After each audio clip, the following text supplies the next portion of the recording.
Yeah, we were doing these.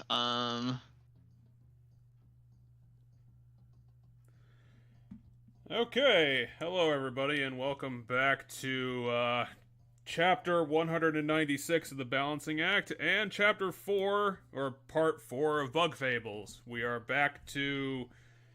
I think we're currently side questing. Last time we went into a desert, we did some desert stuff, and then we came back. And then we looked at a board, and a lot of people had a lot of problems. We went through the desert, then we got to the beehive. We did the beehive factory dungeon, and then we just got done with that. And now the sand castle in the desert's the next major area we have to go to. But before that, it's It might be some catch-up time because I think we got a dozen of these damn things now. Yeah, now given the bounties, some of the bounty quests, which are the hidden super hard bosses and stuff, or harder bosses, I guess I don't know quite how difficult, might not be able to be reachable right now, because I know I looked up how to get to the Seedling King, and now, because I thought it would be the easiest one, and we can't get to it. We lack an ability we're eventually going to get, I guess. I do know where the Devourer is, because I stumbled across that when I first played this game for the first two chapters. I have no idea where the False Monarch is, the Tidal Worm, or the Peacock Spider is, though. Well, that's fine. I'm sure that their assumed designs are probably going to come into play when we get to the. I'm assuming this is probably going to be, if we manage to finish chapter 4 today, probably the halfway point of the whole game. But I don't know if that's going to be given. I mean, we have a lot of time tonight to do that, especially since we kind of have a higher number of topics we can talk about, because the news this week has been kind of nuts in comparison. But I think that would more be the case if we wanted to talk about legit news rather than video game stuff. Because I do have a couple of video game things we could talk about, but they aren't super interesting. Talk about whatever. You want to just go with the lightest thing I wanted to talk about first? What the fuck are you trying to do? I was trying to deposit berries, but I was trying to do that thing. I was trying to do that thing where you just mash a bunch of numbers and it puts your maximum in, because I thought that's what it was going to do. No, we demand that you follow the paperwork. Stop throwing random numbers at me. I'm a banker. I don't understand what the fuck you're trying to do. No, I'm not going to get tin cans from you and put them in the bank. Stop it. I'm not the item shop. Leave. Stop freezing everybody.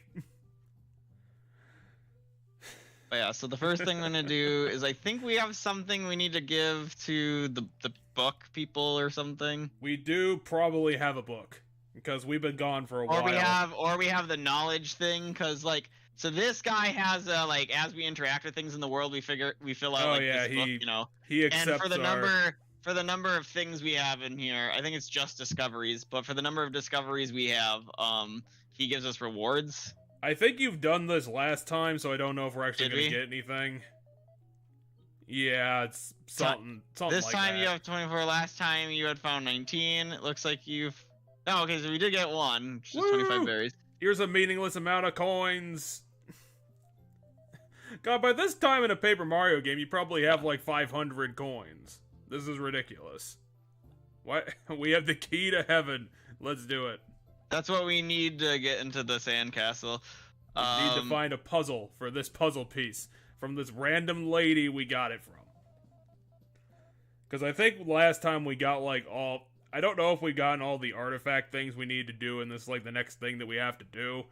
Because this game is just a bunch of collect the things, which is 80% of RPGs in general. Yeah, I think the sandcastle has...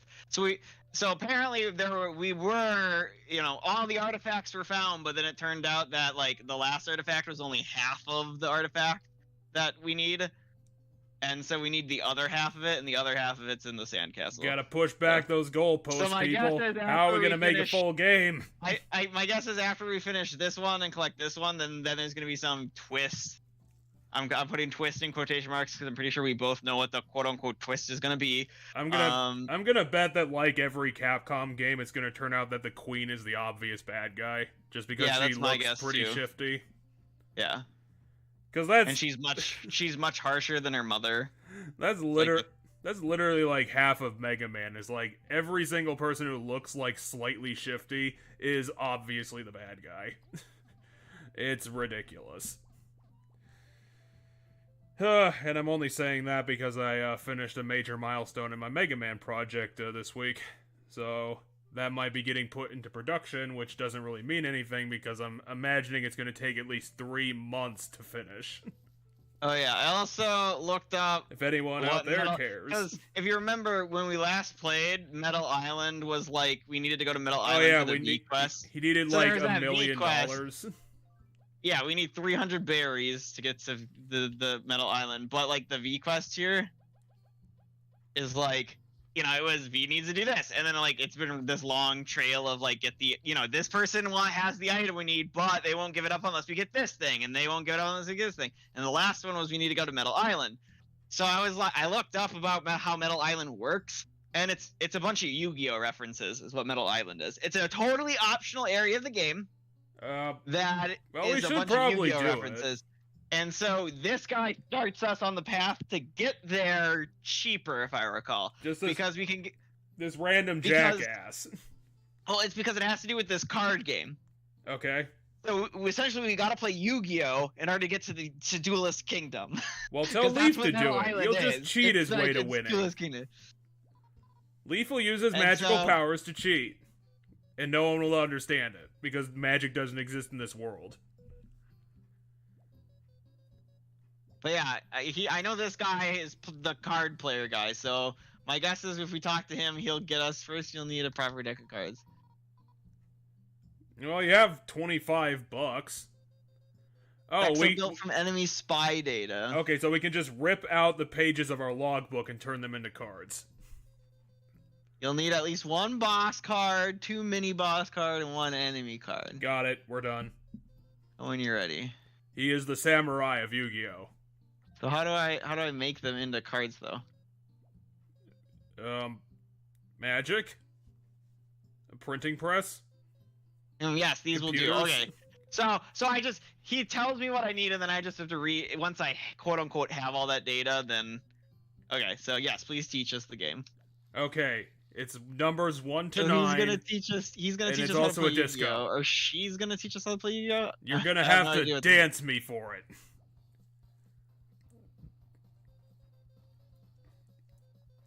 We can't use the spider. That's the shittiest option. There are 4 types of cards: attacker, effect, mini boss, and boss.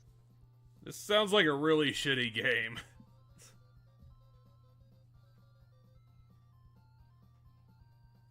I should probably turn up the game a little bit because this game actually has a pretty good OST to it. There are a few keywords on cards. One of your opponent's attacker card is numbed. If you played X card, you gain an effect. If attack X gains an effect if your total attack reaches X. Utility gains attack for every member of its tribe, like a swarm of midges. Okay. It's rules. All of the rules. Pick more effects in your discovery menu. Can we just turn our deck into like shurikens and kill them? Mini boss. Can we just like throw the rules like out the window? Cards, but you can only have 2 copies of them in your deck and no duplicates. The boss also, you can only have 1 boss card in your deck. But they all cost $3. You have to use 3 TP dollars. At the end of each of your turn, your TP is restored. Okay, so you can just play every card all the time. This game sounds really dumb. Especially since your deck is 15 cards. Yeah, okay, so we're building our deck right now. So Venus here's our boss cards. Venus Guardian! Hold on, I'm looking. Venus Guardian! +3 attack for Venus Buds.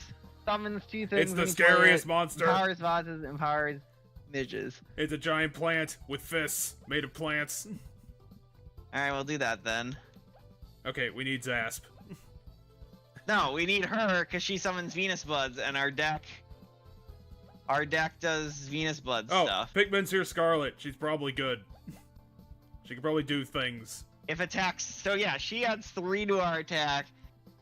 And if our attack gets 7, we get the heal 1, I guess. But I feel like we should keep to the theme of Venus Buds if that's what we're gonna do. Oh yeah, we get 2 of these. Okay, so we can get 2. We'll take Monster Scarlet to be our second one.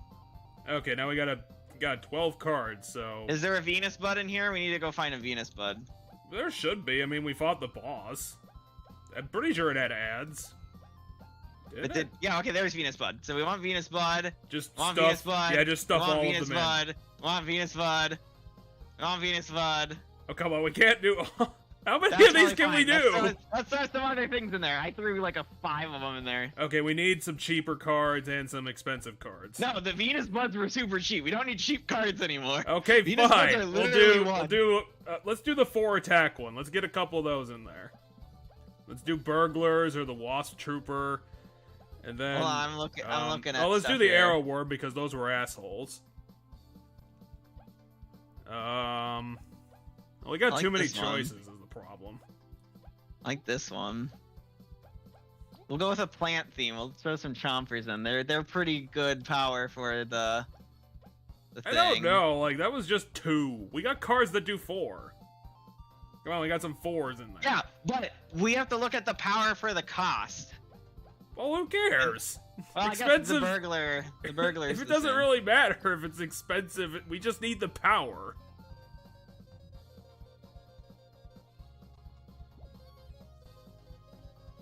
No, show us your cards. This UI is bullshit. Did you just tell us what you have anyway? No, they're explaining that the back of cards tells you what the cards are. That great card's a mini boss card. We know it because the back of the card.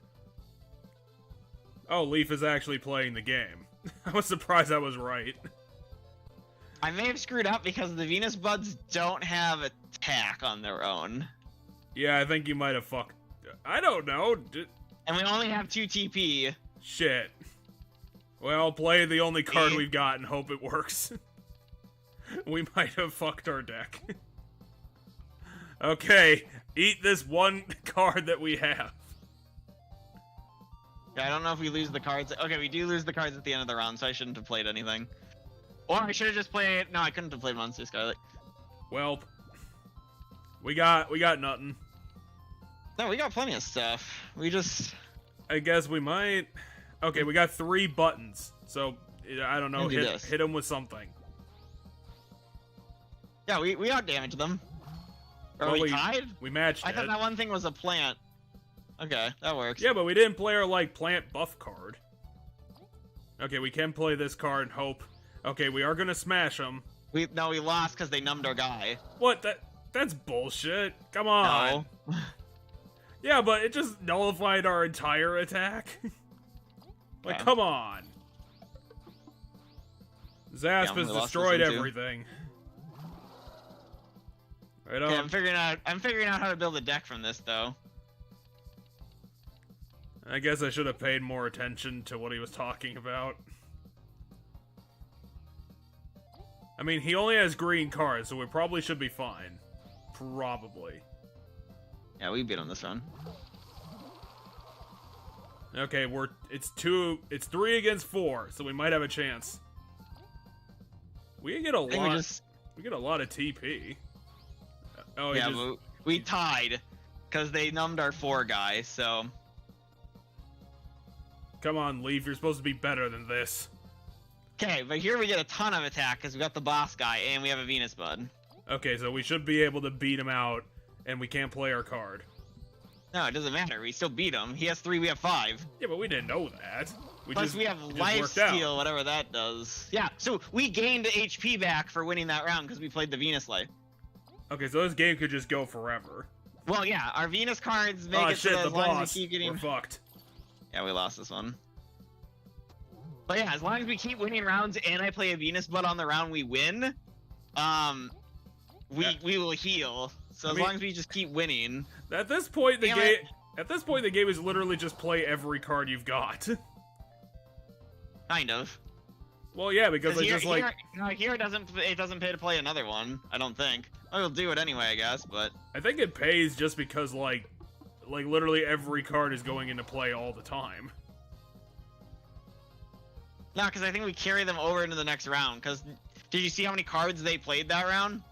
Yeah, they played like 5 cards, but wasn't that because they had like an effect for it? Maybe. See, they had summons. Oh. We still tied. Fuck. Got weird down a whole 2 points and we're going into round 12. What is this coin thing? What does that mean? It flips a coin when we... Oh, okay, that's what that means. Okay. Still lost, though. God, fuck. Okay, but now I know how to build a deck. I just didn't realize how the decks worked, so... Lifesteal is not helping us, apparently. Having too many copies of the lifesteal wasn't helping us.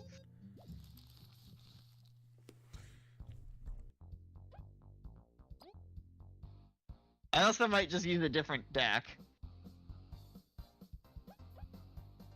I mean, I'm not attached to anything that we just did just because it failed immediately. Okay, you can do this one, but next time, if this also fails, I get to make the choices. I'll let you make some of the choices in the last one. Well, yeah, but this one I'm just gonna let you do it, the whole thing. Because I think you might understand it more than I do, because I was, like, half paying attention. We do have a cactiling, and that's a really weird word. I think it's supposed to be cactiling, but it looks like cactiling. I want at least two... Wait. You do get the coin flip on the num, and that might actually be a good idea. Yeah, the num is pretty good. Well, the problem is you don't have attack on it. Well, I think your dead Mookies have attack on the num, but it's 50-50. Okay, midges are cheap. Midges are cheap damage, so we're gonna throw midges in as our cheap damage. Because the boss I have there gets powered up if we play midges with them, okay. And midges are just a cheap one guy, so they're good. Let's see here. They're not the Venus buds. Yeah. They're not the Venus buds, which don't do anything really on their own. Come on, Arrowworm. Arrowworms are dicks. I'll throw an Arrowworm in, I'll throw... Here's some trash cards just to fill out the max. It's fair enough, it's whatever. Hey, look! He played we got expensive cards to start, sadly, so we yeah, but he's playing our strat, though. Well, he's playing your strat.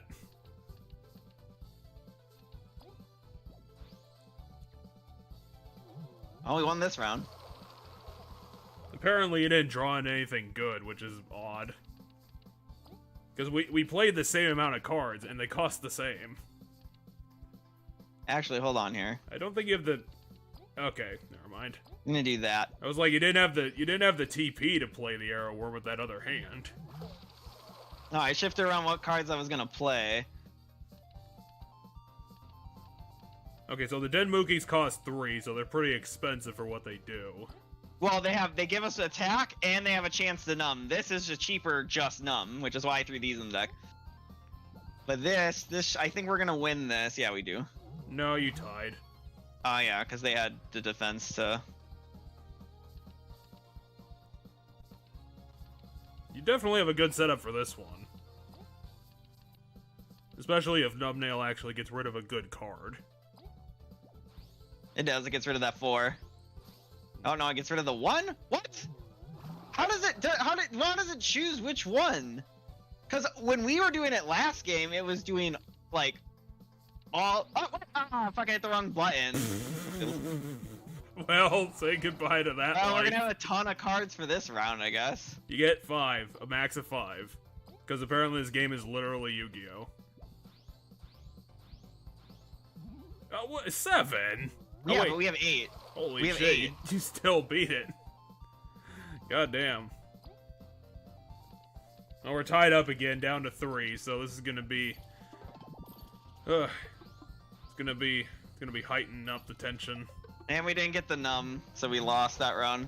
We would've won it had we got the numb. Damn you, Pokemon! And your coin flips.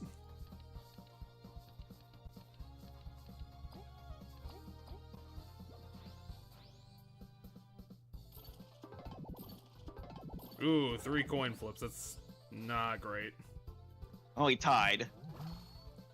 That doesn't matter, because all those did was give lifesteal.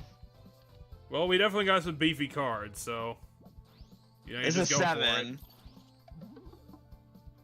Plus we heal 1, because we had 7 power. You owned the shit out of that freaking hand. I hit the wrong button again! Well, we're back on the back foot, so... Good luck. Might as well stack everything. Well, we did it. You totally destroyed his hand, so...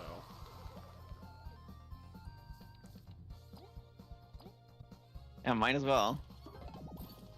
Alright, we won this round. You owned the hell out of that guy. Because we got 13 now. 13 to 5. Absolutely wrecked. But yeah, so essentially what we have to do is we have to go become the Yu-Gi-Oh! Master by traveling around and playing Yu-Gi-Oh! Against a bunch of people in different areas of the map. And then it makes, once we do beat everybody, it makes the area to get to the Metal Island cheaper, I believe. Yep, all we needed to do was do the Sapling strat and it worked.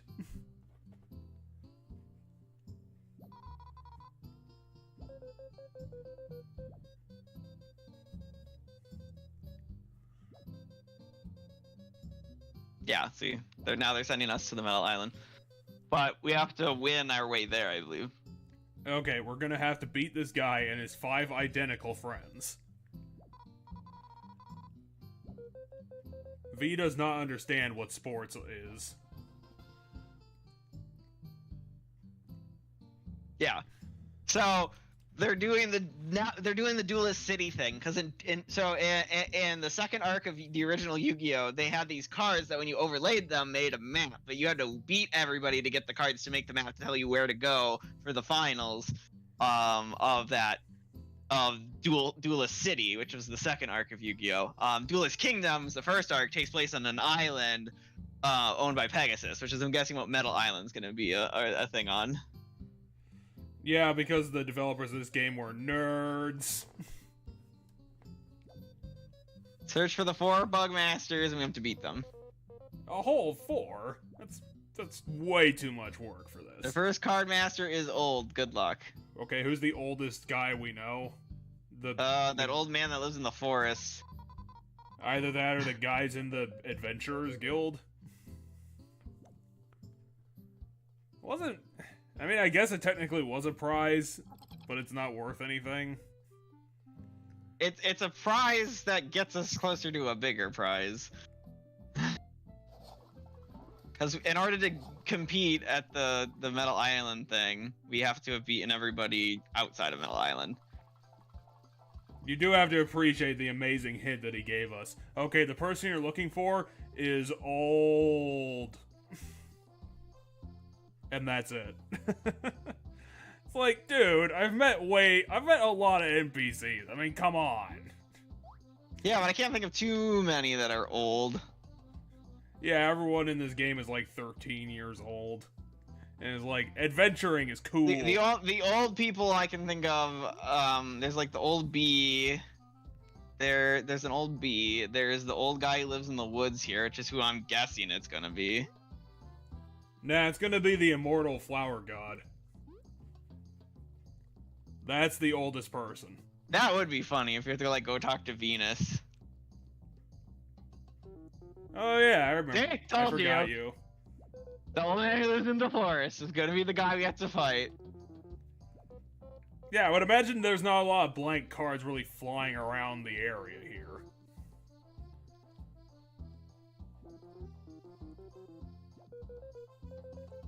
I'm pretty sure this entire game is literally just flash summoning by some point. Yeah, in the later rounds. No, I'm gonna recreate the deck.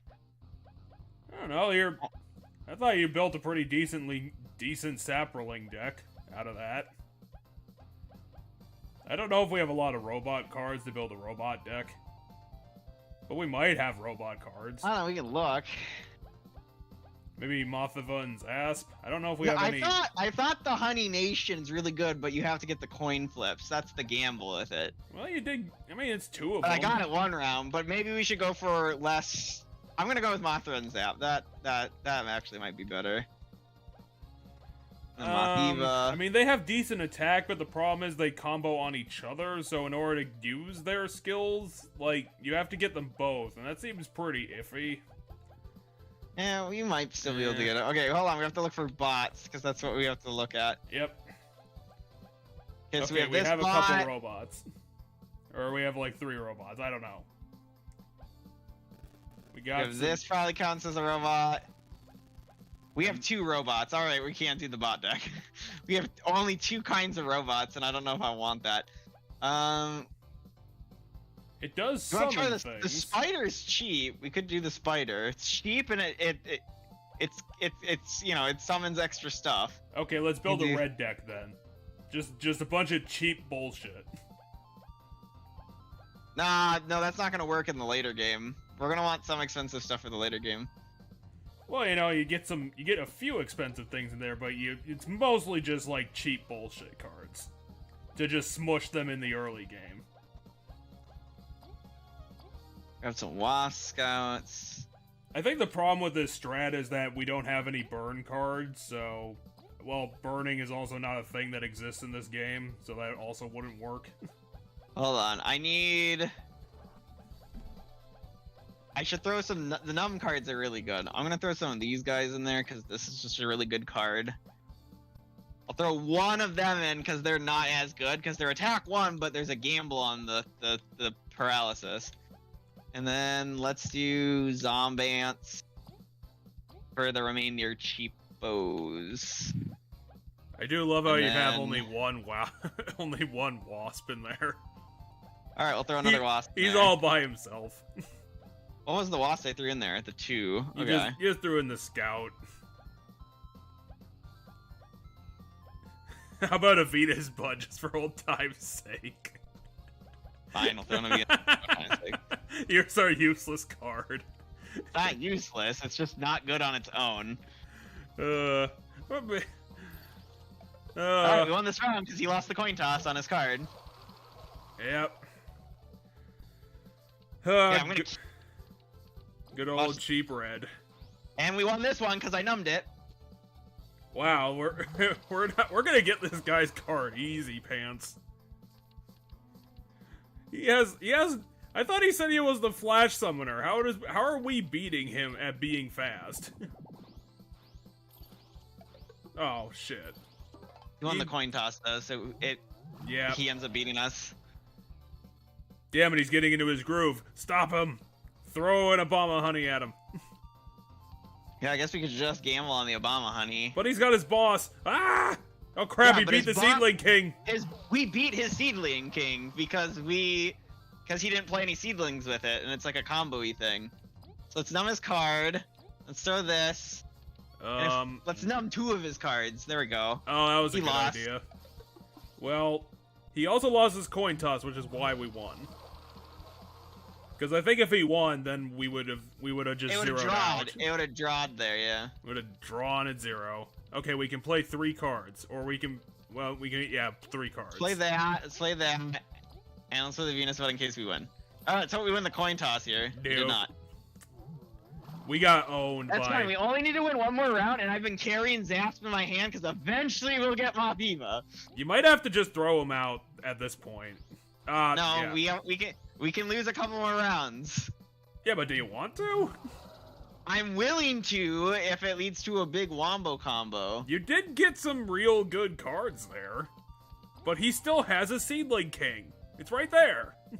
Yeah, but his Seedling King has 0 attack power on its own. Well, it gets +2 for seedlings. It counts as a seedling, I think. Shit. He's got an Acornling. And he beat us by 1. Wow. Okay, you're gonna have to throw everything at him. And we got, like, nothing here. Alright. Oh, yeah, we lost. We got fucked.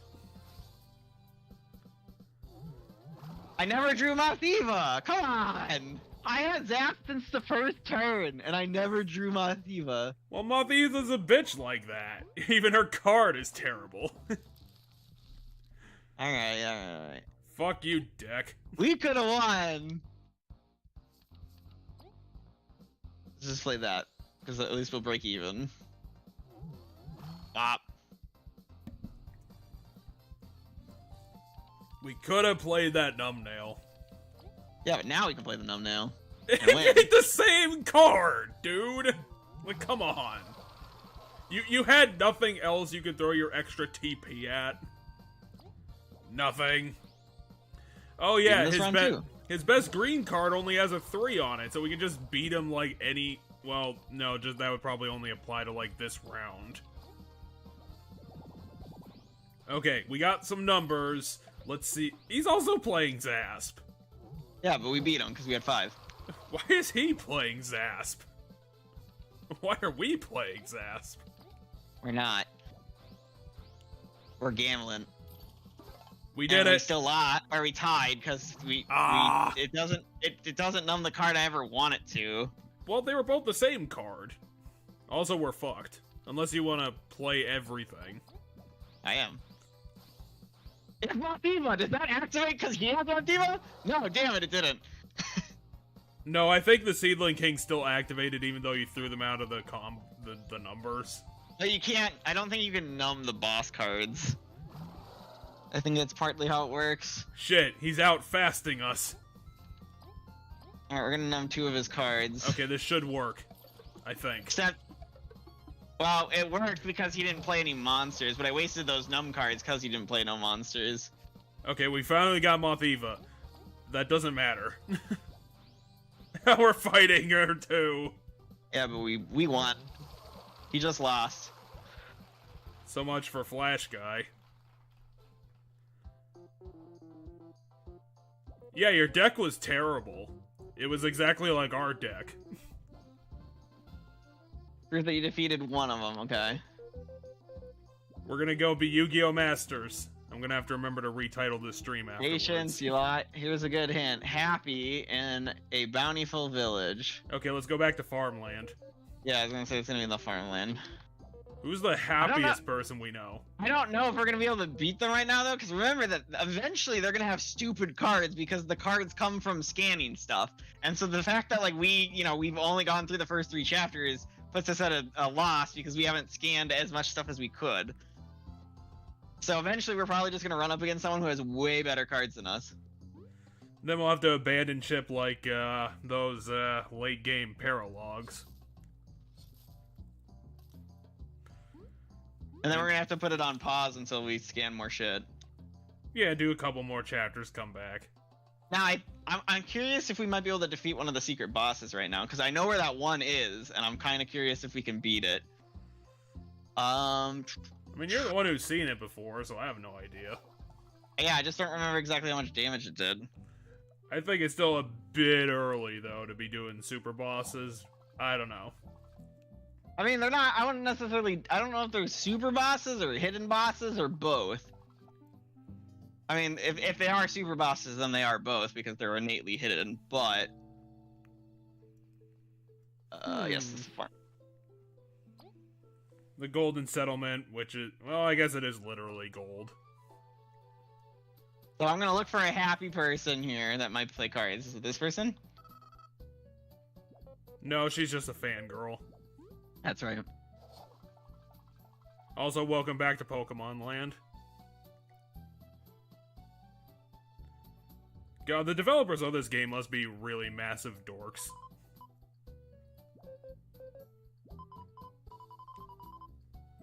Yeah, you're a card master. Sure, why not? Alright, let's try to fight him. We have 4 deck options. Alright. We do get 3 coins, so that's a really good... Yeah, thanks, phone. We do get real, good... Maybe yeah, I'm gonna try the plant deck again, but, I'm gonna try it. Maybe a Honey Nation? Nah, so a Honey Nation doesn't have any attack power, it's gambling. Yes. I'd rather put in this because it's 3 attack, and if we have high attack, it heals us. We're gonna need some beefy cards. So this is a good one. So these defense cards looked pretty powerful when the other guy was using them. These are gonna be my 1s. These are gonna be my 3s. So you see we beat that guy with his terrible Nuns. deck, so now we're using his deck. Eat that, lady. We're gonna Pokemon trainer your ass off. I still don't know what... I wanna put one guy in there. I mean, I know it says life steal, but what does that mean in this case? It means if we win the round, we gain 1 HP back. I was watching when we won. Oh, I thought that was just I thought that was just an inherent system in the game. No, that was because of the Venus buds. That.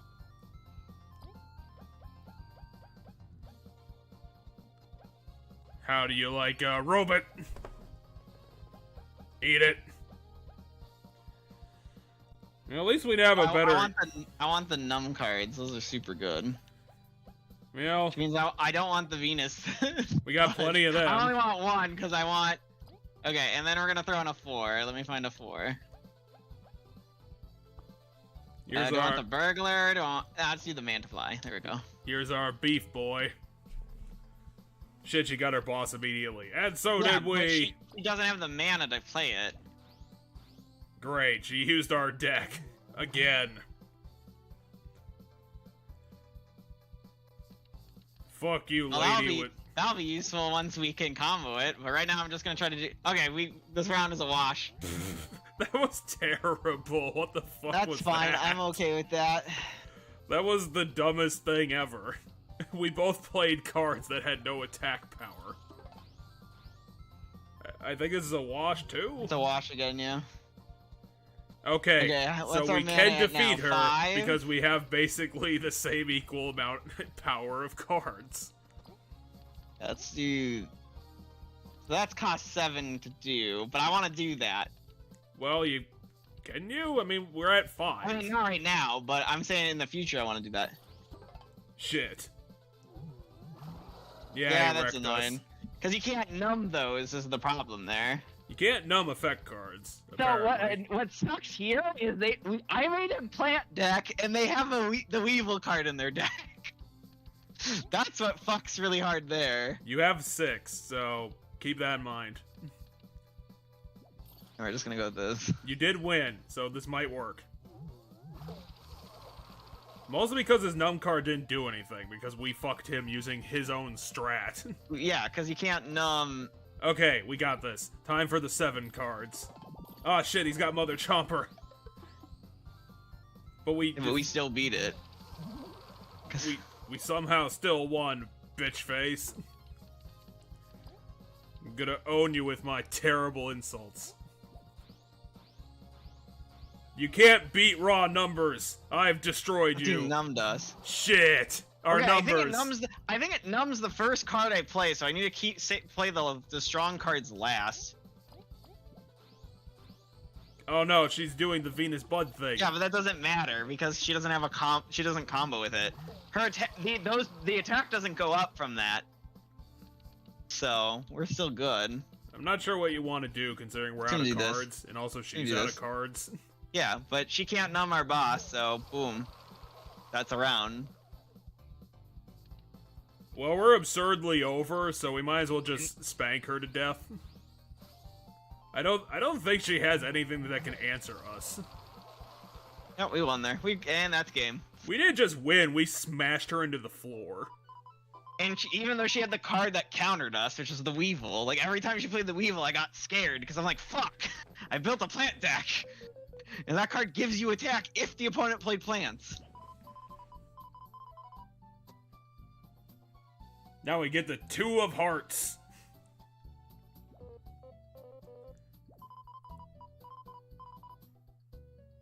Okay, who lives under a tree? Taking shade, always cool. Doesn't mean anything. I mean, it means they either live next to a big building or a big tree. Or they live underground, I don't know.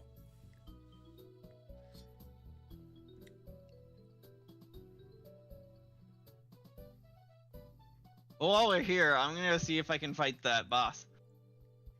Isn't it like in the overworld somewhere? Like behind the background? No, I know where it is. I know where we need to go. Better watch out for your new friends. Right.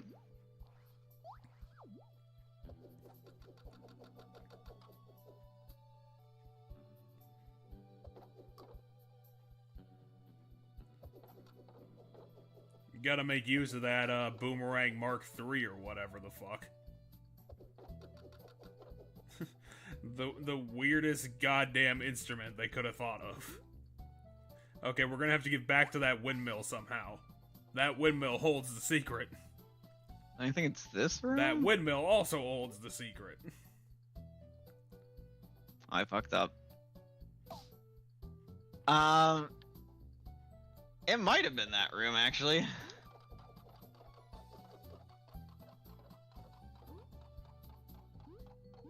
Fuck.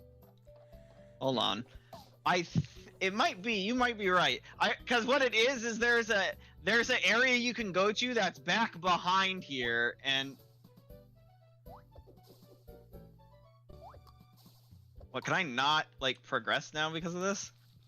Like, can I not get back to the town because of this? Hold on.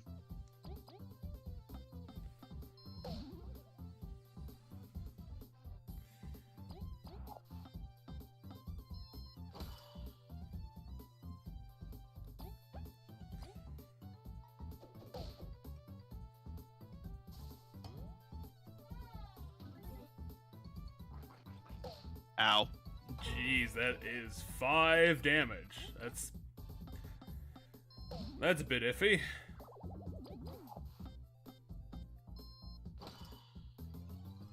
You have this. And for your reward, here's nothing. Yeah. I mean, I know this was 1 chapter ago, but seriously? 2 chapters ago. Yeah, this is annoying. I literally can't go back because of how this room starts. No, wait, no, I think there's a switch down here. Yeah, there we go. Not what I wanted to do. You will have to fight me, Mr. Propeller Man. I'm coming for you. I'm coming. Ah, shit. How did this happen? We're in the middle of the warmest place ever. Ah, fuck. Okay, so you got a spider and 2 nothings. They're not worth any experience, so I really don't want to fight them. Ah, but this is super annoying because I have to. You will have to fight us because we exist. Wait, where are you guys going?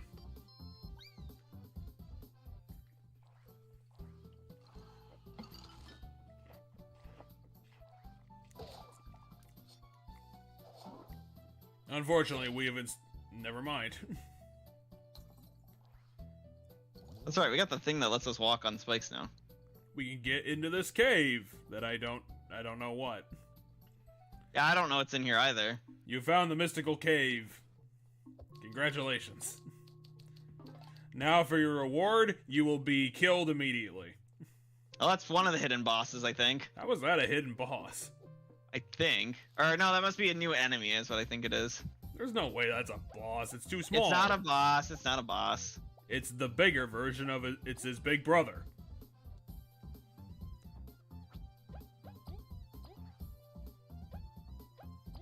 Well, you gotta put the tank out front, otherwise the wizard is gonna get pissed off. 20! Holy shit. 23. That is crazy. Unless you can get him in a frigid coffin. That might work.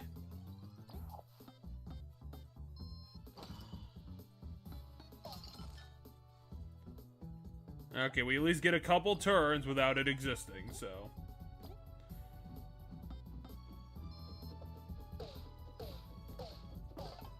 Aw, you one short. Shit, I can't get out of this ice tube. You put me in a giant cylinder.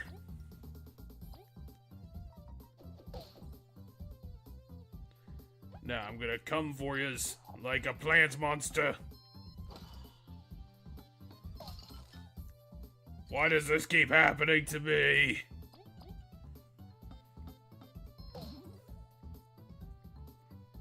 I keep trying to play trap cards and look what happens.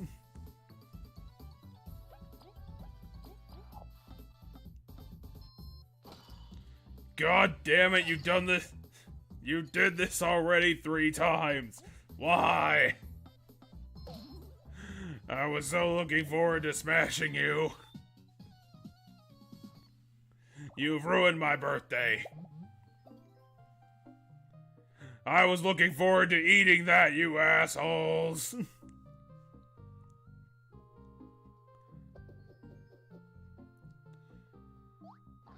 We're definitely not supposed to be in this area yet. I mean, we can be. Look at how great we're doing. Yeah, against these guys, I think we'll do fine. Or, you know, he'll just fall over.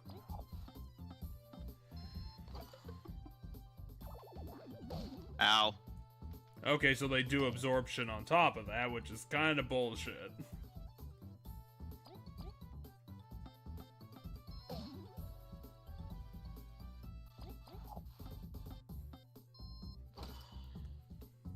I mean, we'll be able to get the kill on this one.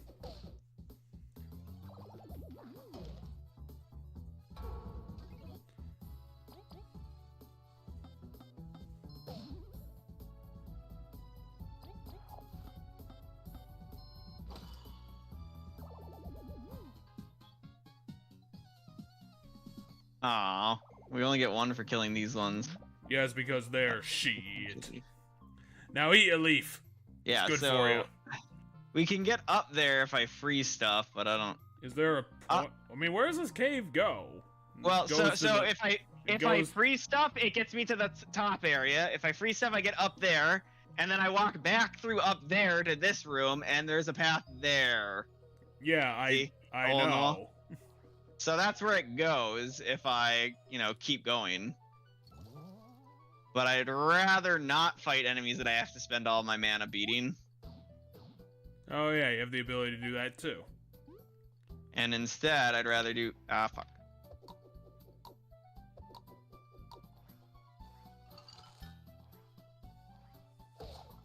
No!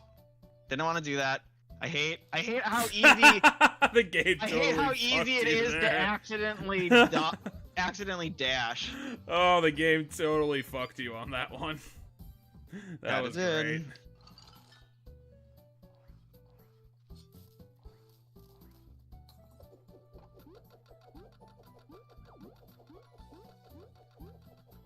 I mean, if you keep it going, you're gonna create another windmill.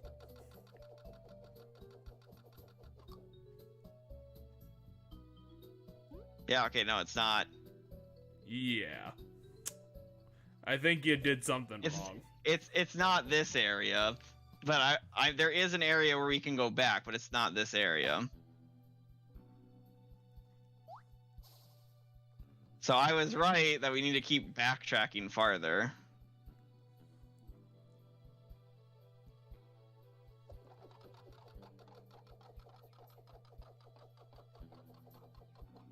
Is that the max you got? Hold on. No, because there's 2 switches. One controls both. You have to be quick on. Oh, never mind. This will just work. Well, yeah, it's because the first time we come through here, we don't have the continuous hold. Like, that's not a thing we have yet. Yeah, it's here, I think. You're gonna have to get a bit closer. Because by raising that, we can go here, which takes us back this way. And then back here, if I follow this area and do everything we can do here, I find the boss. And the thing we do here also includes being eaten alive by spiders. Yeah, it's annoying. Yeah, these spiders are fantastic. Look at how great they are. There's The 2 problem of them. is... Or, you I know, don't have... the freeze just goes off because I hit it before we... Okay, you went found into the the secret. area. You found the secret trap. You found the secret platform of doom. Oh my god! And for finding the secret platform of doom, you now have to kill me for it. Oh yeah, I forgot about the midge counter. That's real dumb. Which means you're gonna have to freeze the one that's in the sky somehow in order to avoid that happening. I already basically just should go back to town because, like, going to that one area dried my resources anyway.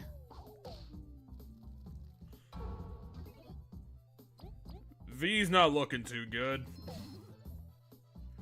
She's got some problems.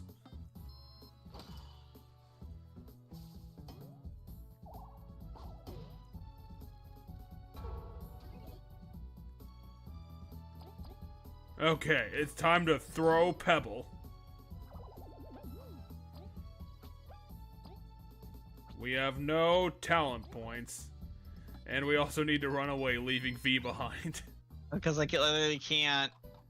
V is so disappointed in you two. But yeah, I need to heal anyway, so I might as well just... I mean, I don't know how you're gonna get back to town, because the way to town is gone. We're now lost forever. Unless you guys have a dark sign on you, I think we're kind of fucked.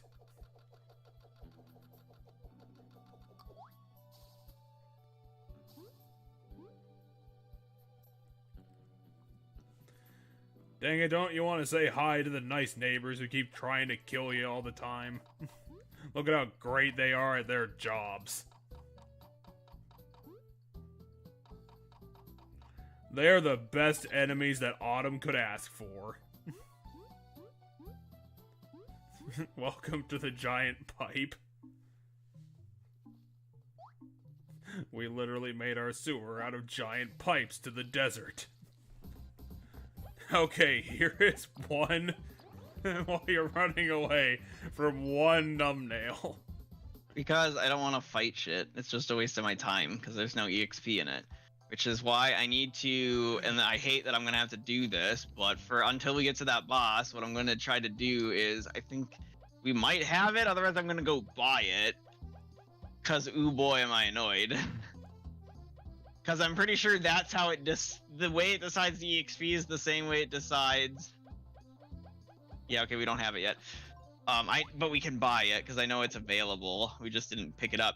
There's, you know, the badge that like makes weak enemies just fall over dead or like run away. You know, that badge. I'm gonna get that badge so we can, you know, just walk there because I'm pretty sure everything in those areas are considered weak for us, and so I think they'll just fall over dead. I think this person sells it. That says the do nothing command. What does that mean? But if I quick flee right here. No. Is it someplace else? God damn it. I know we've come across it, so I know it's available. The one that makes weak enemies just automatically lose. Isn't there some kind of like centralized but expensive shop we can go to? Yeah, that, like so just has all the things. So there's 3 places we currently have that sell badges.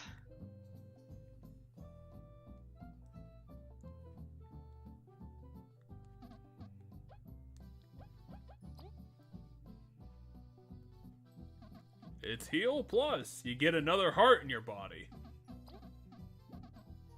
No, I hit the wrong thing. Haven't I seen you 17 times before, kid? Don't you really understand what a badge is? You bought like 7 of them from me. Where are you guys going? That's just a bottle cap. Is it really here? Yeah, it's the evil merchant. The guy who's gonna stab you for no reason.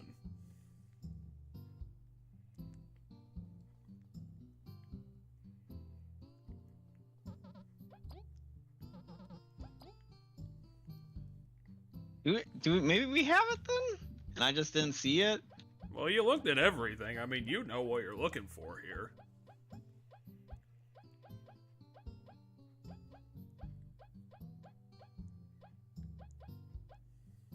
Yeah, I don't...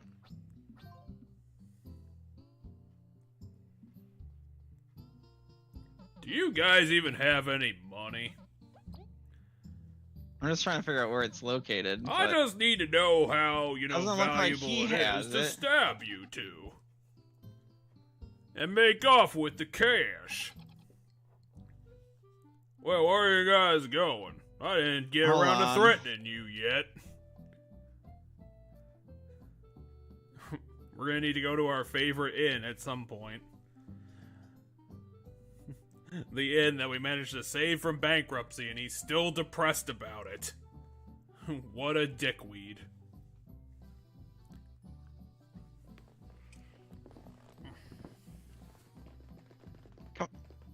Phone, what are you doing? It's being a phone. It's calling all of your contacts in one straight line. It's making 14 phone calls. No, I'm just trying to figure out why it's not. There we go. Well, you see, your roommate stole your SIM card and threw it out a window. Okay, we must just never have picked it up. Well, clearly. Because it's called Bug Me Not, and it's here. Was it's on top of someone's. It's on top of someone's house in this district, apparently. Yeah, I was gonna be like, what? At the third bad shop we never seen before? Is it there? Oh, I see it. Was it on the roof? It was on the roof of this building here, yeah. Well, I see the puzzle of how to get to See right there, that one? Yeah, I know. So, yeah. I've already seen the puzzle. Go do the puzzle. You're gonna have to get into that gray building. Yeah, we go here.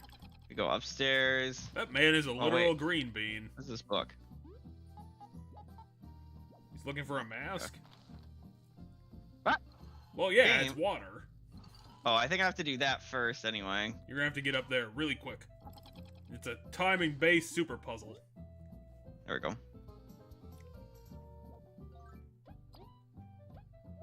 Well, one badge point. I mean, we got it. Yeah. It's a freebie. Why the hell not? Basically right now. So then I go to here and I rest at the inn. Because apparently, even though this is the hub city, it doesn't have a fucking yellow crystal in it. That's because those are only in dungeons. Well, our characters were eaten by the void, and here they are. Back for more.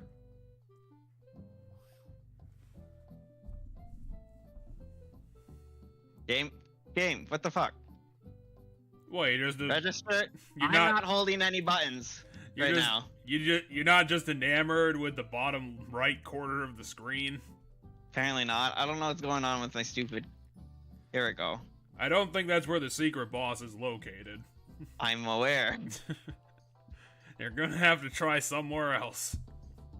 Okay, Also, so my now if slug we died head towards again. the secret boss, I think enemies will just fall over dead. Well, of course these ones are. This isn't even a good test. Wait, did they not? Well, you didn't What? touch them yet. Oh, is that how it does it? Oh, okay. Hey, we still get items from them. Cool. Well, what the hell are we gonna do with a hard seed? I mean, nothing yet, but it's just cool to note that we can get items still by just walking by these things. And then it turns out that chapter behind enemies still, even though they don't give you any experience, are still considered regular enemies. Hello, I'm a midge, and I'm gonna...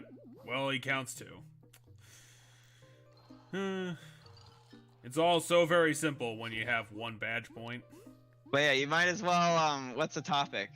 Pick one of our topics while I walk to the hidden boss. Well, I think the one topic I had that had the least going on was, just wanted to mention that apparently, Capcom in its infinite wisdom decided to put microtransactions into the Resident Evil 4 remake. Did they? Yeah, and, like they did the same thing with Devil May Cry 5, and it made about as much sense in that game to do it as well, because, like, DMC5 is a properly balanced game, so it doesn't even make sense to put it in. Well, yeah, in DMC5, it was you could buy, you could buy experience or something. You could buy the crystals you used to buy upgrades, yeah. So it was like... But, like, there was no reason to do it. Yeah. So, like, no one, I don't think I ever met a person who did it. Like, unless you're really struggling with the game, no one's gonna do it. There's no reason to. Or you, like, want to get all the unlocks, but you don't want to grind, I guess. Yeah, and that's the weird thing, like, again, I'm not gonna play the remake, so I don't know if anything's, like, vastly different, because there's always a possibility that it is, Oh, Halloween we're gonna play the Resident Evil 4 remake on Halloween this year. Okay, well, that's a promise, everybody, mark it down. There are some differences, by the way. I have watched it. I have watched someone play it up to the point where they save Ashley. And there were a bunch of differences. But the thing I wanted to point out about it is I played the original, obviously. I think I put it on the channel a while ago. And for Resident Evil 4, it's such a bizarre thing to see, because Resident Evil 4, like, on top of being one of the best games ever made, in conjunction with that, it's probably one of the most balanced games ever made. So it's like, why the need to put it in? It makes like infinitely no sense to my brain that was so even what is it that you can buy with it, with the microtransaction? Like, what does it get you?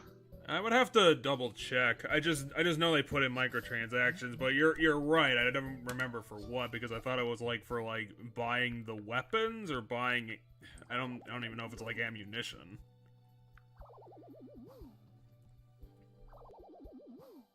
Oh, okay, I see why those enemies are respawning and I have to freeze them.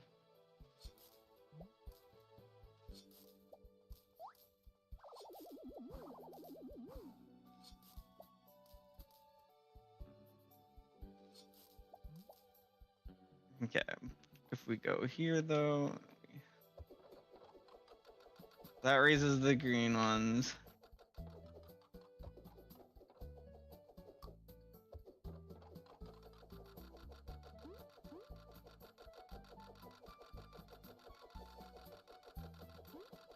Ah! I slipped off of it. And there I jumped too early. I want to get the crystal berry because we're gonna have to buy stuff from. Yeah, I should have double checked this story, because like it does make sense. But apparently the system is meant to buy the specific like end path upgrade for weapons, like the super upgrade you do if you manage to max out your gear. That's the one that they're selling just straight up, so you can just get that at any time. And I mean, on top of that, I mean, I think it should be mentioned that, anyway, here it is. Here's the secret boss. It's just in the background. No, there's gonna be a cutscene when we walk up here. Hey, it's the eggplant thing. This one might be no, it's the devourer, the thing you said. Mm-hmm. I also think it should be noted that in typical shitty fashion, Capcom decided to put this upgrade, the system in 2 weeks after the game's release. And as per usual, I don't think they gave anyone notice they were going to be doing this. I mean, I don't see what harm it does. No one's gonna buy it, so whatever. Yeah, like, but why? Why the necessity? I mean, why does it even exist? My only thought is if you're having a really, really, really hard trouble with the game, or you want the upgrade but you don't want to grind for it. Those are the only reasons I can think of. The same thing. So like, I'm not gonna be like, how dare you, Capcom, because there's no villainy here. It's just a stupid decision that does nothing and means nothing. You can buy your way to the end game thing, but not too many people are going to, and it's not like they made you have to do it or anything. So it's just like, okay, whatever, I guess. If you want to upgrade your gun that way, you can. Who cares? I think you kind of hit the nail on the head. It's a really stupid thing for them to do. It's like, it's so fucking minor and so goddamn dumb. Like, I think the one place I think the one headline I saw that kind of underlined it for me was that they said that Capcom is adding in the way for you to pay to, like, God, I wish I could remember it word for word. It was like ruin the best way to get your weapon or something like that. And that kind of made sense. It's like they just put this in to just, like, wreck the game slightly. For people who are paying money to wreck the game, so who cares? It's not like they...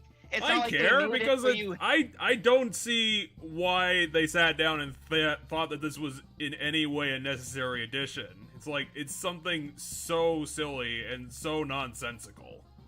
My only thought is they put it in there in case someone just couldn't get through the game and they needed it to beat the game. Yeah, but the game's so balanced.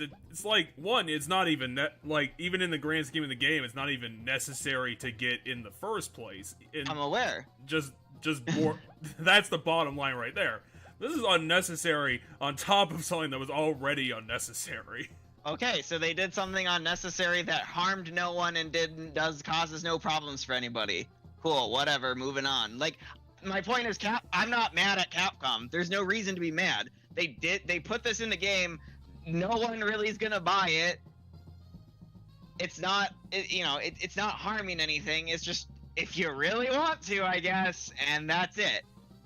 So it's not like it's a skeevy business practice. It's not like it's loot boxes, right? Where, like, in order to get the thing, you have to keep spending money. It's not predatory in any way. It's just, if you want it, you can pay for it. Cool. No, I'm still going to, but I'm still gonna call it what it is. This is a dumb microtransaction you put in that didn't need to be there, and I'm still gonna ask you, because it's so stupid, why the fuck did you think about putting it in at all? My point is, they did no crime. There's no crime for putting this in there. It's just, who cares? I care because it's really stupid, and I'm like, I would like to know the idea behind it. Is like, do they really think like there's a market big enough to justify it of people who are having that big of a problem trying to get to endgame? Is that what it is? Maybe.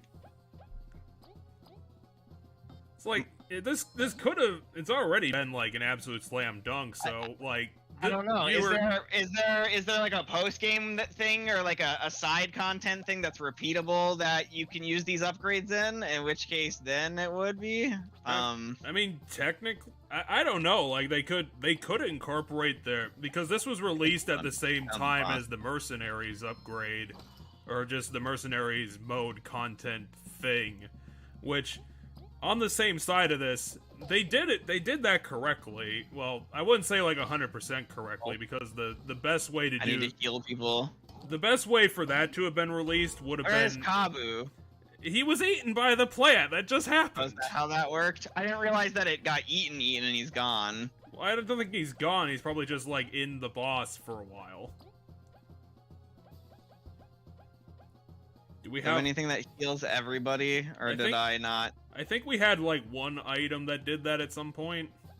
Yeah, but I don't have it right now. So I think this is a wash now.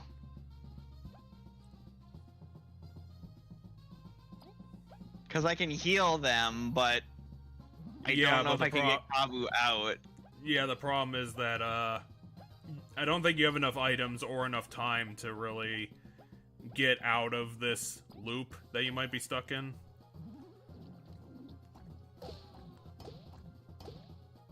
Especially for the multi-hit attacks. Yeah, we lost this round. Yeah, this might be a bit too much. Yeah, I didn't realize it was gonna remove a guy after a certain point. Well, it's game. We are gonna finish it. Like, I mean, calm I'm your not gonna tits. redo the fight now. Calm your tits a little bit.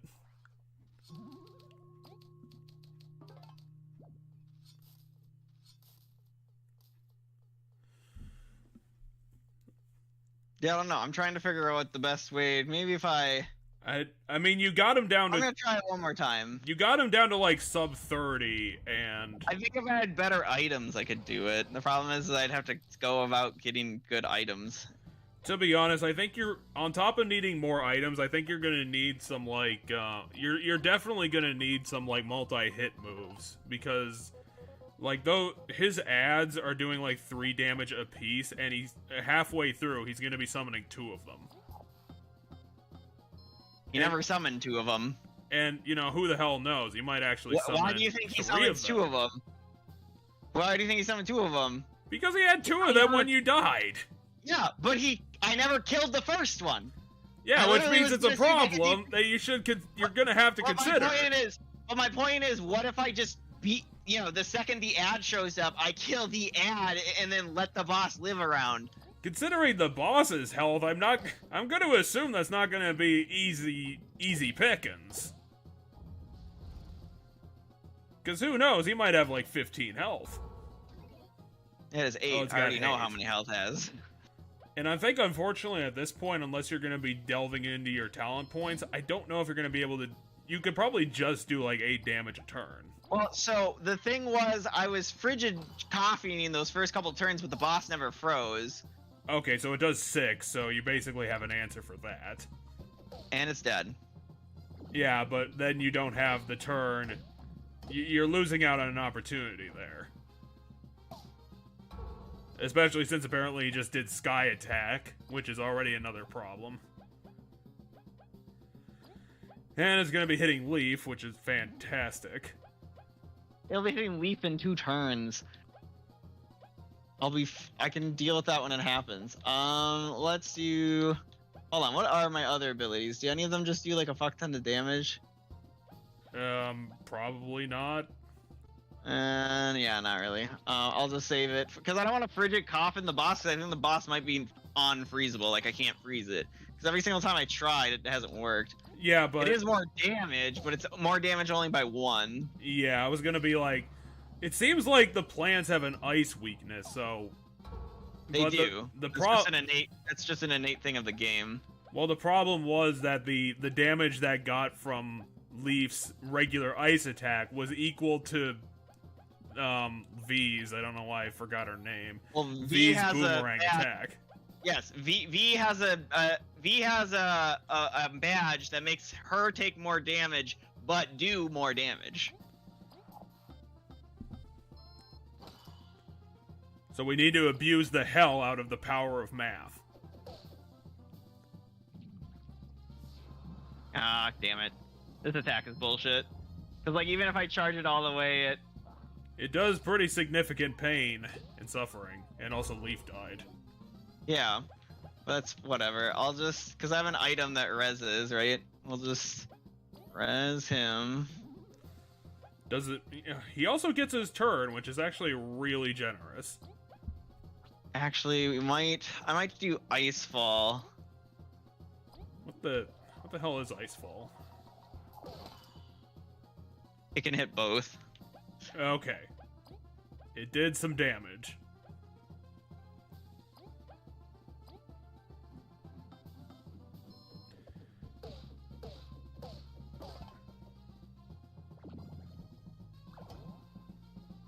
Yeah, the problem is he's just... Yeah, he has a lot of multi-hit moves. Yeah. But I think you are close to it, it's just that you're gonna need a bit more. Because unless you come here with, like, a perfect, like, item setup, I don't think you're gonna be able to beat him at this level. Yeah, because I'm trying to think how much damage I can do this turn. Which is, like... I can't do 24, I know I can't, Which is, like, 8. No, I can do more than 8. I guarantee you I can do more than 8. If I attack normally, I'm gonna do 8. If I were to use moves, I can do more than 8.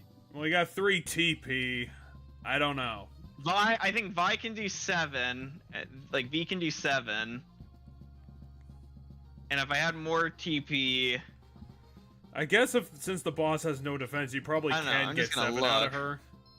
Well, because there's 4, right? And then if I do Tornado Toss... That's 7. So... But I'm gonna die here, I believe. Yeah. V can do another thing, which he isn't gonna help because you have no mana left. Yeah. Yeah, it's not gonna be, he can't do enough damage. Well, you do have that res item, and he doesn't do more than 7. And I think that's where it caps out, is 7? 7 right. Health res.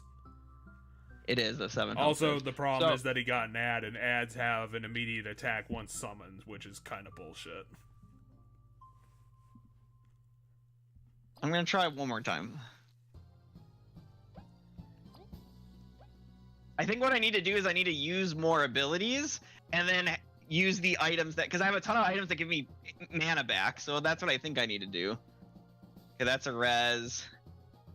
Pep talk is a well. We're not gonna spend our mana on resing because No, I'm just looking at what I can do with Kavu. I don't think Kavu's worth using the mana on.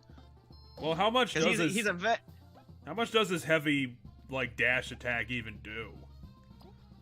I don't know, not that much. I mean, probably a decent amount. Why did you do frigid? Oh, because it does additional damage. Yeah.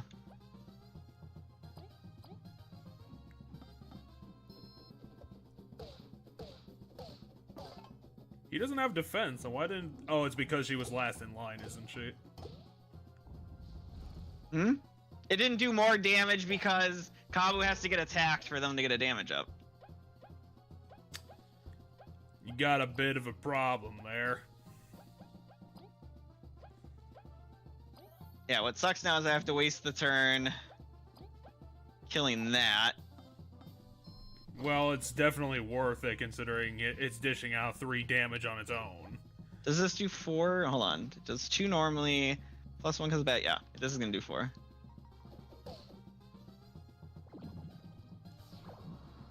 I mean, to be fair, this attack is one of his... I mean, considering it has a poison chance, I think. It has a poison chance if I fail to fill the bar, is what I think it is. It's not more... The point is, it's not... It does less. Which is good. I don't want to do that. You have to use the power of Pebble Toss. It will do 30 damage. Which is definitely 100% not true.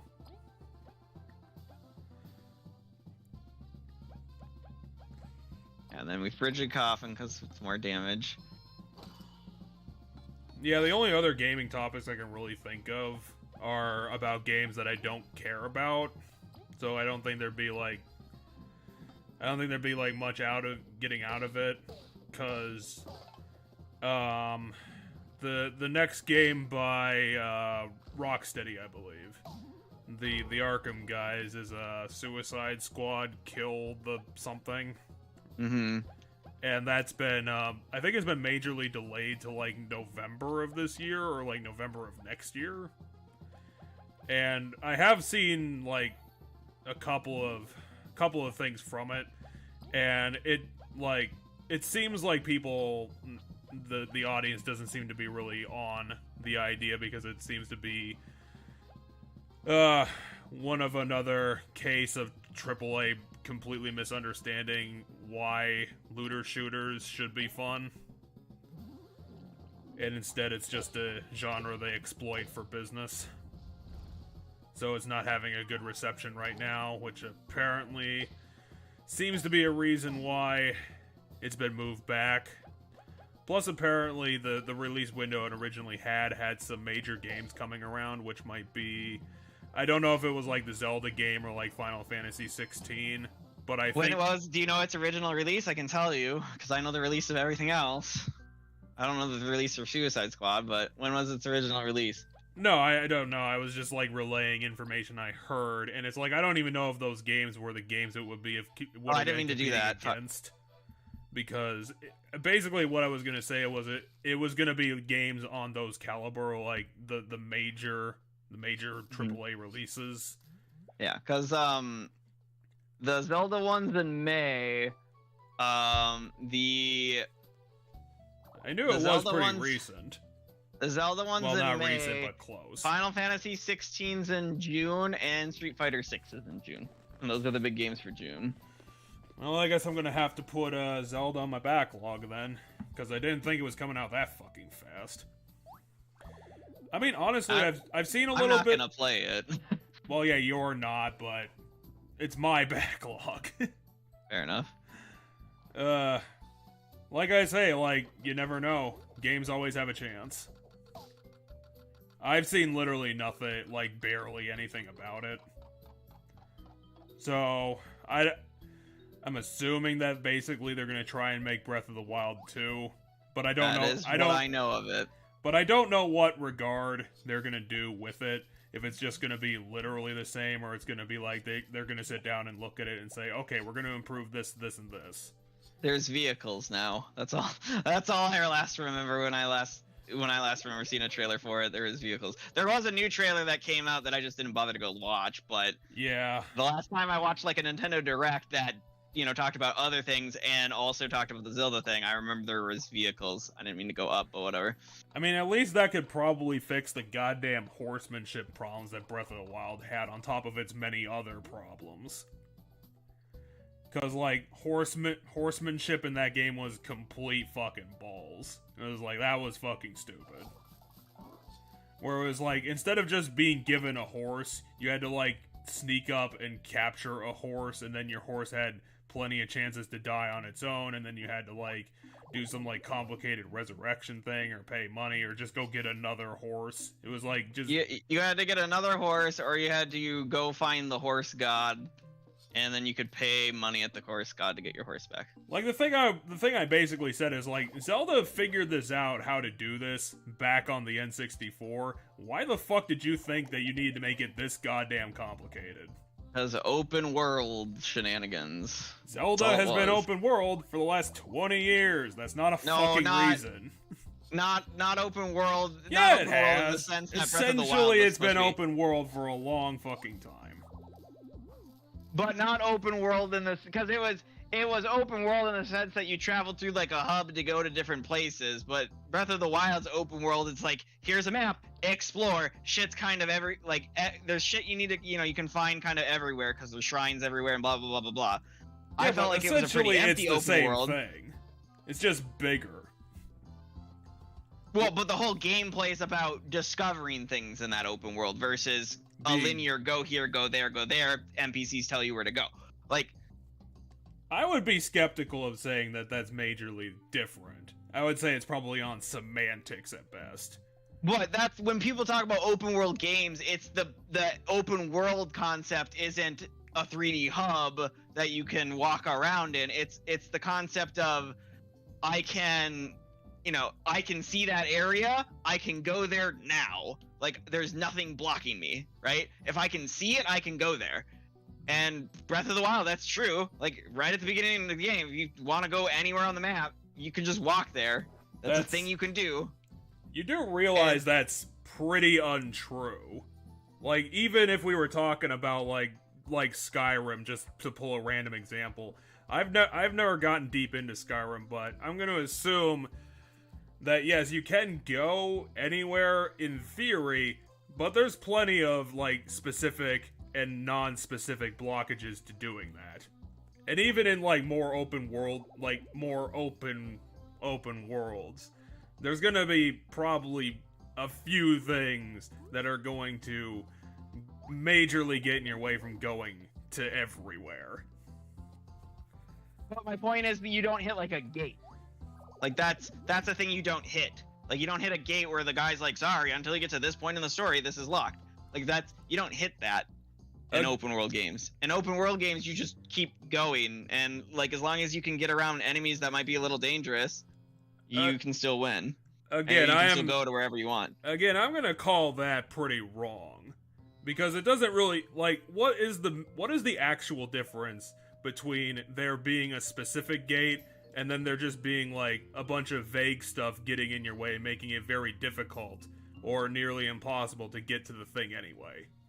Okay, so an open world game, I literally just decided to go look how it's defined, is a virtual world in which players can approach objectives freely, as opposed to one where it is more linear or structured gameplay, meaning Ocarina of Time is not an open world game because you can't go to any objective freely. You have to, like, get the thing so that it opens the door, that kind of stuff. Well, what do they even mean by freely? But that's here? what an open world is. How free does this need to be? In video games, an open world is a virtual world in which a player can approach objectives freely, as opposed to a world. Yeah, that could be the definition, but then we need to consider what the. Reading. Jeff, stop interrupting. I'm going to continue reading. As I said, I'm going to continue reading, is what I said, and then I started reading. I just restarted from the top. Well, that's why? The definition, but it goes further here. I didn't misunderstand what you said. I'm just asking for a clarification.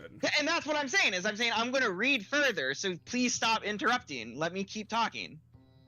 While games have used open world design since 1980s, well, implemented Grand Theft Auto 3 set a standard for the concept which has been used. Games with open or free roaming worlds typically lack level structures like walls or locked doors or invisible walls and more open areas that prevent the player from venturing beyond them.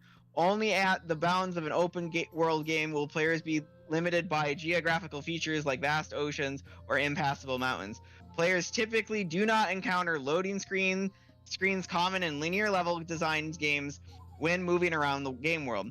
With the open world game using strategic storage and memory techniques to load the game world in a dynamic and seamless manner, open world games still enforce many restrictions in the game environment, either because of absolute technical limitations or in-game limitations imposed by game's linearity. While the openness of the game world is an important facet to games featuring open worlds, the main draw of open world games is providing the player with autonomy, not so much freedom to do anything they want in the game, which is nearly impossible with current computing technology, but the ability to choose how to approach the game and its challenges in order and manner as the player desires, while still constrained by gameplay rules. Examples of high-level autonomy in computer games can be found in massively multiplayer online role-playing games or in single-player games adhering to an open-world concept such as the Fallout series. The main appeal of an open-world gameplay is that it provides a simulated reality and allows players to develop their character and its behavior in the direction and pace of their own choosing. In these cases, there is often no concrete goal or endgame, although they may be a main storyline, such as games like The Elder Scrolls Skyrim. Okay, why?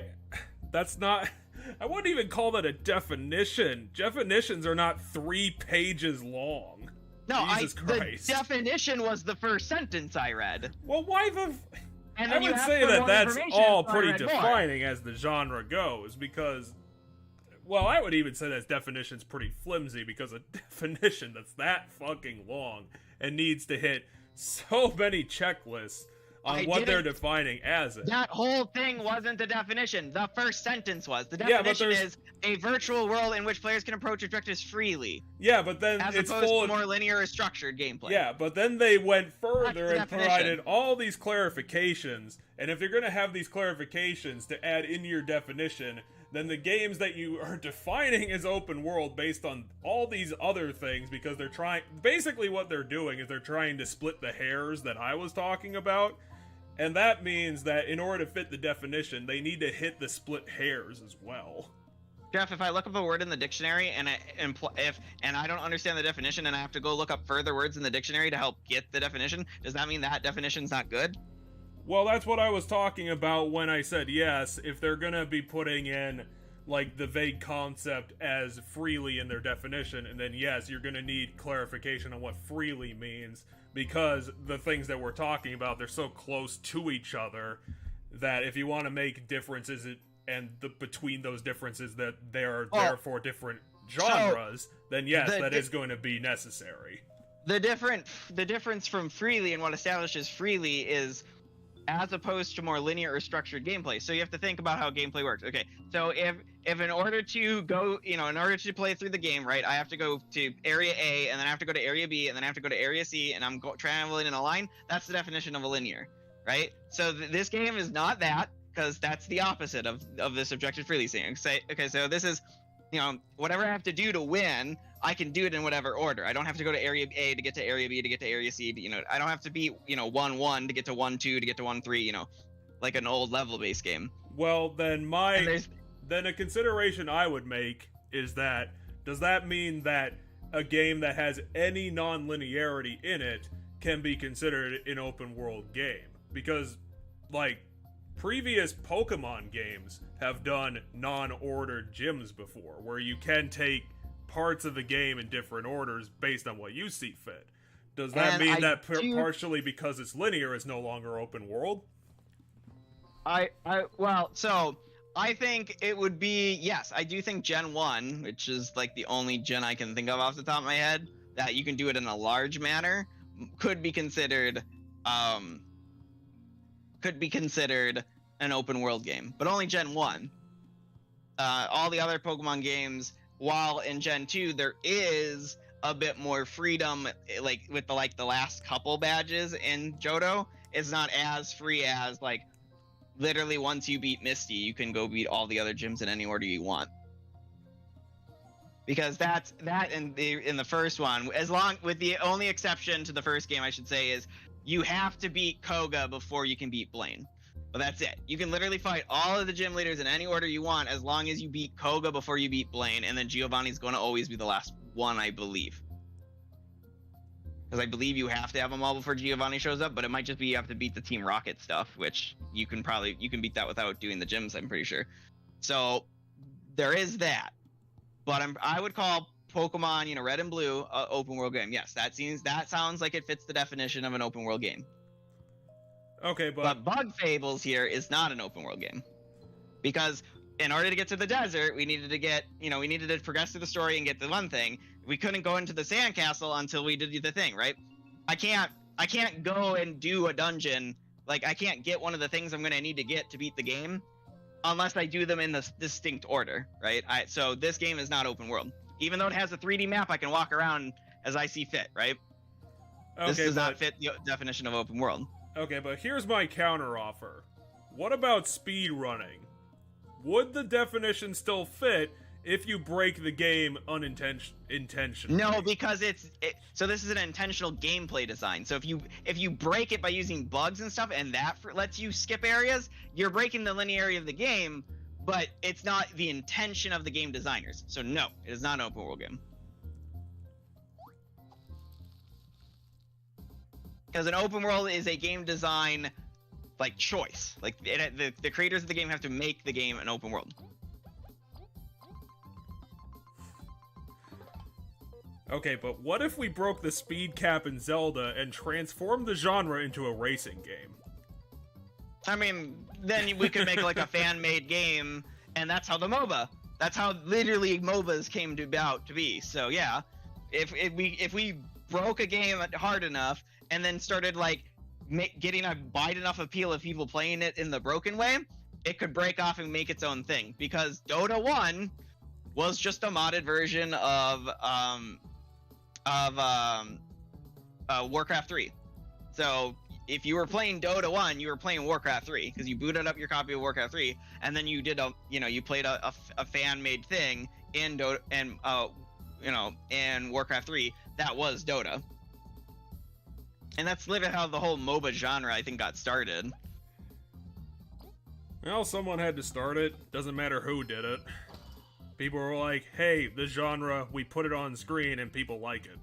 Now, I will state that open world isn't like a genre in and of its own, but it's like a thing, it's a modifier to a game. So like, because a game's still going to be a fantasy game or an adventure game or an RPG, right? It's still going to be whatever it is, but depending on how it's designed, it could also be open world. So, but there is no game that is just an open world game, nothing else. Like, it's going to have other shit in it. Yeah, because that's not really a game, that's more you just built a landscape. Yeah, because an open world is a gameplay design choice, but you still need to have the game. So Super Mario Odyssey, for example, is an open world game because you can explore and grab the moons in any order you want. You don't have to get the moon to do it, and you have these big, massive maps that you jump between. Yes, but what about the fact that you have to unlock further worlds? Right. But I know that game's still considered open world because you can grab the moons in any order. Now, it's a less open world game than other open world games. I'll give you that argument. I will give your argument something in that I would agree that if it's explicit linearity, then fine. I can consider that it's probably not an open world at that point. Hell, Ocarina of Time, I'll give it to you specifically on Ocarina of Time, is a bit more open world than because of the rest. Because there's probably second half stuff that you can do. Yeah, you can do a bunch of the dungeons in any order, I believe. In the later half of the game, yeah. But because the problem is that it's probably more explicit than what I'm thinking about because I never bothered trying. When you get into the dungeon, you might actually need more tools than you think. Yeah, and you also, the dungeons themselves are linear, right? Well, yeah, the So dungeons aren't there's the open that. world part. I mean, it's But like a a lot of open world games, like it's always, Breath of the Wild, you can tackle things like a million different ways. I don't like the game, but I'll give it that you can tackle the problems in a multitude of ways. Like it's super creative in what you can do.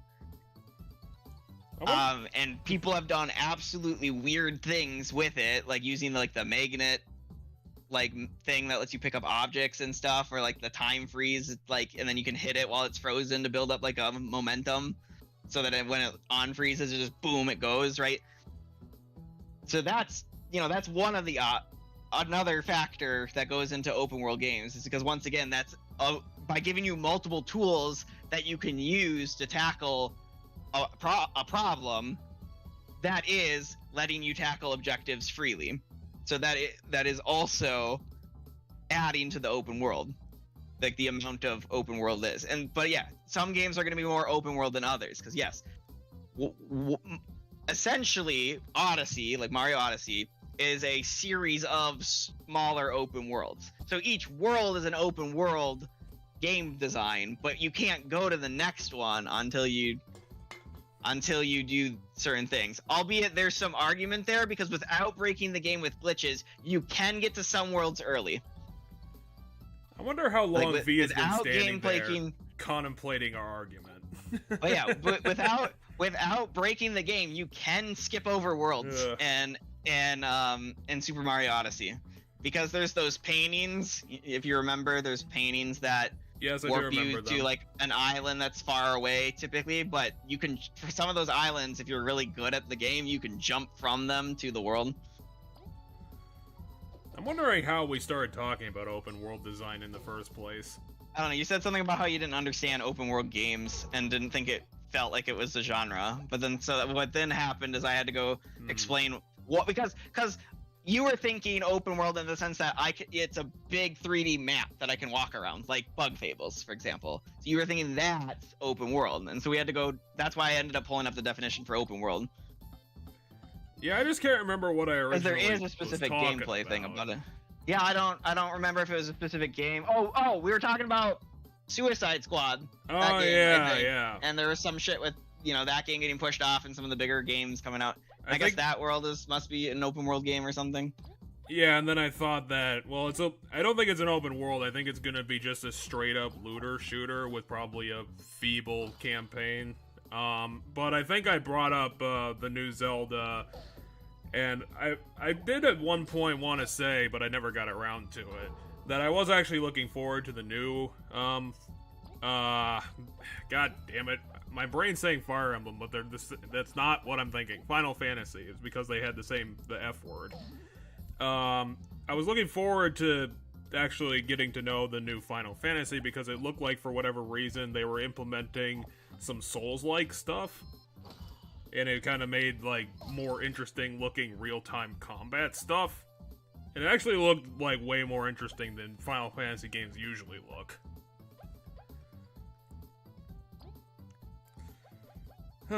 But that's a long way off from now because of things. It's June. Well, no, not that. I know it's close, but I'm talking about like me playing it. Oh, gotcha. The other thing I had in my mind was Redfall has been getting slagged off a lot recently because I think they started in their promo stuff revealing a bunch of features of the game that are not fan favorites. Like I think one of the first things was that it's supposed to be a single player game, but it's supposed to always be online, which is really shitty. And then for whatever reason, I think they said they were going to be putting it out at 30 FPS on consoles, which again, considering that we're in the 9th gen proper now, is I don't know how like common it is for games on console to be running 60 FPS now, but I would imagine it's probably a lot more common than it used to be. What, 60 FPS? Yeah, isn't it getting better on console? Yeah, I think so. I guess I don't really know because I don't play a whole lot of things on console. But the problem is with that is that I can't really care about it, yeah, because Redfall is doing a bunch of crappy things, but it's fucking Redfall. I mean, this is a unique IP, so I don't think anyone really cares that much about it. I don't even know what this game is, so... I don't know either. Like, I don't even know what genre it is. It might just be a multiplayer shooter for all I know. But yeah, that was, things in gaming as of now. I could take a look and see if there's any more interesting news to talk about, because seriously, like, there were topics to talk about, but like what were some of the other topics you had written down? Because you said you had ones that weren't related to gaming written down. The one that I wanted to talk about, I didn't have much to talk about it, but I wanted to mention the Bud Light thing that was happening recently. Oh yeah, I'm pissed about people's reaction to that. I mean, one, it's a whole lot of misinformation, but I'll let you talk first. Well, I didn't want to talk about it because I was pissed off about it. I wanted to talk about it just because, like, from outside looking in, it looks really bizarre as a controversy. Because the way it is. Because the way that I thought it was gonna play out was it was gonna come up in the news cycle. It might be I thought it was gonna blow over immediately, like after a couple days. But then it just kept fucking going. And then, like, you know, lots of celebrity people got in on it, beyond the usual voices that you'd expect. They did stupid stunts about it, and then there was the usual backlash to the backlash, and then the company had to issue a statement about it. I only know one celebrity who got involved, and it was Kid Rock. But other than that, and the initial person who started it, which isn't even their fault. So... to tell everybody what it is and why I'm mad is because the right-wingers are just stupid and don't pay attention. So what happened was, I forget her name, but she's a trans actress. She did a promotion. Yeah, that was the bizarre thing. Like, the baseline controversy about this was that a person endorsed a product. Yeah, and it was on her Instagram, right? And at the end of the day, had right-wingers not freaked out about it, hardly anybody would have seen it. No one would have cared. It would have moved on, right? But anyway, one of the things she mentions in the promotion is that Bud Light gave her specifically a can. Well, only one. There's only one of this in existence. They gave her a can that has her face on it. Only one. Right? And so how the controversy started and how it blew up with right-wingers is they all thought the can was changing to a LGBT can. And they passed around this picture online of a real Bud Light can that's 2 years old because they weren't paying attention 2 years ago. The can you're seeing everywhere online that has like the they them on it and stuff is a 2 years old. Long ago Bud Light did this. Because Bud Light has, on every June, Bud Light's been said something about pride.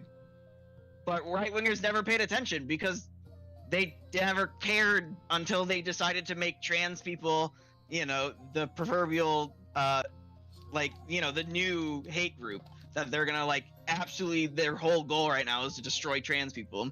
Like, make everything about their lives shitty, right? Fucking Missouri just signed, there was a emergency order from the Attorney General in Missouri that bans for both adults and minors. It bans all gender affirming care with some stipulations for adults where they can get it, but one of the stipulations is they can't transition unless they don't have depression. Like, if they have depression, that makes it so they can't. But the problem is one of the symptoms of gender dysphoria is depression. Like, so these people are going to be depressed no matter what, because most likely are going to be depressed. So they have to sit through all this other legal shit where they have to have talked to a therapist for 3 years and had to go all this stuff. Jesus, 3 years? Yup. And so it's like, yeah, well, yeah, and it's stupid shit like that. Well, that's not just stupid, that's impossible. Because therapy is fucking expensive as hell on its own. And you're asking these people who are sad and feel horrible inside, you're asking them to wait 3 years. And if any time in those 3 years they get that depression moniker labeled on them, they can't get treatment. They will not be able to transition. And that's what just happened in Missouri. However, some states, like ours, Minnesota here, are passing stuff to protect people. And so we're gonna probably see a bunch of people come to our state because they're fleeing other states.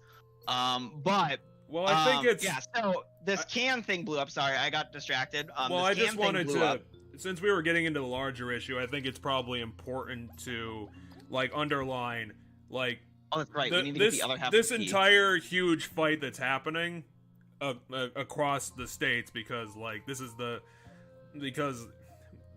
conservatives don't seem to have any major answers to major problems, so they're just spending all their time on this complete bullshit. I mean, it's not bullshit for those who it affects, but on some level it is complete bullshit because this is affecting such a minute amount of people in general. That's why the effort put into place is way overestimating the amount of people this is going to affect just in general. Yeah. So the reason they're doing it is so they can rally. They want to rally everybody behind one thing, so that they can get people behind them for the next presidential election. That's kind of the whole concept of why they're doing it. And yes, you're correct. The number of people who are trans in the world are I think it's 3% of the population or something like that. It's a really small amount in the grand scheme of people. And they're just trying to make it this big issue so that they can, one, go after a minority group, which Republicans always do, and two, drum up controversy that, the left is brainwashing your kids and transing them, and it does all this horrible shit because it's unchecked science. And guess what, Jeff? A hip replacement surgery is newer than a sex change surgery, by the way. I'm just gonna say that. As far as when they call it unchecked science, we don't know the effects of this. That's a lot of the gender affirming surgeries and stuff have been around longer than hip replacement surgeries, everyday things.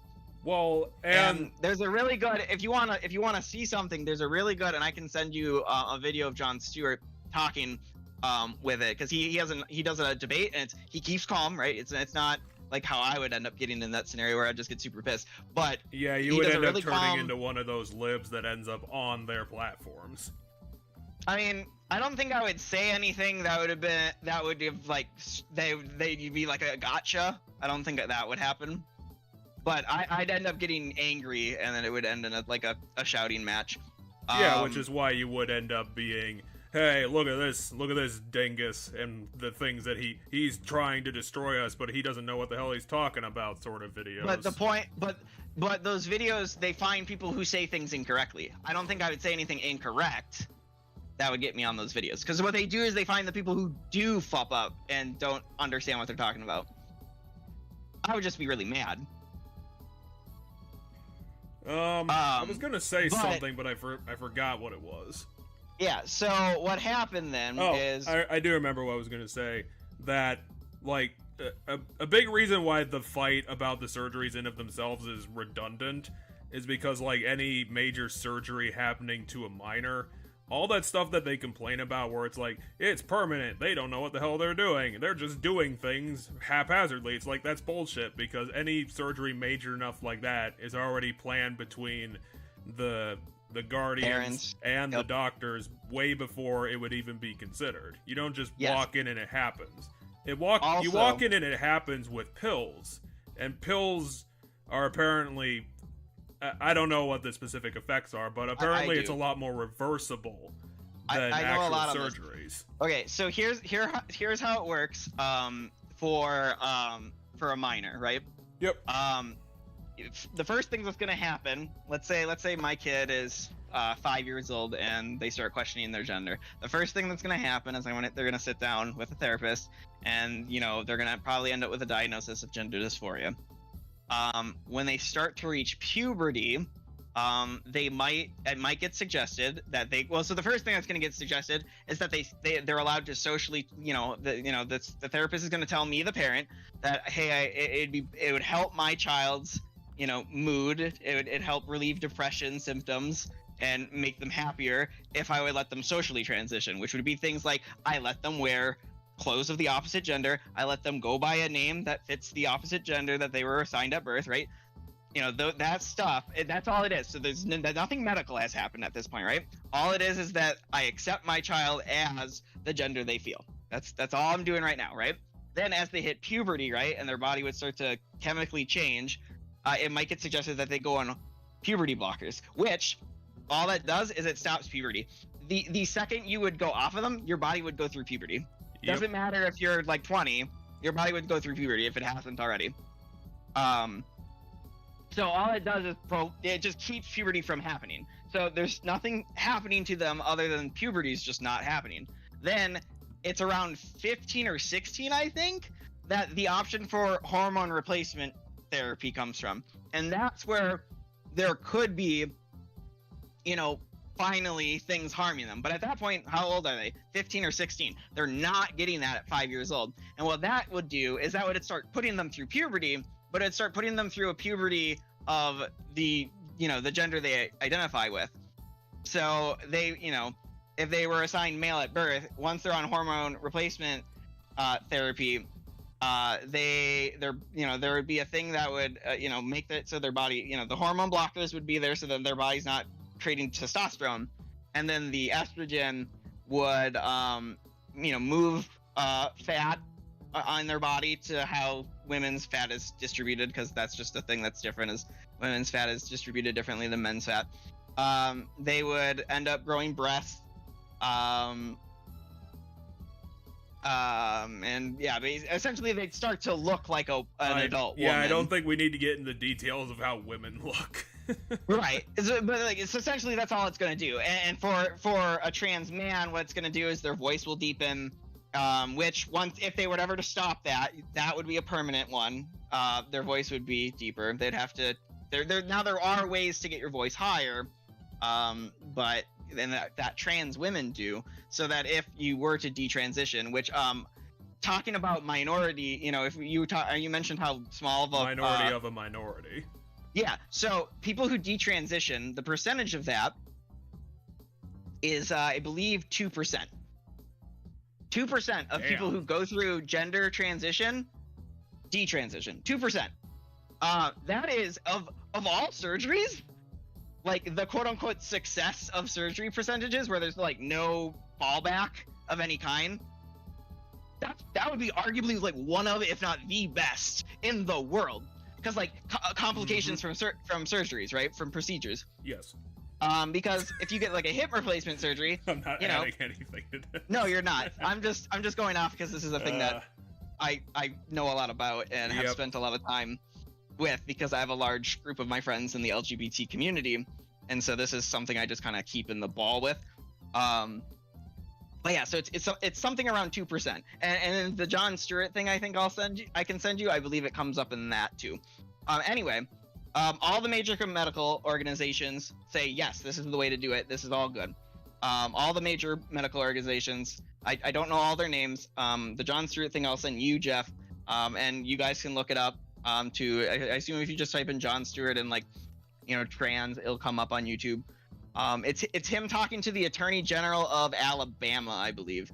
But yes, and it's a very interesting and good argument, because she says all these things and he goes, well, that's definitely not true. And he points out, like, well, why is it you agree with these major medical organizations when it comes to how to treat like childhood cancer, like, for a kid, but then you suddenly think they're all wrong when it comes to this one thing?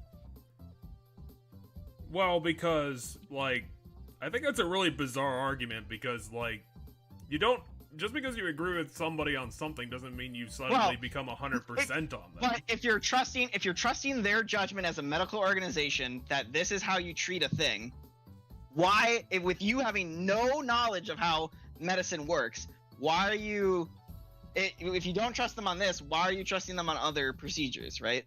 On how to handle them? Like, you have no medical knowledge, you know nothing. So why is it that you're choosing? So this one thing you're saying, no, they're not treating this right. But when it comes to how to treat other things, you're still following their guidelines to the letter. I suppose that might be a legitimate organization. It's a legitimate argument because it's an organization instead of a person. Yeah. So the thing here is, so, you know, legally, you're following all the guidelines that they set up for how to handle, you know, pediatric cancer, how to handle someone having a cold, like medically how to handle all these things. You're trusting in these medical organizations that this is the proper treatment for this. But then this one random thing, you're not trusting because you just don't like it. It's really, at the end of the day, that's typically what it is. Or it makes you uncomfortable because you don't understand it. But yeah, so that's the thing. And then later in life, for trans people, once you're over 18, that's when you can start to go under the knife for surgeries. So at this point, there's been no like knife, you know, no one's gone under the knife. It's been pills. You know, the puberty blockers were pills. The hormone replacement treatment, which happens at like 16, would be pills. It can also be patches, creams, or injections. They have a couple different ways they can do it. Another important thing to mention in the grand scheme of things is that children are not perfect in their lives, and right. Again, going back to this is a weird, like, objectively, this is a weird thing amongst all the things that they're getting so upset about. Children do get surgery for things. That's why they're planned out before they happen. But as I said, no child is going under the knife for any of this stuff. Yeah, but children do for other things. Yes, they do. That's definitely true. But I'm just saying, there has never been a child in the United States who has gotten vaginoplasty, which is the surgery that would be the sex change from male to female on the, you know, genitals. There's no child who's ever gone through that. All children are doing would be socially transitioning, which is just letting them wear the clothes, letting them use makeup, and if they stop at some point, sure. If they wanna, if they realize that's not it, sure. That no harm, no foul.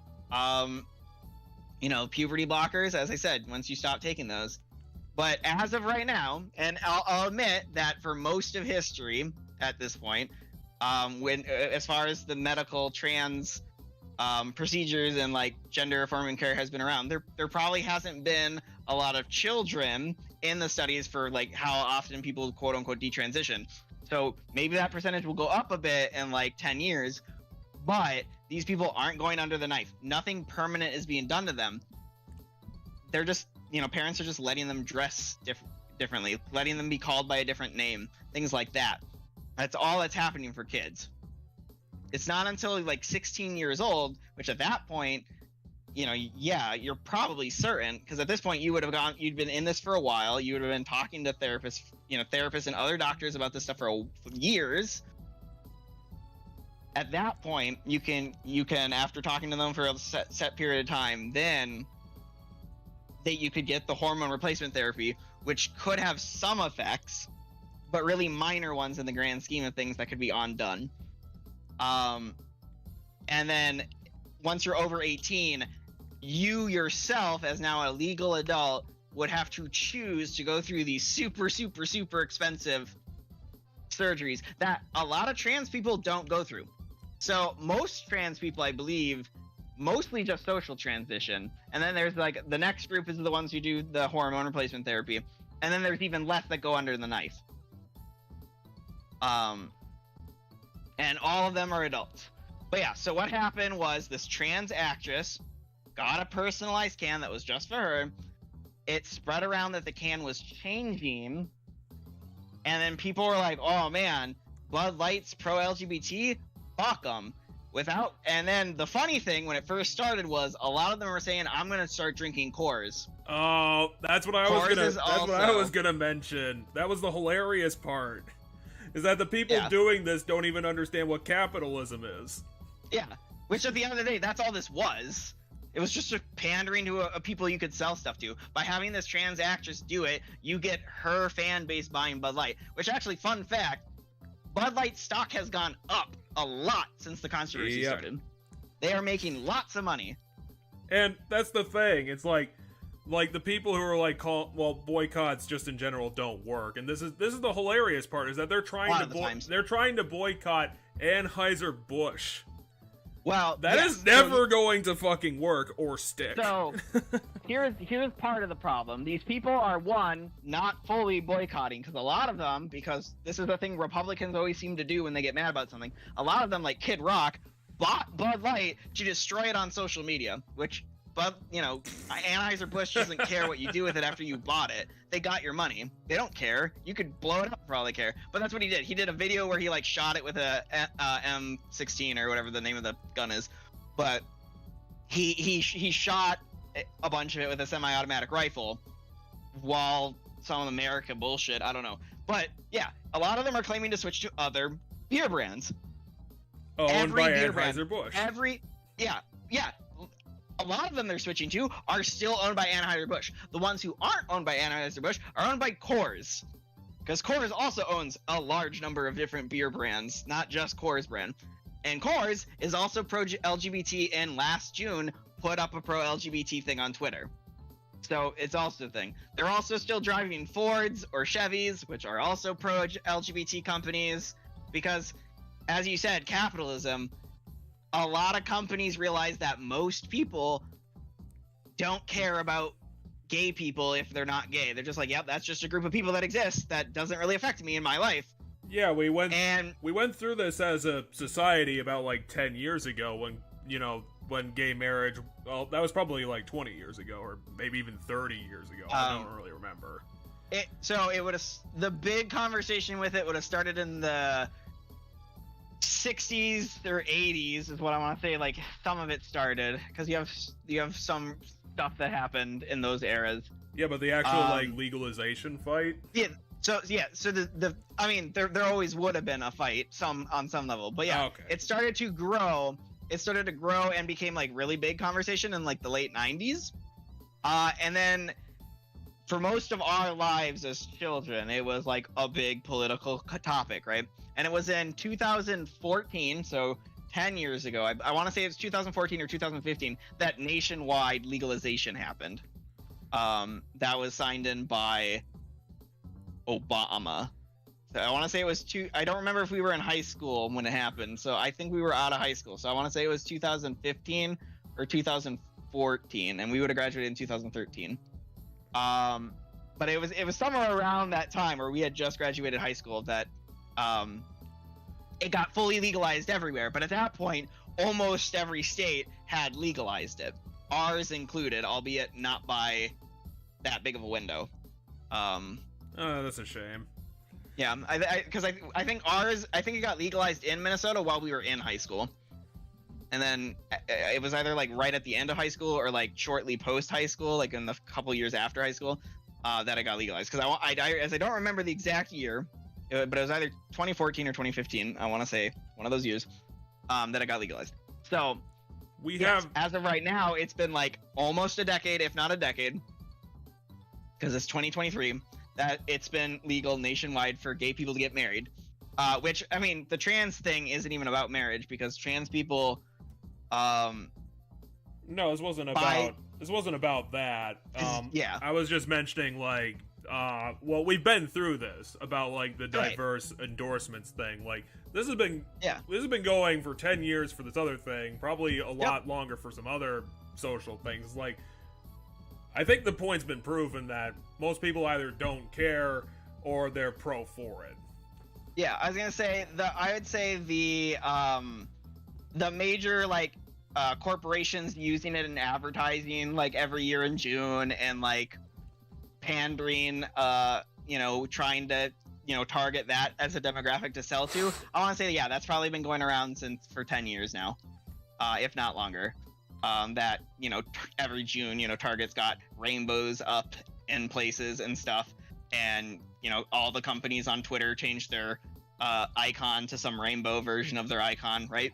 They all do that in June, all to cater to a demographic to try to sell to, and that's it. And most people see it, like, even in the LGBT community, because as I said, I know a lot of people in that community. But They see it as But, rainbow capitalism. They see it as rainbow capitalism, and they don't give a shit about it. Like, they're like, cool, I don't really care that Target did that. If I'm gonna shop at Target, I was gonna shop at Target anyway at this point. What they care about is when a company specifically like demonizes them or dislikes them, like Chick-fil-A, where Chick-fil-A donates to conversion therapy. Oh, really? Which, some of the charity organizations, because they're a Christian organization, and there's some of the things they donate to are these other Christian organizations that do conversion therapy. So it's not like they're directly, but like they're helping feed it. Yeah. I'm actually surprised it's still illegal. I don't actually know off the top of my head if it's still quote unquote.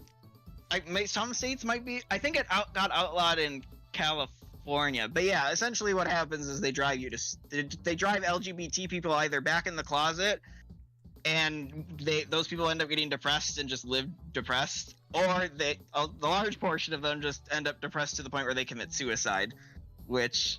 Well, it's basically non-functional therapy. Yeah, which is what's happening now in the like what would happen and what will happen in these states where they're like banning trans treatment, is those people who are trans in those states who won't have access to those treatments will face a lot of stigma, face a lot of depression, not be able to live as their true selves, and because of that, their risk of suicide, which trans people already are the highest suicide group, of people who end up committing suicide, those people will spike, and the people who are getting untreated, because it's been proven, and that's why all the major medical organizations are for this stuff, is that it lowers the risk of suicide by a lot. Having the support of family, being allowed to socially transition and stuff, all of that helps, right? Because if you think society demonizes you and thinks you're a monster, you're gonna feel terrible about yourself, and that could drive you to suicide, which is not good.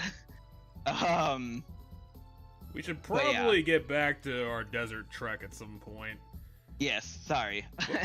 This is just a topic that I have a lot of opinions about, or a lot of knowledge about, and a lot of feelings about, I should say. But the original reason why I wanted to bring it up was that I thought it was going to blow over, as these things usually do. But I also thought it was going to blow over. The thing was, it ended up getting a lot more news than I expected. And like we were talking about, it was like a lot of the news were coming from probably the usual. I was probably seeing, because for whatever reason I see a lot of, I don't know if it's Google's trying to be balanced, and the only way you can do that is basically just constantly sharing the New York Post and Fox News. It's like the boycotters were trying to claim victory, but the things they were saying were, like we were talking about, completely untrue. And that's why the one that I thought of, which was the hilarious story, was the guy who was like, he's gonna boycott the one beer by buying the company's other brand that they make, which would be Miller. Which was hilarious. Miller Lite is made, or Busch beer, like Busch, is made by Anheuser-Busch, obviously. Miller Lite is made by Anheuser-Busch. Bud Light is made by Anheuser-Busch. And then the Coors company owns Coors. It owns the next other cheap one. But yeah, essentially all the basic cheapo beers that people are going to be wanting to drink. I might lose this. Which is why, I mean, we do still have that res item you can use on our tank. True. You can't secret stash. I mean, you might be able to do res and secret stash to at least get them, back to beefy. No, I think I might be able to just kill them by using the abilities, is my actual thought. So yeah, and in most cases, the people claiming go woke, go broke are definitely not going to be true, because the boycott's not going to stick. They're going to lose interest and move on. And again, this is fucking Anheuser-Busch. It wasn't going to stick to begin with. Right. They are the largest beer company in the United States. The second one would be the Coors one. which also is pro-LGBT. Huh. I'm wondering if In fact, anything... I can't think of a major beer brand that isn't pro-LGBT. It's a pretty big minority because, like, I would imagine most companies aren't going to try and stick their hand into making major political noise. Right. Because they'd rather poor cater V. to everybody. Yeah, I've misclicked. They have money. Sell them the thing. Yep. And if you don't, you're fired. LV's down. We got this, though. We have one guy, and he's got half his health still. I don't think I had anything more in the regular news coming around, just because, I mean, I guess if I rack my brain, I could think of something other I mean, like, insane things have continued to happen, like, conservatives are continuing to push their dumb laws that make no sense about other things. The hilarious fight about the debt ceiling is still happening, which eventually conservatives are gonna have to... Like, the Democrats basically got them over a barrel at this point, because the things that they want to do is making the government big, and it's gonna cost money for them to do it. So, they're not gonna be able to stick the ground, especially with how fragmented the party is anyway. Right. The issue with that, is that most Republican voters don't actually know how things work. So, or they're, you know, really wealthy capitalists whose main government goal is to help them stay rich. Yeah. But like people like my relatives, if I were to ask them how something would work, or ask them like, do you know how much we spend on X, Y, or Z? They don't. And they're not going to make any issue. They're not going to try. So, you know, they'll bitch every day about welfare and how much is being spent on welfare without knowing that it's a very small amount of the government's yearly funds. Well, maybe you could going just to welfare. Maybe you could just And then- point out to them how much money we're spending on subsidizing our shitty wages. Yeah, I try to show them things and how much, you know, corporate bailouts are and things like that. Most people that are in those camps don't want to learn things like that. Oh yeah, you're probably So they're trying to just go gonna- to the inn or the item shop. Yeah, I was trying to think what I came here to do, and it was I wanted to go to the inn because our guys died, and then I was gonna take the shortcut because I forgot we need to get 2 halves of a key, and we didn't get the 1 half of we don't have one of the halves, and so I couldn't actually when I got to the sandcastle I couldn't go into the sandcastle. So what I was gonna do is I was gonna take the shortcut to the desert city. Oh once yeah, I'm did we done actually here. make it to a desert city? Yeah, and we did because we needed to go there for. Let's eat this rock. Well, it's not worth eating anything, but probably go cook I'll some put it stuff. in my mouth and break my teeth on it. But yeah, so a lot of what the modern day Republican Party is doing, because I will state that for some people who still consider the Lincoln Republicans, I forget, I think they just call themselves the Lincoln Republicans, but there's a group of Republicans, there's like a group that's like was very anti-Trump, very anti a lot of the modern stuff. I don't care about those people. Like those, if they want to be that kind of Republican, sure. I'm not gonna like think they're absolute stupid or evil. So it's typically one of the two things: you're either absolutely stupid, which is what my relatives in this case are, like you're literally not learning or refusing to learn and look at basic facts, or it's other things. I'm gonna put a honey drop with the egg. I bet that would make something. Yeah, I think you'll get something out of it because my suggestion of the... Nope. Are you serious? That was a fucking sweet thing with an egg. How can you not make that good? Yeah, I thought it'd be like a Okay, honey. let's put a potato with this leaf and make some bullshit. Well, I know that this I think makes the breakfast. It just makes generic breakfast. Yeah, it makes hearty breakfast or whatever. No, it's a leaf omelet. All right. We made a... I don't know when my brain farted on burrito.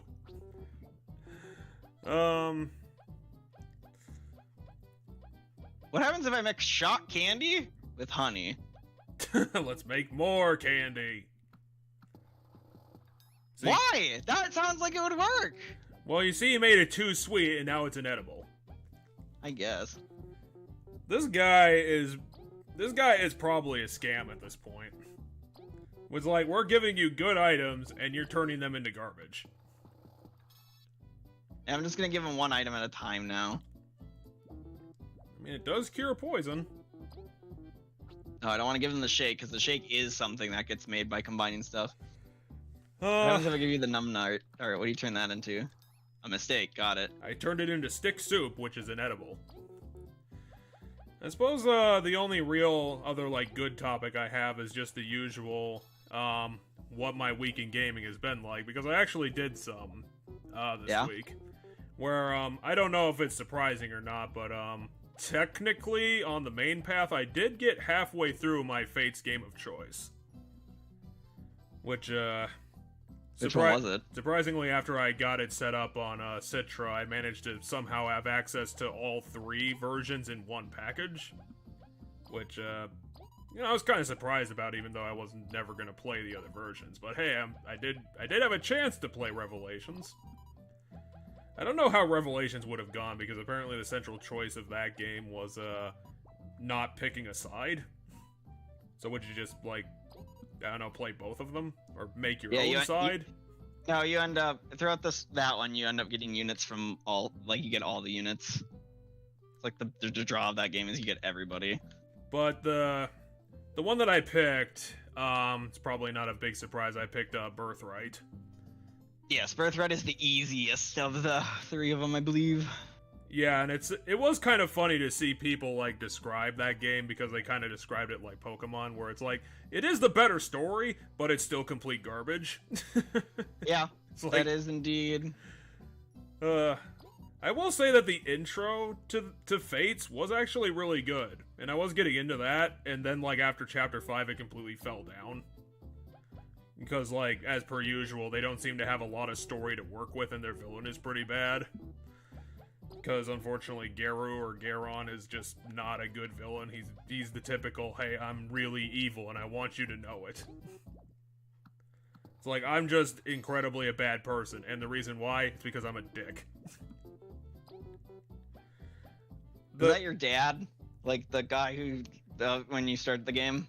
Because I know when you start Birthright, you're with the Norn people, and there's, like, the king of the Norns kind of a dick. And he's supposedly your dad.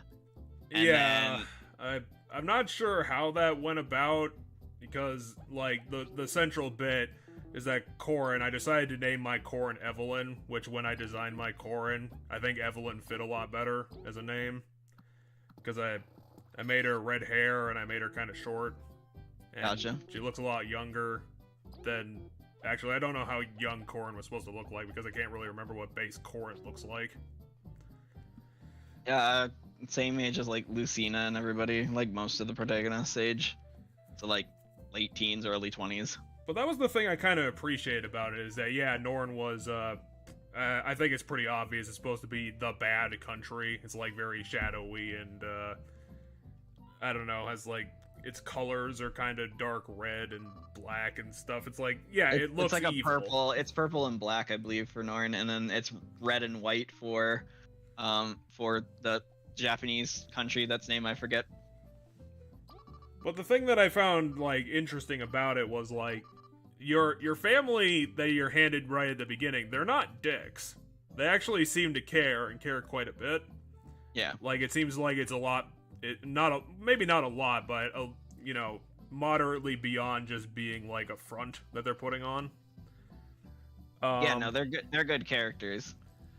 And like, they're good people. And I did really appreciate that, because when you do make the choice, if they didn't do the stupid thing where they revealed the twist, like, in Chapter 5, it would have actually made it a meaningful choice, in my mind, because it would be like, hey, you got these 2 people who are both kind of treating you nice, and if Garu, like, just kept his mouth shut, then, like, you between, you know, do you want this family or do you want this other family?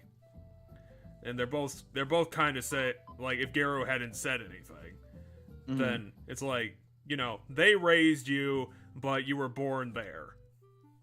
And, you know, if you didn't know about the kidnapping thing. Yeah, because, yeah, if Norn raised you, which is weird, because Corrin looks like the base Corrin looks like all the Norn people. which is weird because that's not the one they were born to. Yeah, and But that's they're why I raised was. by Nord, That's why I was. and they're from the Japanese place. That's why I was kind of side-eyeing it a bit, because I couldn't remember how it was supposed to be explained. Because yeah, she's supposed to be born in Hoshido. That's it. You're supposed to be born in Hoshido, but she has the dragon blood in her, and I think that's coming from Garun's family specifically. So I don't remember if it was like some sort of like magic or science that they injected it into Corrin to kind of sell the illusion. Nah, Trying to remember how that fit in. So the dragon blood comes from the queen, I believe, of the. Can't she turn into a dragon too? The queen of the. I think she gets killed right away. Yeah, like, I don't. Doesn't the queen of the Japanese place have dragon powers or some shit? The one thing I can remember is that she had the power to basically shield her entire country from invasion, which is why it's actually pretty clever. Garu's ploy to remove her from the chess table was actually pretty clever, because it's like, hey, I'm giving you this sword. It definitely looks like really evil, but it doesn't immediately kill the user. So it's like, is it supposed to be evil? You don't really know unless you know, I would say. But yeah, the fact that her sword looks really evil, it's probably a pretty good giveaway, even though it doesn't immediately like try to slice her own head off or do some magical bullshit. Mm-hmm. And then it's like, he was able to predict like her betrayal, retreating, being accepted by the other country, and then at the perfect moment when he was able to get like his agents or his ghosts in the city to activate his trap card, and it managed to all work out in his favor. I would say even though that's a lot of contrivances, I would say it's also still kind of clever. Mm-hmm. But yeah, after that, like, even before you have to make the choice, it's like Garun is revealed as the guy who, one, killed your real father, and then kidnapped you because for whatever reason on the dangerous mission that her father was going on, he decided to take his baby with him. I'm not really sure why, because it didn't seem like in that cutscene that his entire family was there. It seemed like it was literally him and Corrin as a baby, and then probably like his convoy behind him. Okay, so the bandits apparently have the other key, and they have a hideout that we have to go raid first. Cool, you found Mr. Hitman. Because I was just sitting here trying to remember the first half of Fates, because the second half is really boring, whereas like no story stuff is really happening. They're just kind of traveling to well, the major story thing is that they're looking for their lost brothers, and that's kind of all they do for like 5 chapters. I did find it kind of funny that one of the chapters at the theater was like, it's a chapter you can do in 2 turns because it's the one escape mission. It's like literally just put Corrin on a Pegasus Knight and then get her over there. Like, you don't even have to do anything. That's not a key, that's a sword. This guy is bullshitting immediately. Okay, so this gets us into the bandit base. There's a locked like building in the desert that is apparently the bandit base, according to the mayor. I don't think the mayor hinted that I needed to go there, but I happened to jump down the well before talking to the mayor, and he said, "Hey, are you guys blah blah?" Like, he talked about the key, like, that we need to find, and I was like, okay, so I wonder if what he sells is the key we need, because the mayor didn't give us the key, and I have no idea where to even start looking for the key. Wait, do we need another key? Because I thought we got a key to the hideout. No, so we were given the key of heaven. In order to get into the sandcastle, you need the key of heaven and the key of earth. At the beginning of the chapter, we were given the key of heaven and told we have to go find that the mayor knew something about where to find the key of earth. And where the key of earth was, I'm going this way because it's faster, I think. Is it? Because the desert wasn't the desert like right there? Well, yeah, but the desert's a really big zone, and I think it's quicker to go through to get to I mean, we could try it. I'll go this way. But like, so the desert's a really big zone, and I think it's quicker to get to where we need to get in the desert where the bandit base is, because it's a giant grid, and I kind of have it memorized at this point. But we need to get to the far right corner, like the lower right corner, if you think of it as like a big square, and the sandcastle's in the other right corner. Part. No, so the southeast was, and we need to get to the northeast side, and the town we're in is on the far western side, so we have to travel all the way from the western side to the Do we need to go northeast to go southeast in this zone? I mean, there's a couple different ways we can do it. I guess we are doing it this way. I know there's another entrance to the desert on the other side of town, and it might be quicker to go that one. Because I think the other entrance will help us get to the all the way north, like, quicker. And then from there, we just need to head like 2 rooms to the right, and we're there. Because it's really easy. There's not really any obstacles in the way to get to where the bandit hideout is. Because it's like when we started in the desert, like when we went to the desert for the first time, one of the first rooms you can go to is where the bandit base is. It's locked. I should fight these bandits because we have a side quest that's like kill a certain number of them. Well, if all the bandits count, then go ahead. Yeah, all 3 of these enemies count towards it, like all the bandit types. Unfortunately, they have 1 defense, which is totally gonna wreck our strat. Yeah, Yeah, I will say the one thing I was appreciating about Fates over Awakening is that it does have better characters. They're a lot more interesting. But the ironic thing is that because they're doing deeper characters, it was actually harder for me to put them into relationships, just because I wasn't able to suss out what they were about like instantly. So I didn't really know who to pair with what.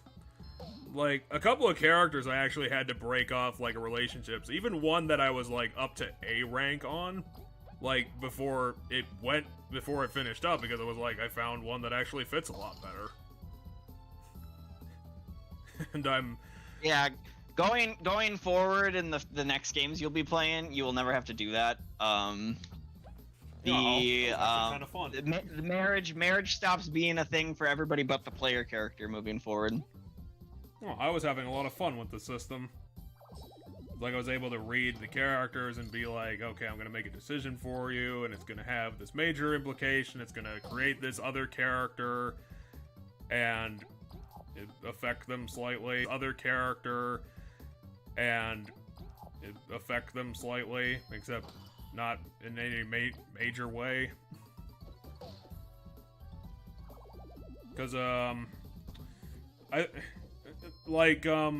Fates was the game where, like, they actually made, like, all the characters, like, protagonist sexual. Like, that was the one that, like, gave the protagonist gay options. Is there ones in Fates? I don't know. I thought there was. I know there are some in Three Houses. It's not everybody, but there are a couple characters who are. But I don't remember hearing anything in Fates, because Fates is once again got the whole child thing. It just has it with no reason. Like there's no, it's just there, and then like there's a magical village that ages people up so that you can have them as units right away, and that's like all it is. It's a very bizarre system, because I don't know if it's a specific village, but I think it's like, hey, here's a magic forest. Yeah, that's what my friend told me. It's like a forest village or something. I mean, I already got one of the kids. I got the protagonist one as per usual, because I knew who I was gonna stick my Corrin with pretty much immediately, and it worked out as well as I thought it was going to. Who did you stick him with? I stuck Corrin with Silas. Which one's Silas? Silas is the Norn bad guy who joins the Knights Corps because he wants to go looking for Corrin specifically. Oh, gotcha. And at the first he claims, because I think at that point Corrin has amnesia about her. Hey, it's literally just right here. We just walk in and it's there. I thought this was gonna be like a mini dungeon. Don't jinx it, you fuck! Ah! You moron! Now there's a mid-boss. Or a pile of bandits. What kind of ambush was that? They're gonna sell us to the wasps. What do you mean dungeon? Are you kidding me? This is some supreme bullshit. But yeah, the major bit that he claims is that, like, while she was living in Norn, it had to have been when he was living in when she was living in Norn. They became best friends when they were kids. And she forgot that he existed, so he has to, like, relearn their friendship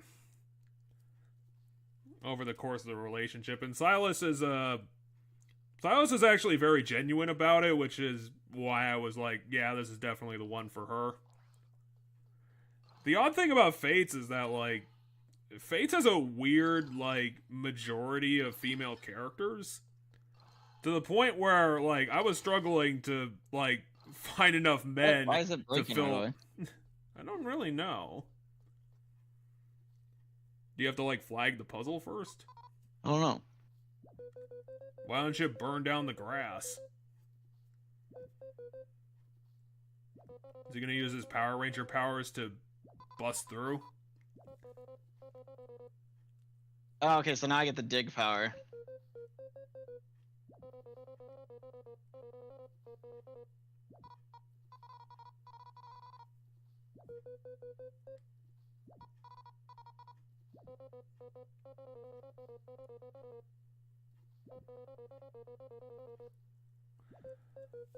The characters I was having troubles, like, finding relationships was, I think, like, Kaze and Saizo.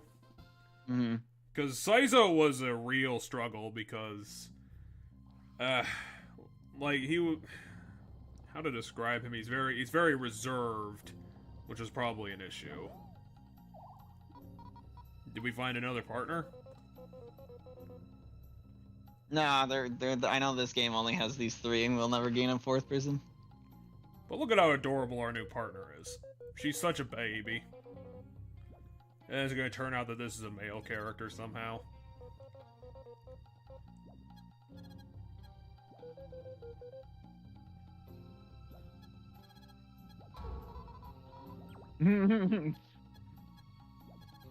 Oh no, it's an Adventure Time character.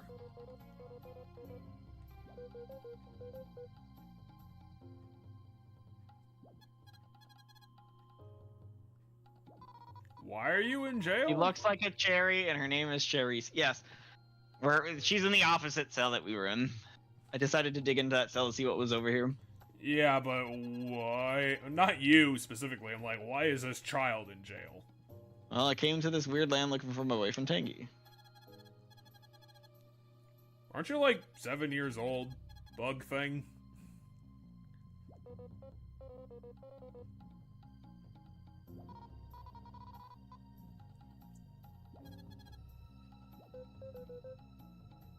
Oh no, she's not too smart. Did she try to eat money?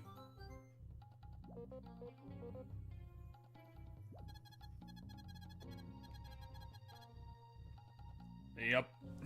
Why not?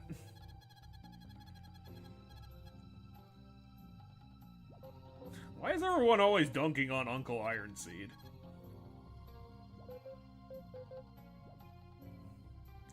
Because he doesn't do the badass thing of, like, just punching everyone he meets in the face.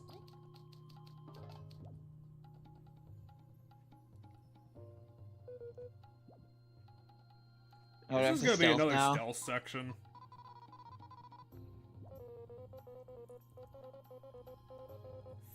Fuck.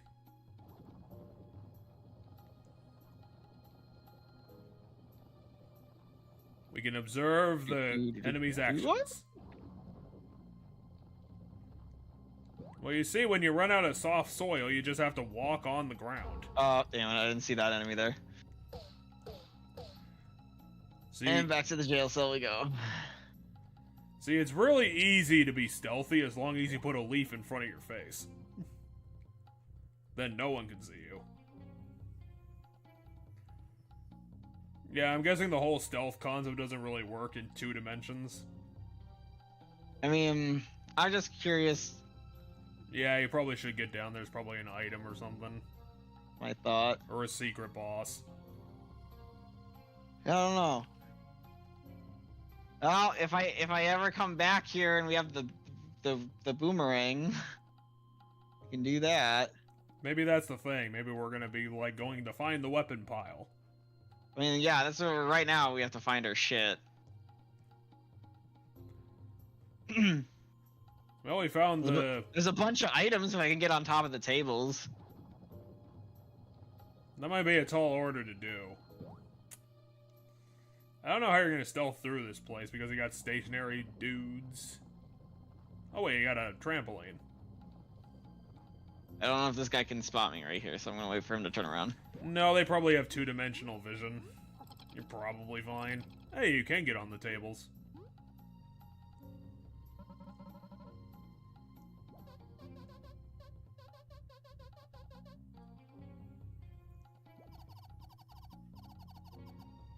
I mean, they were probably attacked by robots, so it's not exactly fair.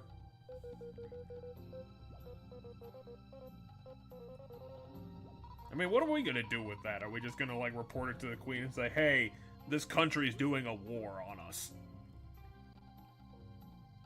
How dare they? What the hell are we supposed to do with this? I don't know. I will take that, though. Oh, the power of old Uncle Ironseed. I don't think that name's gonna stick for him. It's a bit too long. I was underground! No, you weren't. You were digging. I was fully underground by the time he turned. Nah, he saw you in the process. He Yeah. was like, he saw like the last third of your ass. Oh, that's right. He's right there at the start. I thought he was in the other corner just when at the beginning when you first walk into the room. Apparently these bandits are so terrible at their job, they need like a band of 15 of them to to subdue you.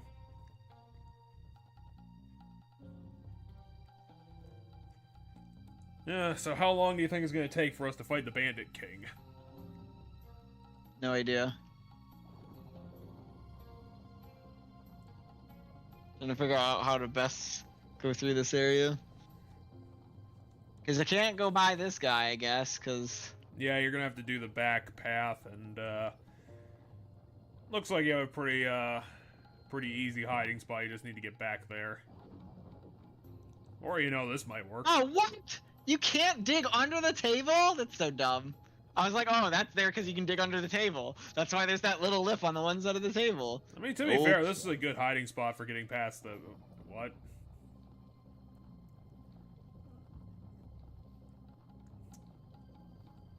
Okay, what do I need the ice for? I mean, we'll figure it out. But we have to find the puzzle to establish the puzzle. Right? I don't want to freeze the ice because then I have to baby the ice around. So I want to figure out where I need to bring. Oh, I need to bring it right here. Okay. Well, there you go. We found the puzzle. We just needed to walk around for 10 seconds. Sounds good. It actually sounds pretty bad, but you know, maybe you could use your magic shield to get it around faster.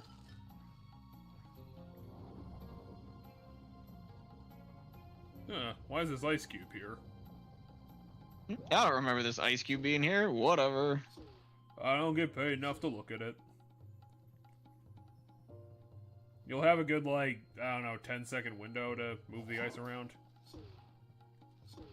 Fuck. Yep.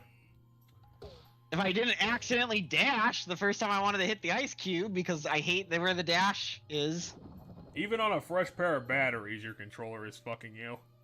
Well, because I think just the game mechanic of how the dash work is really stupid. You'll have to map it to R3 instead. No, it's not. I can't map it to any other button. Because it's just going to move the other functions to that same button. There is always a workaround. You're just going to need an external program.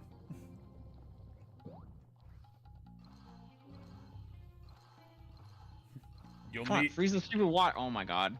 Nope. Sorry, we don't have that technology in place yet.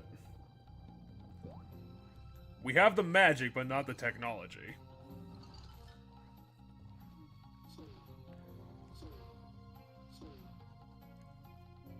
Whoa, that ice cube's looking pretty suspicious. Gonna touch it now. Yo, Barney, have you seen that ice over there? Yeah, we having a party later? I don't know, Barney. It's not my birthday.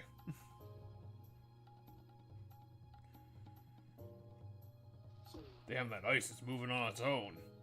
Gotta stop it sliding around, otherwise it's gonna melt on me. Oh, wait, I can probably jump from where it is right now. Let's wait for it to turn around again. Ah! Garbage. Well, you know, Kabu's not known There we for go. his aeronautics. Okay, you're gonna need that pink thing. And whatever it is, you should probably go get it. Ooh! These guys seriously have 2D vision, which is so ridiculous. Do you even need to try? Can't you just walk around them? Oh shit, this one knows how to fly.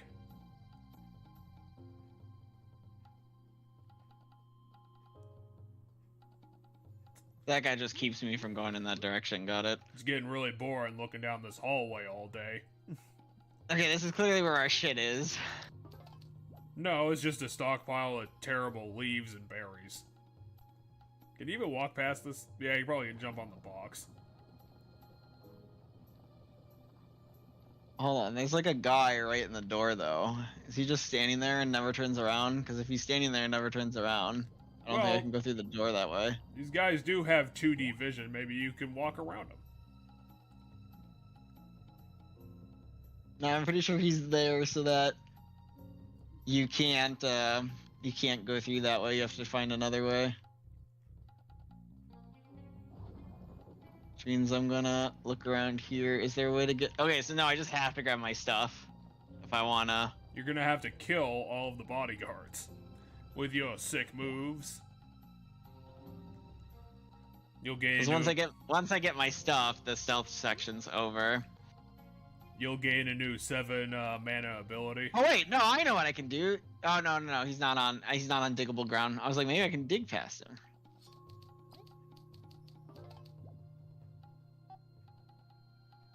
This is the boss's room? I could put all important to him. Well, I guess the boss is over there someplace. Okay, we're gonna have to do some ninja shit to make this happen.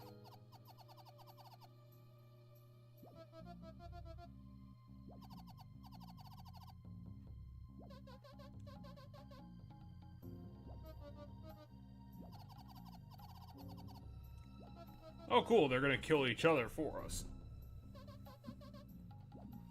Or they're just gonna fill out paperwork. Grab the book. They stole a library book? What a bunch of bastards.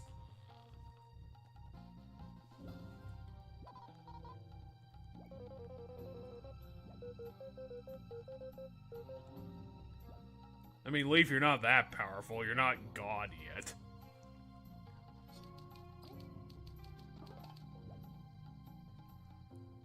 Alright, now we can just fight our way to wherever. I don't even know why they're still patrolling. We can kill them whenever. Wait, how did he know? Because it's no longer a stealth thing, it's just when I get close to them, the aggro thing now, I guess. So what, they just gained back their ears? That's bullshit, game. Like, they don't just gain more audio ability from there.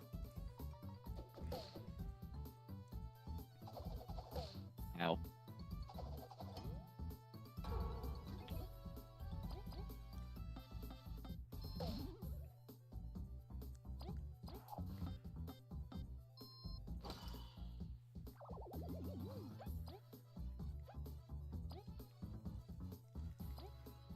So yeah, I don't think I'm gonna be doing Fates for all that long. I'll probably get the children later on when I get all my relationships sorted out.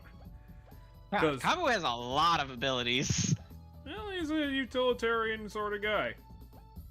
You know, he's experienced. I mean, he spent all that time traveling around Okay, and learning how to dash do through hurts things. every enemy. That's what dash through does. Well, ground. All grounded enemies, yeah. We got a lot of flying, like a lot of flying enemies in this game. It's true. But I'm imagining Fates is going to be done fairly quickly because, like, it's kind of a weirdly easy Fire Emblem time. I think I left it currently on, like, chapter 16. Oh, one more fight and we level up.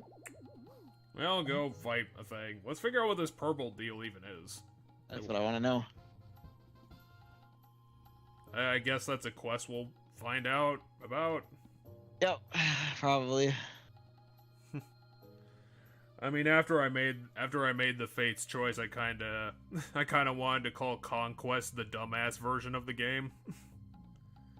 Because it's like, you figure out that you were betrayed by your own father, but you decide to stick with him anyway. Oh, I know where we are. Well, yeah, we're under the well thing. Yeah. We're back in town. That's good to know. That's really useful. So what's the next point that we need to do? We need to find the key that the bandits have. Oh yeah, we need to run through the entire hideout backwards. Basically. Well, good luck. I got a couple other things I could talk about because today I did the Resident Evil Village DLC since that was about 4 hours of gameplay, so that was nice. I'm not gonna spoil it obviously, but I will say that I'd probably call it about an 8.5 out of 10. It's pretty equal quality to the game itself. Does some interesting things, and I am looking forward to the next Resident Evil game, if it is going to be the mainline game. I don't know if they're going to make a side one again, but Resident Evil 9, whatever they end up calling it, Rose is going to be a pretty good it's going to be a pretty good protagonist.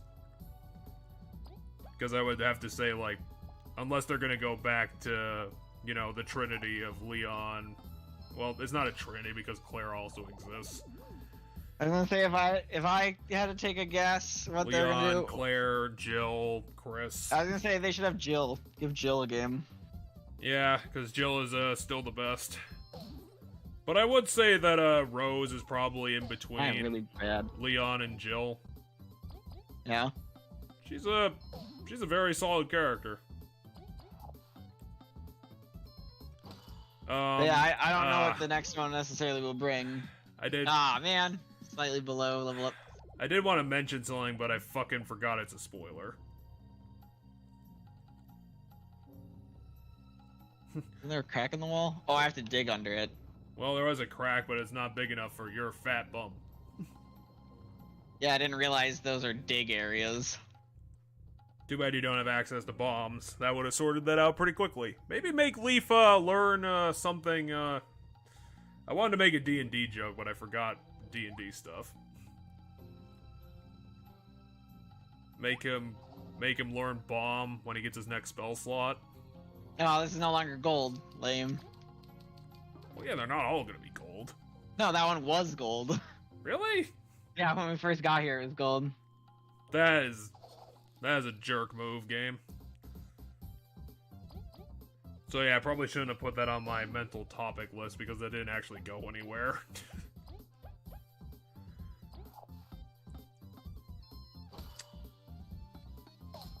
Oh man, didn't freeze them. You know, it's not 100%, unfortunately.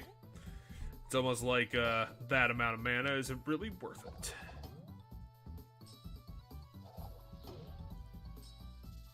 Like, on regular enemies, it should honestly just be like a near 100% anyway. It normally feels that way. Well, you're definitely going to level up off this, so you might as well just go for broke on everything. You're going to get all your health back anyway.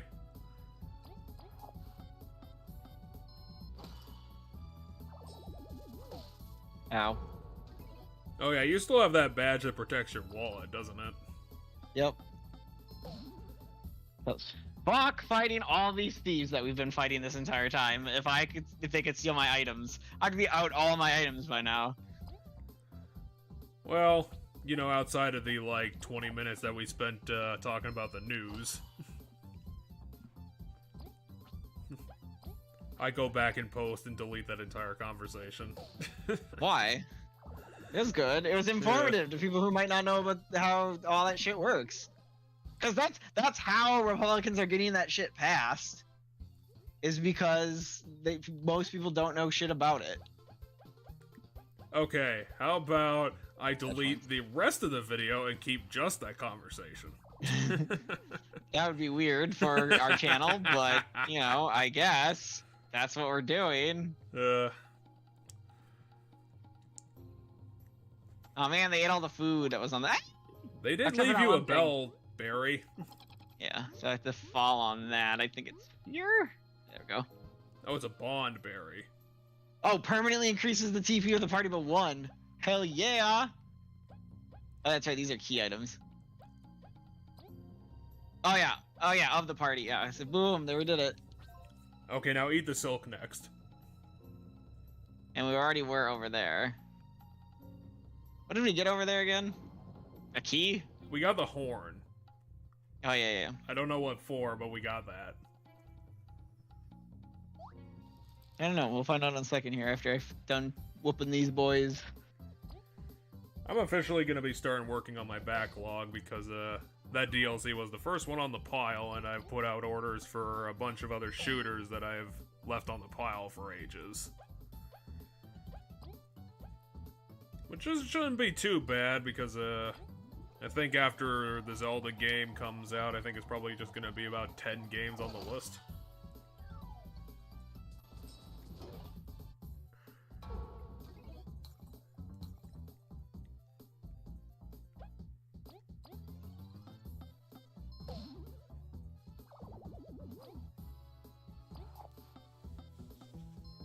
I hit the wrong button.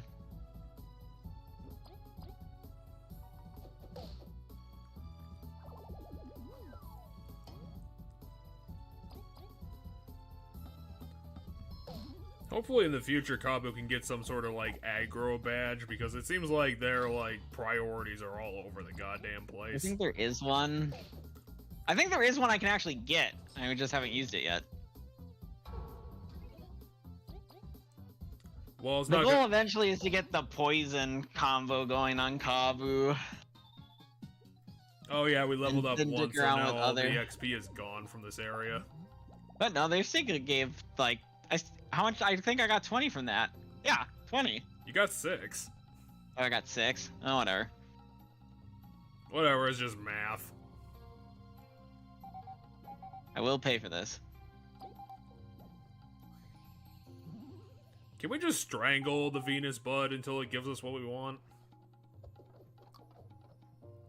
Can we burn it to the ground?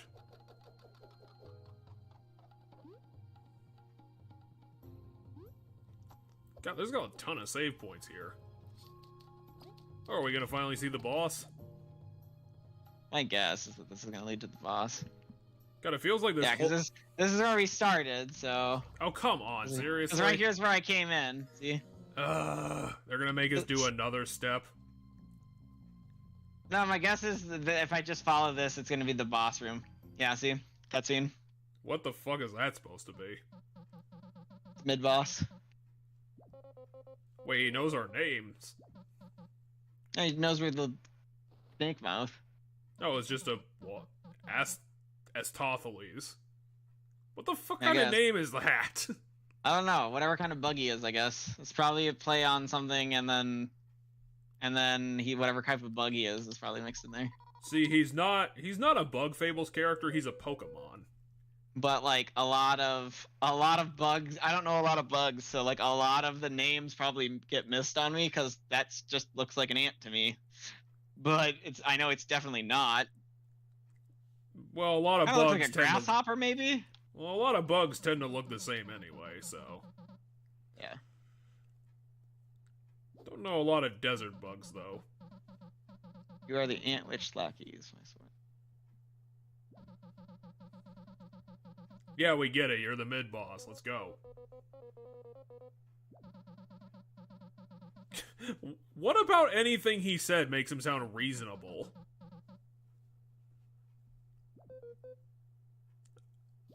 I was gonna say we were fighting a super boss earlier, but that didn't go very well. Wait, what the hell is this song? Oh, it's just We've the heard this one usual before. song. It's the usual, like, tougher fight song, like mid-boss song. 43.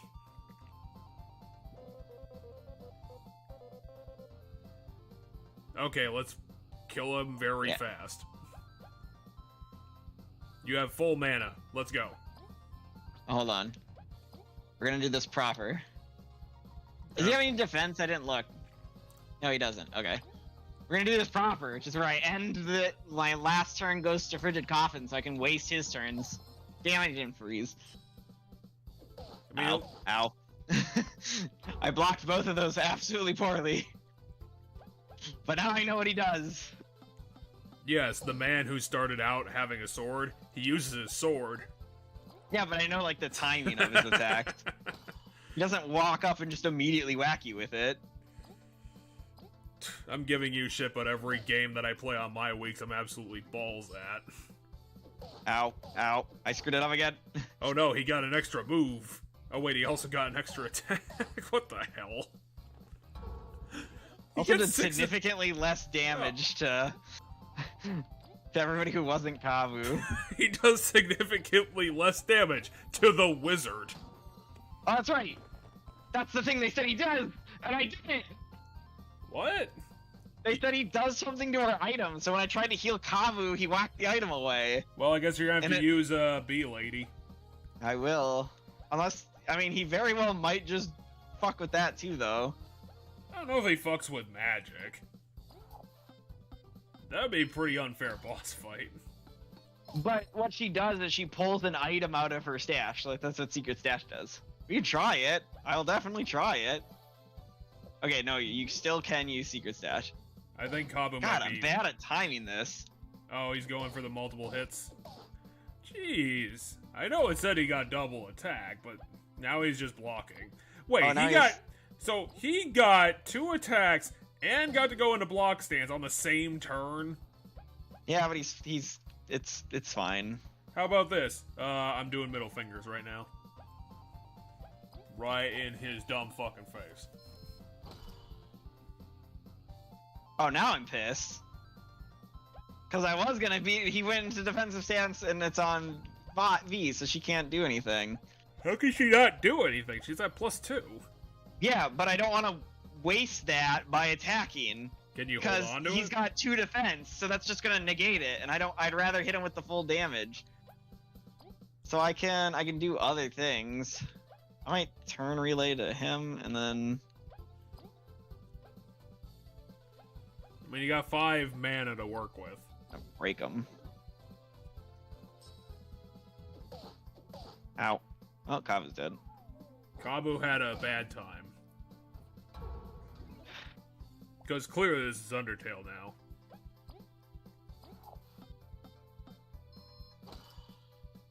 Oh, that's right, it doesn't remove his defense unless... Oh, whatever. This might be a sticky battle.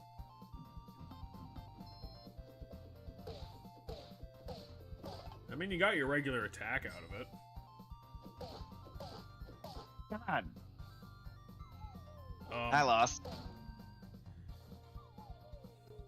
I'm so bad at blocking his attacks. Which is kind of important when he has triple attacks all the time. I know. I mean, at least you get retry at the beginning of the fight, which is really nice. Yeah, if I lose again, I might do my badges differently for him, because Kabu's taking way too much damage from his triple attacks, because every attack does 1 more damage to Kabu right now. So that's why he does so much damage to Kabu's. All of his attacks are doing an additional damage. But when he does that one, it's fine, because it's a single attack. Maybe they're doing dynamic now I know not to waste my item, because remember I wasted 1 turn with an item. I mean, you're gonna need to put that in mind. Right? This guy is, it's a lot tougher than I thought for Chapter 3. No, I was just fighting him poorly. Oh, now he's going into his stance.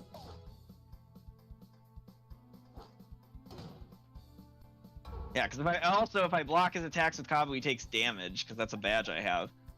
It's dynamic difficulty. They're giving you an easier time. I mean, maybe not when he goes into his block stance. No, I'm fighting him smarter, Jeff, is what I did. Last turn I used an ability that does a lot of damage on him before he was in the defense thing. Because that right there does a lot of damage. And so I'm trying, because he does things in a certain order of turns, and I'm trying to beat him faster. Because I was trying to conserve resources the first time. Oh, well, at first I was trying to freeze him, and he didn't seem to ever freeze, so... I don't know if it'd be worth using Break now, considering he's, like, close anyway. Yeah.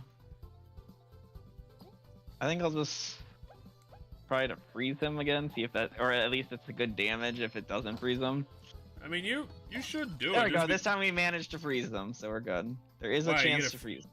Well, technically a free turn, but it breaks on attack anyway. Yeah. Hey, at least you whiff his block stance, so you get more damage. Mm-hmm. And he's dead now. Well, you still need to hit your QTs. Wait, what? You didn't even go into block stance. How does that work? Is it because, like, turn 2? I don't know. We beat him, though. Well, Astophiles is not killed, so we gotta finish the job. I mean, you did kill us once.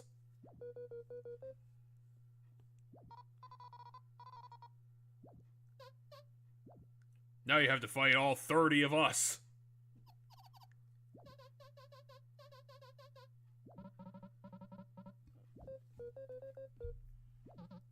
It's 3 bandits. We can take them easy. Yeah, but for sparing his life, he's gonna give us the key and let us go. You're trusting this guy to have honor as the bandit king.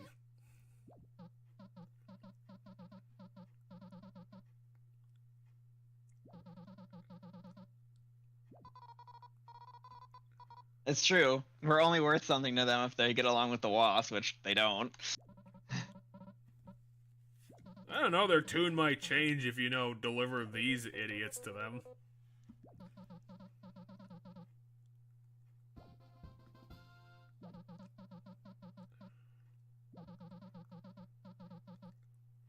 Yeah, I'm sure the bandits have a covenant. Are you serious?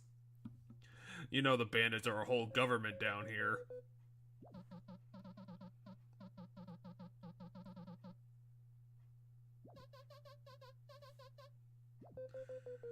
V coming in with the perfect sarcasm. The one that said they have their mood swings was Leaf, not V.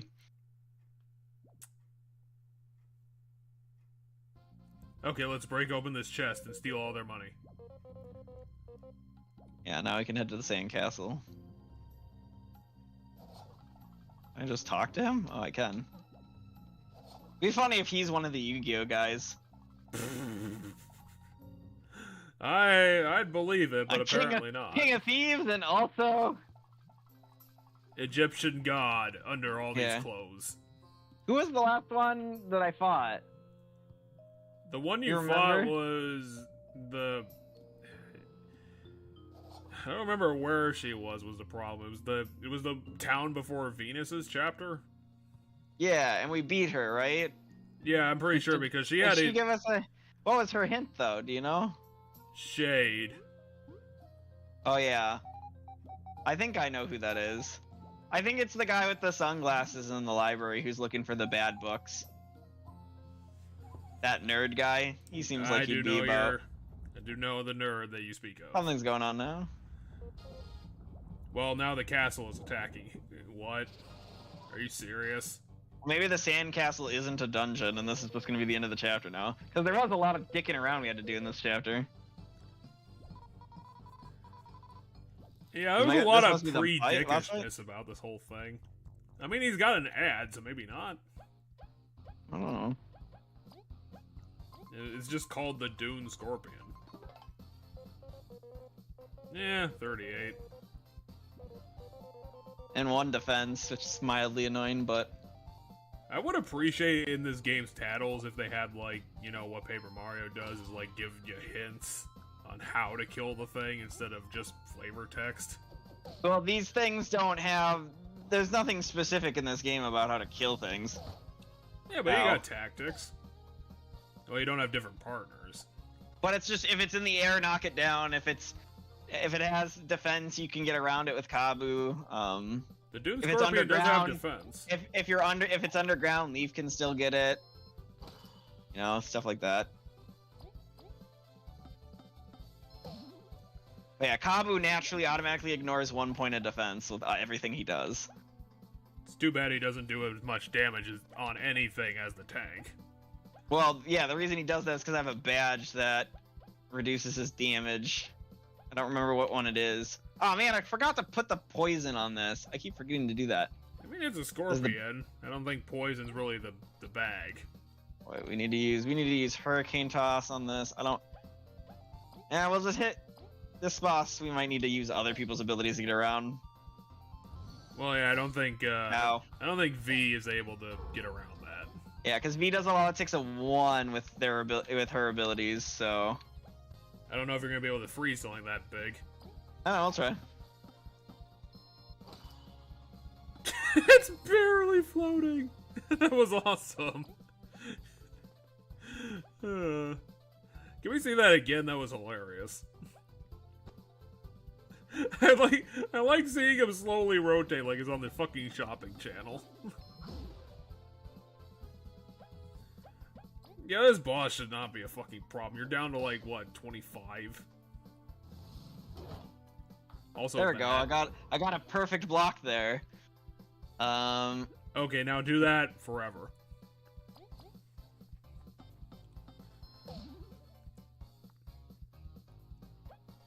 You have learned the inherent skill of this. Yeah, you should probably put break on him just to neuter his whole his 1 defense, yeah. It only lasts for 2 turns. It's barely worth it. Well, now I can do this. And I'll be able to do that again next turn, oh, too. Shit, Did a lot of damage.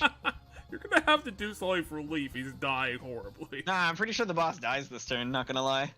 You don't think you got that much damage on it? Yeah. Well, it's only 11. Yeah, that's I'll have exactly enough. Because Tornado Toss will do 7. Hopefully you got all your stats in place. Yeah, that's the math. Okay, now you walk into the sandcastle. It's a full dungeon. It's actually longer than everything else, and you have to fight 2 bosses. Or, you know, the boss just kills Leaf anyway for no reason. And he awakens a giant beard. Winning the gameplay, losing the cutscene. Yeah, that's life. Loving it. Wait. Hey, it's Zasp. Why? I don't know. Also, Leaf is dead. Why are you here, and why should we listen to you?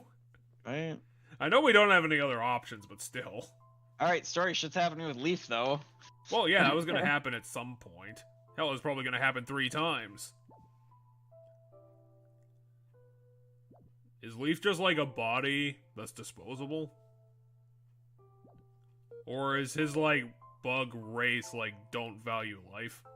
Because I was gonna say, it sounds like someone experimented on him, and he's considered, or they're considered a reject or a failed experiment by whoever experimented on him. Leaf has a weird backstory, and I still don't get it. Yeah, we still don't know all of it. Him and his Wii thing.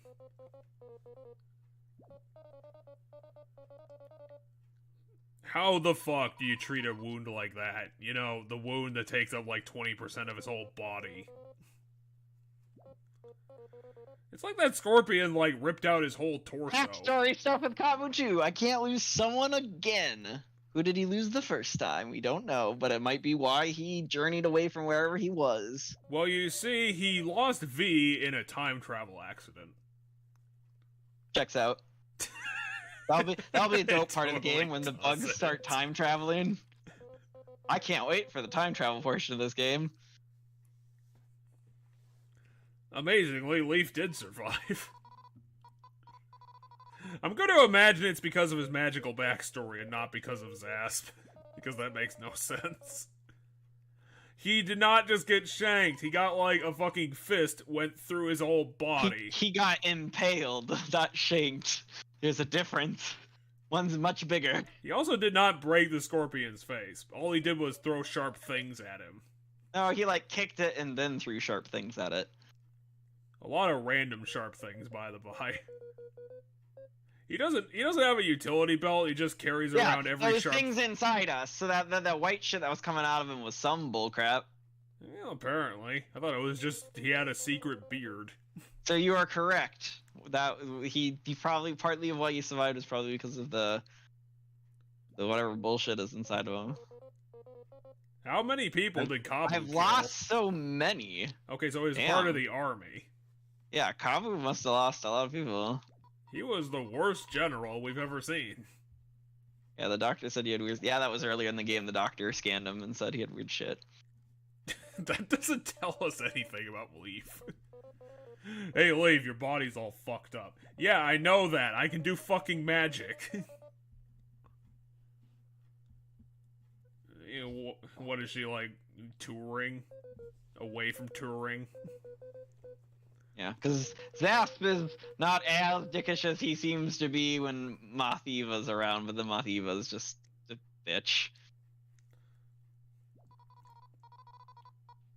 Which is funny, because the actual boss fight with them, like the mid-fight with them, the mid-boss fight with them, was like, Zasp was the threat, and it was just like, as long as you don't attack Moth Eva, Zasp doesn't get attack bonuses. So, like, you just have to beat Zasp, and then you just have to beat on Moth Eva, and her whole thing is to speak and res Zasp.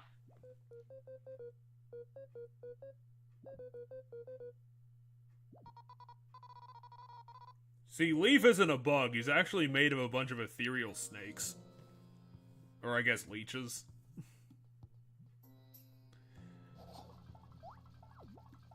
And then, before you get to the sandcastle this time, here's the third boss. Yeah, I guess the sandcastle isn't a dungeon. I thought the sandcastle was gonna be a dungeon. What is this? That's what we found. Must be for a quest or something. See, if you insert the ancient playing card into this thing, Paper Mario stuff happens. Did you even get to this part of Paper Mario? I got to the desert, I just didn't go through it. Yeah, okay, so you didn't see this.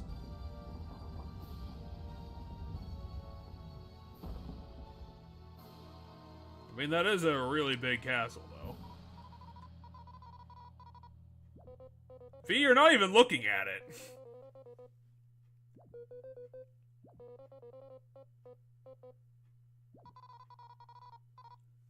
Leaf is going to mutate into the third boss of this whole thing. Okay, so this is also gonna have enemies in it, got it. So it is a dungeon. Do we have a gold save right away? You have one crystal. Okay.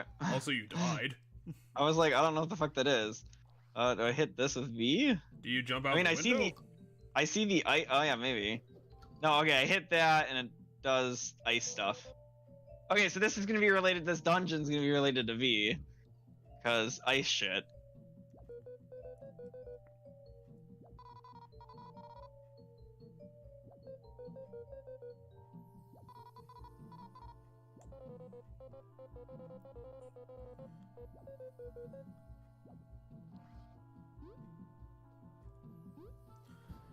Hey, a new enemy. It's a tick that's also the castle.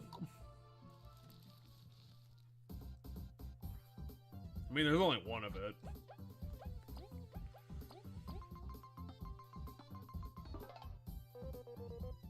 Oh, there's two colors.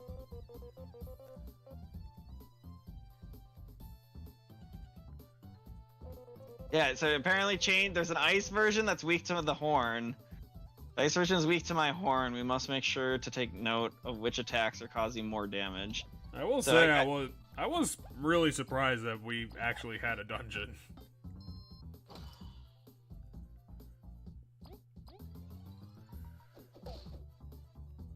Okay, so the ice attacks look like they do 1 more damage.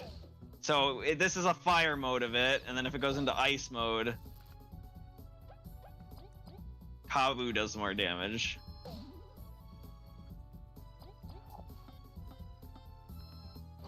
But Kabu is actually good against these things anyway, because he ignores 1 point of defense, meaning now he's caught up damage-wise to everybody else.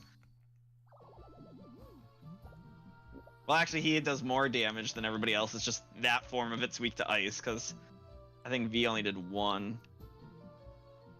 What am I at? I'm fine. We'll heal it later. I mean, Kabu does have tons of health, so you should be fine. Kabu has 3 HP up badges on him.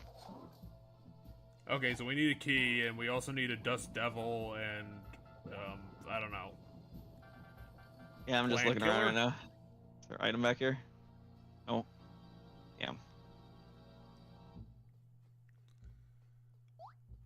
Yes, hi. I'm just gonna walk around you because I just don't care. Okay, so you're gonna have to shove this thing everywhere.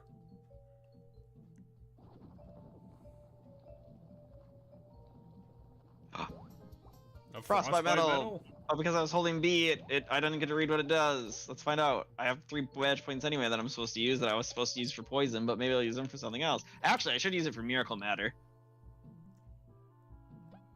Because if I can find a way to get Kavu to get more aggro, which I mean at the end of the day I could just use his numb ability. Okay, that's a weird badge.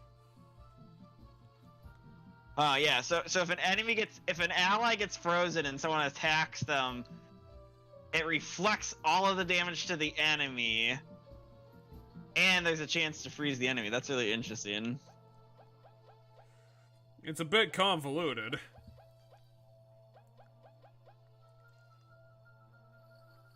Yeah, I'll just put poison needles on. What's this say?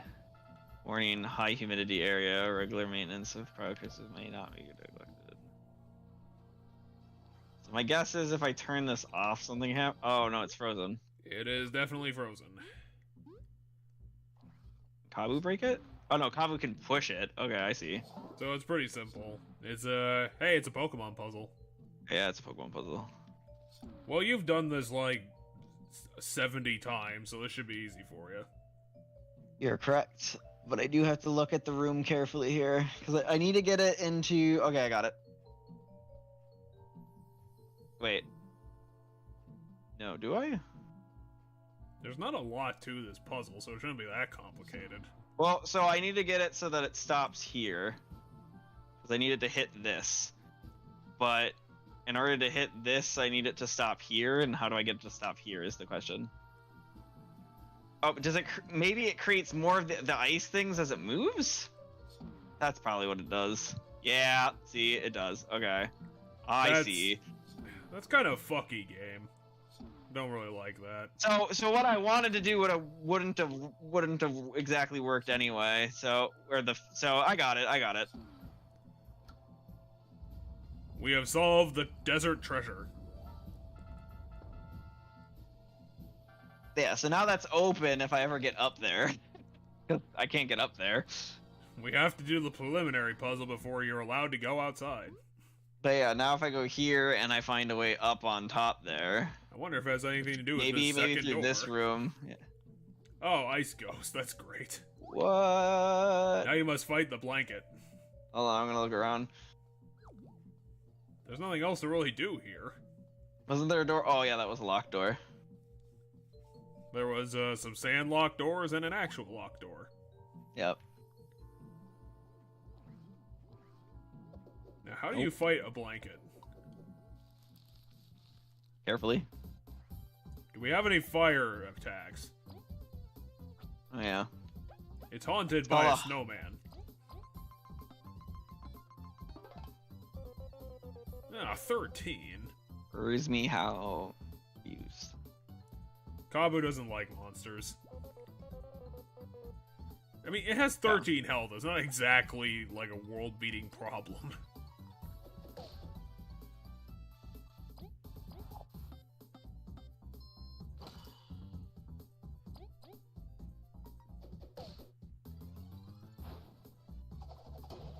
Oh, come. Seriously?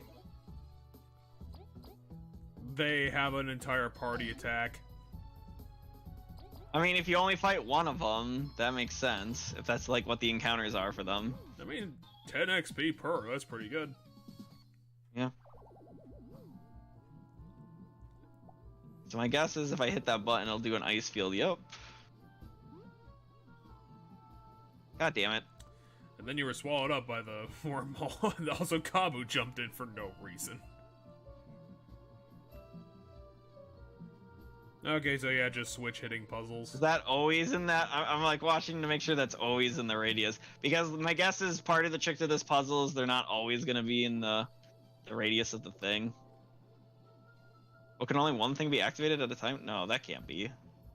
No. I mean, maybe. Yeah, because it turned that off. It turned that one off. Well, I guess you're going to have to balance something. That's a weird puzzle. Yeah, I'm looking around to see what they all open up. So this one lets me do this, this, and Huh? I don't know. Oh, you have to be on the other side of the platform before that happens. Oh no, I don't want. I want. They literally designed them like light switches.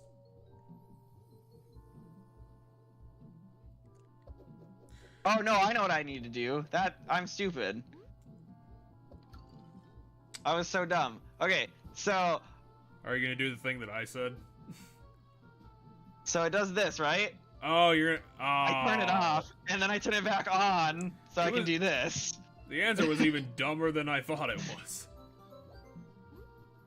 Well, that was my fault. I didn't take a look at the puzzle. I was like, wait, I can just turn off the switch. Obviously, it's permanent. Just like life in general. Everything you do in life is permanent. And then I can turn that one on, so I can stand here. So I can get to this, and then I can turn this one on. Then you can solve the ultimate puzzle of Astophiles. Let's me cross this. But first, you must defeat the trial bug. It's not really a topic, but this week I did finally get back my copy of Mario Party 3 off of the internet. Nice. And yeah, it works. It also actually cost me $65 to get. Which one? Mario Party 3? Yep. Is that the only Mario Party you didn't have, or? Yeah, because I lost it at one point during the moves. Oh yeah, that's right. I was really butthurt about it, but I was like, it's one of my favorite games, so I wanted to have a physical copy of it. Makes sense. I mean, if anybody out there wants to know why, you know, getting into retro gaming's hard, there you go. That's right. This is hard to aim. I forgot how weird that ability is to use. However, if you do want to be a cheap ass, there are Chinese reproductions available for about a third of the price. But I did not want to buy one of those because I wanted to get a legit copy for the full experience, even though I'm sure it will be exactly the same anyway.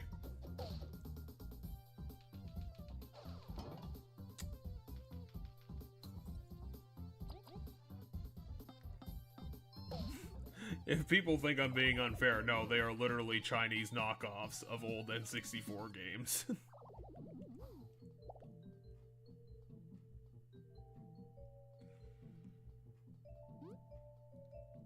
Honestly, the knockoffs might be so good you might not even be able to tell the difference. Because I honestly can't. If the one I bought was a Chinese knockoff.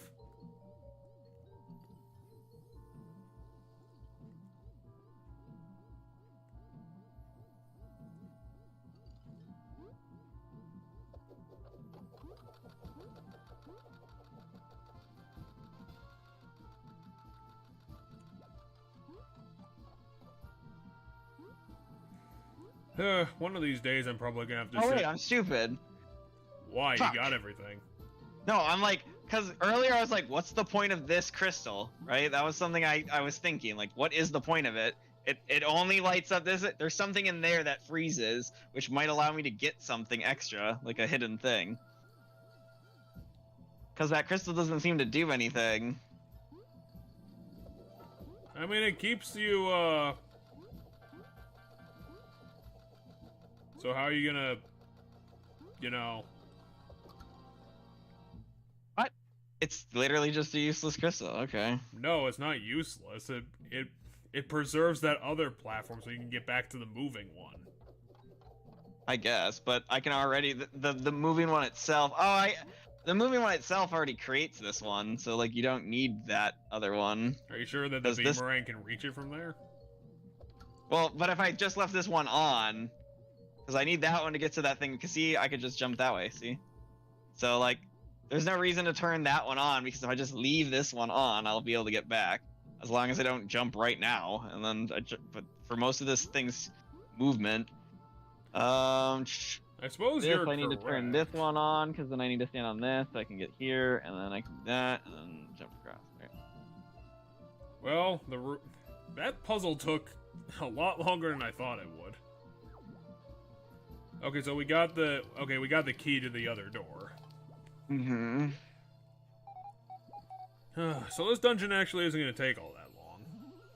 No, I don't think this dungeon is going to be that big in comparison, because I'm guessing this is going to be like half the size of most dungeons. Well, you go through this door. Is going to take us up above. And then you find... there's a puzzle in this room. And then you find 3 additional wings to the dungeon. We can't dig under this, can we? Eh. Oh. Alright, and this does ice stuff. Yeah, you know your crystals. Wait, how is this gonna work? Oh, an enemy. I don't know, it's new, so I want to scan it because it's a card. You really want to be the Yu-Gi-Oh! Master. Yeah, now. Wait, how is it a warning? I mean, I know it's a helmet. It's also got a skull in it. Oh, interesting. It's a floating bug head. In the ice, it becomes like a skull. So this one also has a fire and ice form. That's cool. I like that about this. This is kind of neat enemy design in this dungeon. Yeah, it's like Oracle of Seasons did that once. Where you got like 2 dungeon states. Whoops. Why does every enemy here know how to do lasers? They're not robots.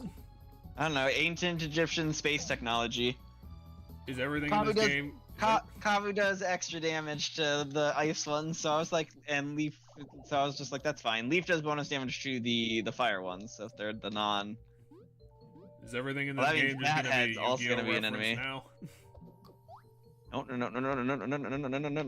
I'm gonna get you. The ancient Egyptian space technology. Because apparently the dorks who made this game are also fans of ancient aliens. Yeah, it's just another Yu-Gi-Oh thing, because Yu-Gi-Oh's also all about ancient Egypt. Oh wow, his eyes are going nuts. No, I'm guessing it's ancient Egypt themed because, you know, we're in the desert. That's the real reason. I mean, at least this dungeon's a lot more creative than the one that Paper Mario did, where it was like, hey, here's a bunch of, like, insects. In a game literally about insects. Right. But yeah, this dungeon's pretty neat so far. They mentioned it's the roaches, which we know has something to do with Leaf, because Leaf's powers come from roach stuff. Oh god, when the hell did they remember? When was the last time they mentioned the cockroaches? How do I activate this, though? That's the real question. Beamerang? But the boomerang doesn't go down. I'm confused. Can you like put it in the between the crystal and the wall?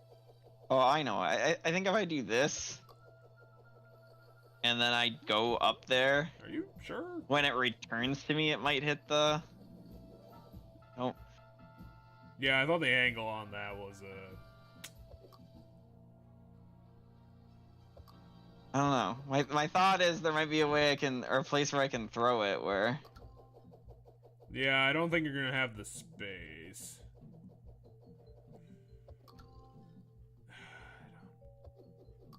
I don't know. It's my only thought of how we're supposed to do it, because I haven't found something else that hits it. Nope.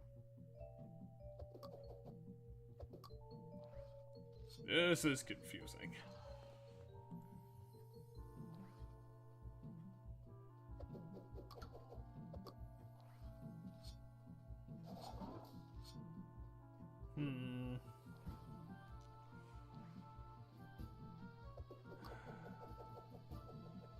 Because my thought was to, like...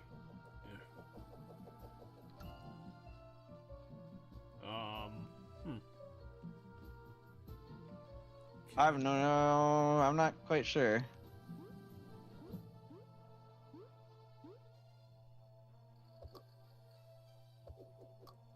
Too bad Goombella's not here.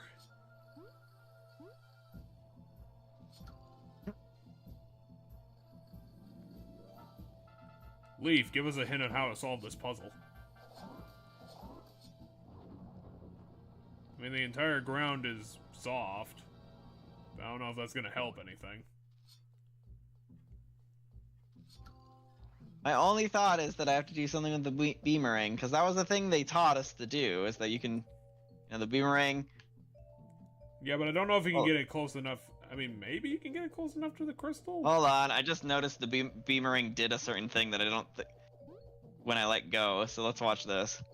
Yep, that works. Wait, what? So where I throw the boomerang from, it goes back to where I was standing when I let go. That's what I noticed. So watch, it's gonna go where I was when I threw it. See? It tries to return to where I threw it from. Okay. So like I'm standing here, so it's gonna try to go to that spot before it returns to me. Huh. Which allows me to... Well, since we got some more time left in the stream, I'm gonna go get another drink. Sounds good.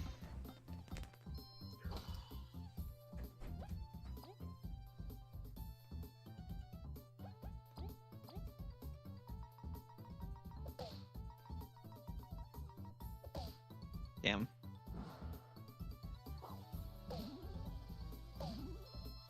That is the bullshit attack.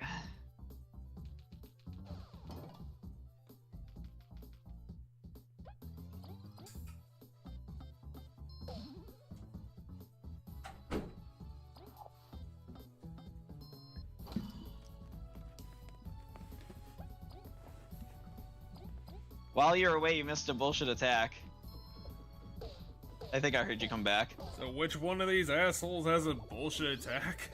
The ice cloak has one where I have to mash A, and the entire time I'm mashing A, it does damage, and it heals itself for the damage it's doing.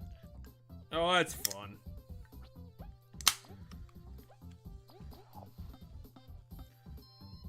Oh yeah, there's a roach on the floor, so that makes sense. Yeah, it's the roach stuff. I remember they mentioned in the story that the roach stuff. Well, I hope you're prepared for all your experience now to be 0. Oh, what will you pick? Well, the problem is like, while I feel like I always need more and more and more and more badge points, I do feel like there will be a point where I just need HP. I mean, you always need more health in any RPG. That's usually, I mean, it's a solid enough pick. Yeah, I don't think there's a go wrong here. I do think picking the mana is the worst one, because, I don't know what that item is supposed to do. because the mana is shared between everybody. It's another I throw it at shit, people. What the hell's going on now?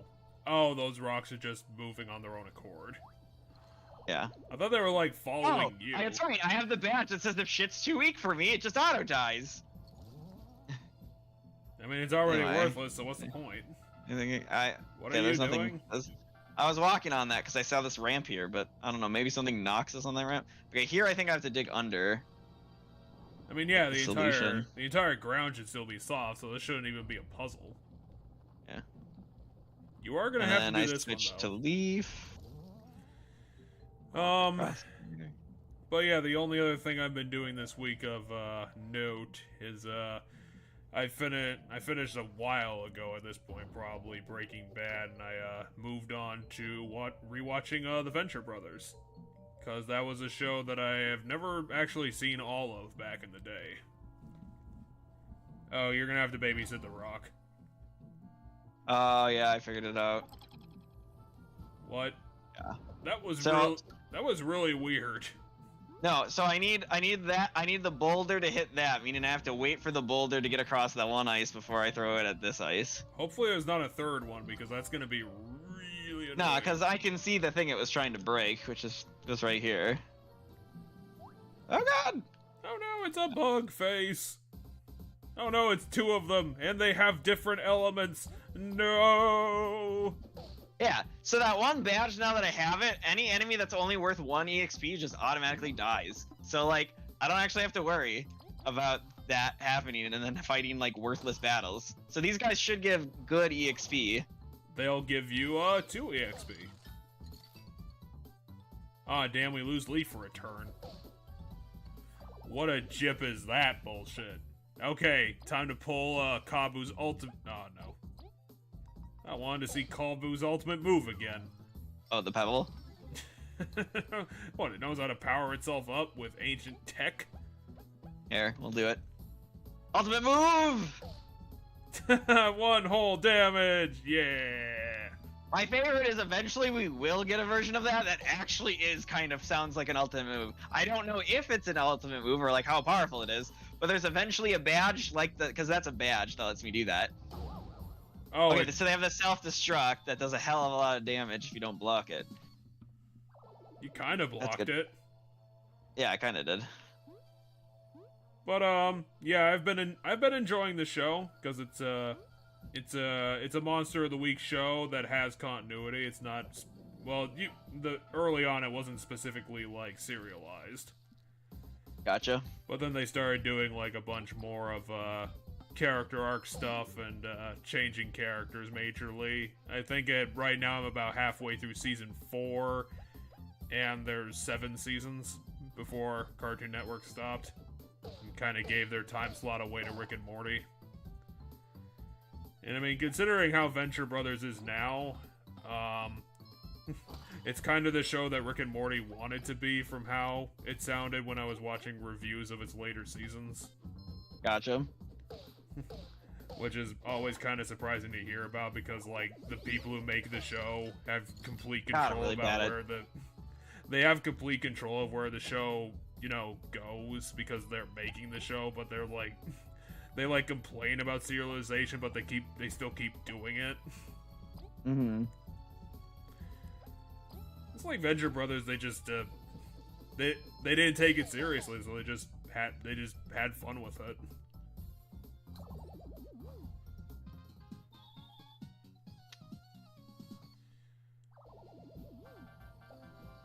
But yeah, toss it at an enemy and it tries to freeze them. That's all it does.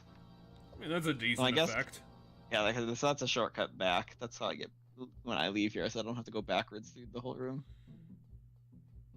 Although this is a shortcut back, so what the hell is that shortcut? Because that activated an elevator in the one room. Are these like permanent elevators? Yeah. Okay, so we're... Because I walked out of the room and it's still going. Yeah, what is this? So, what? So I wanna just... No, it does just bring us back to the start. Okay. Well, yeah, there's no other space that this room can support. Right, but I was like, I have no idea where that goes. But then this one here, this elevator goes. Oh wait, down wait. This is the place where you jump out the window. Oh yeah, this definitely is where you jump out the window. God, I will tell you, the first time that I played Thousand Year Door, that was the one puzzle that fucked me up in Oaktail Castle. Because I get to jump out the window. I just didn't fucking get it for the longest time. The game has Miss Mouse jump out the window. Yeah, but like right in front of you. Yeah, but you want to tell that to like 14-year-old me? It's like I just didn't get it. It's like I was stuck in there and I was like, what the fuck? for the longest time. I remember actually being pissed about that.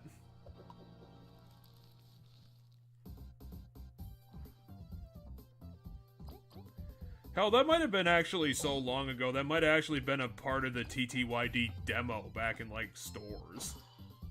Well, if that was part of the demo, you would definitely been younger than 14, because I owned that game in elementary school. Oh, yeah, 2003. And 14, we would have been in high school if at that age. Okay, so sure. That would have been around when I was, like, 10.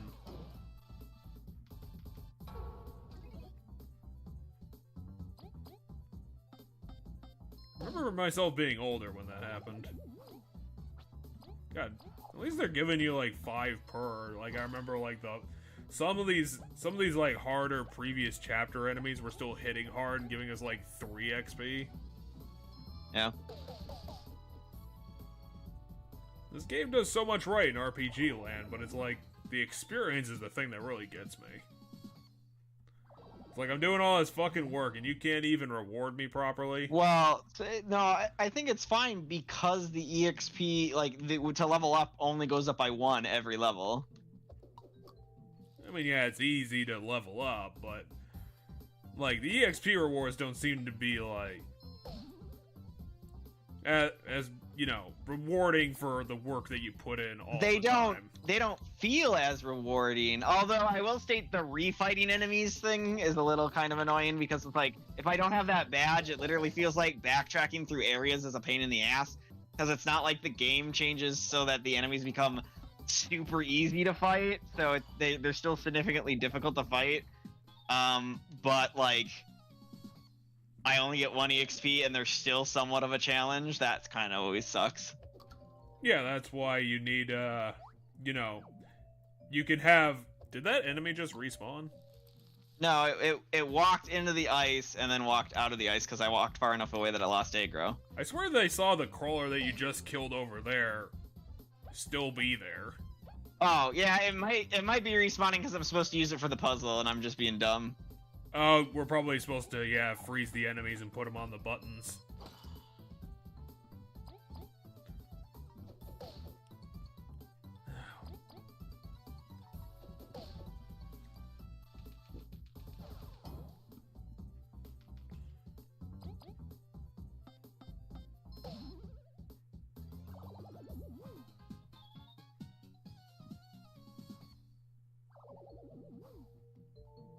I don't know, I'm gonna read this though.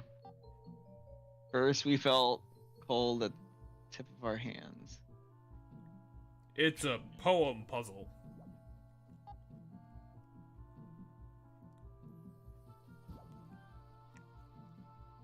Okay, oh yeah. Okay, so it corresponds to the body parts. Oh, okay, yeah, I see it. So first we felt cold on the tip of our hands. And so I have to freeze these guys, and then the buttons they need to go on are the hand buttons. I don't suppose this ice thing is permanent. Typically not. So I guess you're gonna have to move quick. Well, he did it. Do I just, after activating them, do I... Oh yeah, that's right. No. What do I need? Don't know. Hold on, maybe it's a specific hand and then a specific foot. Or hands before it turned into drops. Sinking in the sand. Does that mean, like, turn the ice off?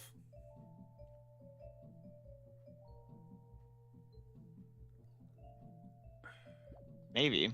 Let's try it. There's not a lot of variables to this puzzle. Yes. So, and then the lights went off on that first tablet, so yes.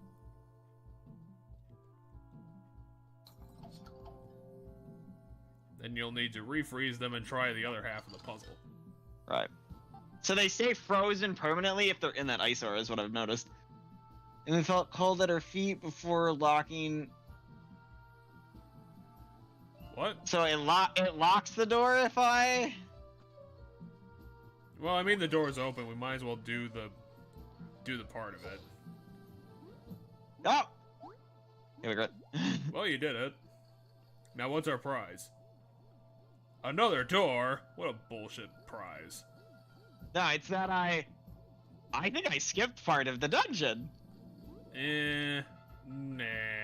Yeah, because my guess is this loops around. Well, there's another door. And a blanket. Doom follows us around every corner. Yeah, I skipped that whole room. I don't have to walk through that room if I did what I did. Okay. So That's kind of neat. What's the puzzle here, though? I mean, we have 2 locked doors. I don't know, do we have a key? No, we used it on the thing. And unfortunately, the orange horn is not a key. Yeah. Maybe if we look at this tapestry, we'll get our prize. I don't even know what is this? I don't even know what the hell this is about. Oh yeah, that's what the everlasting sapling looks like. Yeah, so that apparently that's what that looks like. The thing that we're after. Is it gonna tell us that, hey, the everlasting sapling is actually gonna destroy the world? Oh, and that's if we interact with it, it fills out part of the book. We don't have the lock for that. Okay, so let's go solve the cockroach puzzle. Yeah, so there must have been more to this one. I mean, we're gonna need it to get that key anyway. When it said it locked the way, I thought maybe it locks that door back up. But... Yeah, I thought that too. So I was like, oh, I guess we just move forward. Ah, fuck. You're gonna have to run. There's no point in fighting this guy. It's worth EXP. Yeah, if you want the 5 points. I'll take it. This guy's gonna be easy enough to fight. How can you say something is easy to fight when it has a whole 1 defensive shield point? Dude, I'd kill to have my guys have 1 point of defense. I mean, we can go back and buy the super blocker badge, and then we'll have. Well, the super blocker badge only gives me the point of defense if I super block, which I'm really bad at. So. Well, you know what comes next after that. Anyway, so let's. The ultimate in gamer sarcasm. Try the put in the feet buttons. I'm gonna have to start doing that too because Elden Ring is also on my backlog. And I am looking forward to it. I actually bought it during a Steam sale already, so I just gotta put the time into it.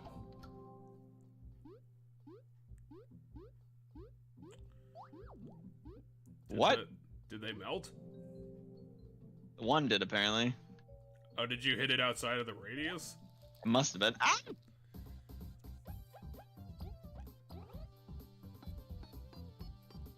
At least fleeing doesn't cost me anything because I have that one badge equipped. Well, even in Paper Mario, it didn't cost you anything. It cost you, like, what, 12 coins? Well, this game, if I remember correctly, it cost us a lot the one time we did it without the badge. Come on, get on there. Come on. No, it's too close to the button. The game's physics engine says it doesn't work. Apparently. How can you argue with physics?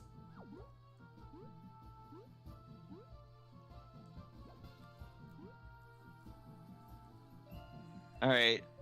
Okay, so we got 2 locked doors. So we have 2 locked doors, but only 1 key.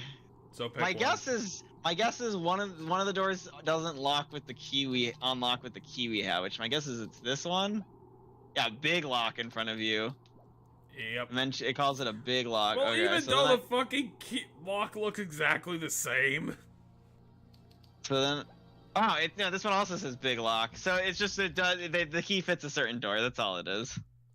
Okay, ready this for is another more, Mario Ice puzzle. Oh, this is one where I have to switch the ice thing in the middle of it, though. Ooh. Oh, so it's actually more interesting than a Pokemon puzzle. Well, yeah, and this one, the thing isn't inside the block, so I don't have to do that bit of it.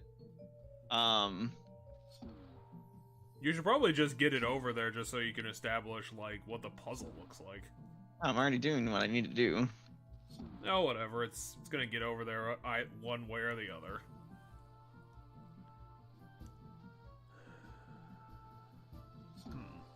What? I didn't mean that. That's what I wanted to do. And then... And then victory. I guess... And then win. I just want to see... Okay. I'm gonna So guess this, here, and then I have to hit this, and then I have to run back over here before it breaks. Oh, yeah. What? Why isn't it moving? Oh, because it's on sand. Oh, yeah. Thank you. Alright. So, how do I... I actually have no idea. I guess I have to hit it over there, and then... Can you, like, edge it out? Oh, yeah, there. Okay, so there... Yeah, because the second it hits the sand, it stops moving. So... That's a pretty famous property of sand. Yeah, apparently. I mean... It can only slide on the ice, though, and then it should be born... Oh, yeah, we're trying to bridge the gap because of the pillar. Yeah. This isn't much of a puzzle, it's just kind of convoluted. Yeah, I already... It's... Then I do this. Yeah, you hit it I onto do the this. crystal, and then you should be fine. And then I hit this. And I hit this. And then, yeah, it looks like it's in place, so... Busy. Then I go out the window! You don't have the glide ability! Okay. Even though the dirt's frozen, you can still dig into it, because Kabu is apparently a badass.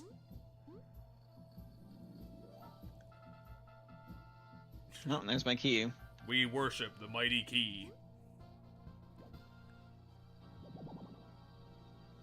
And then the game forces me into this fight. I mean, it's 3 wardens, not much of anything. It's kind of Fair a enough. shame that the Beamerang doesn't have a all-hit move. Not yet, it doesn't, at least. Yeah, Kabu has 6 abilities, and she only has 4. You can call just some hasn't gotten any yet. favoritism. I mean, as Well, long as... a lot of Kabus are utility-based, but yeah, we'll probably get more on everybody. Alright, these things self-destruct. I have to keep that in mind. Because I think they do that power-up thing, and then after they do that power-up thing, they self-destruct. Yep.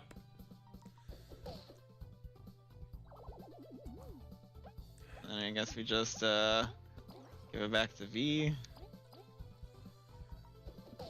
Bonk.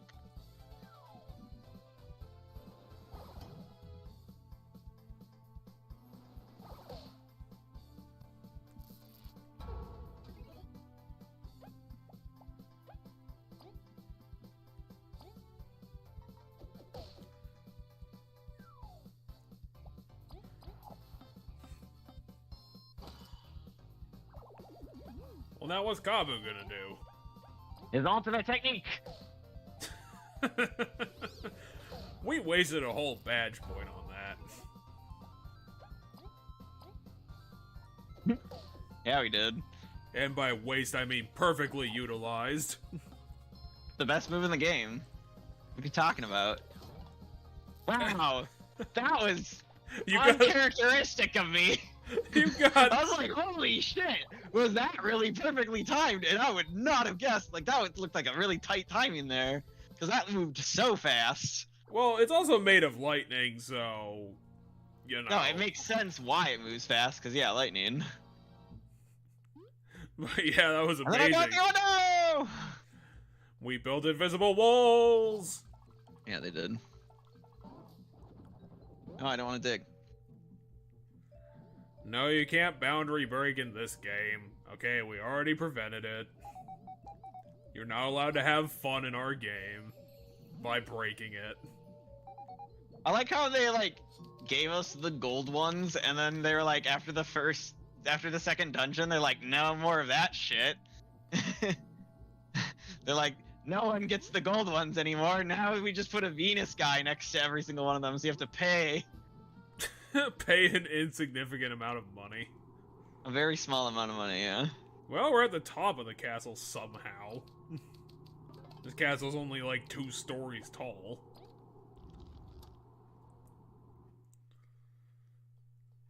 Hello, welcome to the giant sarcophagus room for beings that are twice your size. And also, here's our solar-powered castle. Oh no, they're speaking Leaf.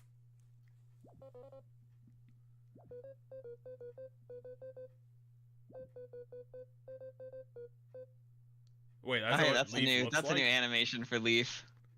Why is he being super serious? I guess he's trying to translate, and he's trying to have the same character as the person he's translating for. So Leaf is a butterfly? Yeah, it looked like Leaf's a butterfly, or well, he's a moth, I think specifically, because he's got the little fur on his antenna, which is like a moth thing.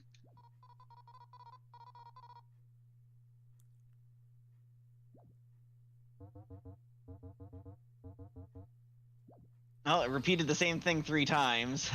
Well, he did say buried, so... Oh, of course it's a mummy that's also a magician.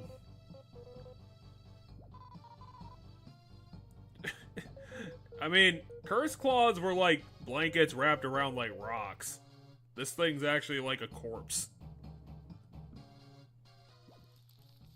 I like the anime design, it looks kind of cool. Oh, this is some cool music. It's a little bit more... Oh, it's actually got a cool name, too. 56? Formal sorcery. Oh, now it's getting good. Yeah, this is some dope music. It's kind of got that Castlevania bent under it. I mean, it works because it's spooky boss. It's gonna be a spooky motif. Anyway, let's just freeze it and make it waste turns like we always do. Oh, except I screwed up. What did you? Oh, it didn't freeze anyway. I forgot to use V's turn first. So had it froze, I wouldn't have been able to attack as V if I wanted to waste its turn. Oh, the underneath design isn't good. What? Okay, so build a sand wall so Kabu can't attack because Kabu has to go through.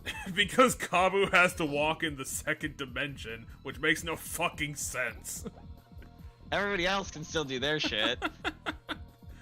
My guess is he has an ability where he throws the sand wall at us. Well, let's just say that it works because of magic. That's a pretty big catch-all for everything. There we go, we froze him.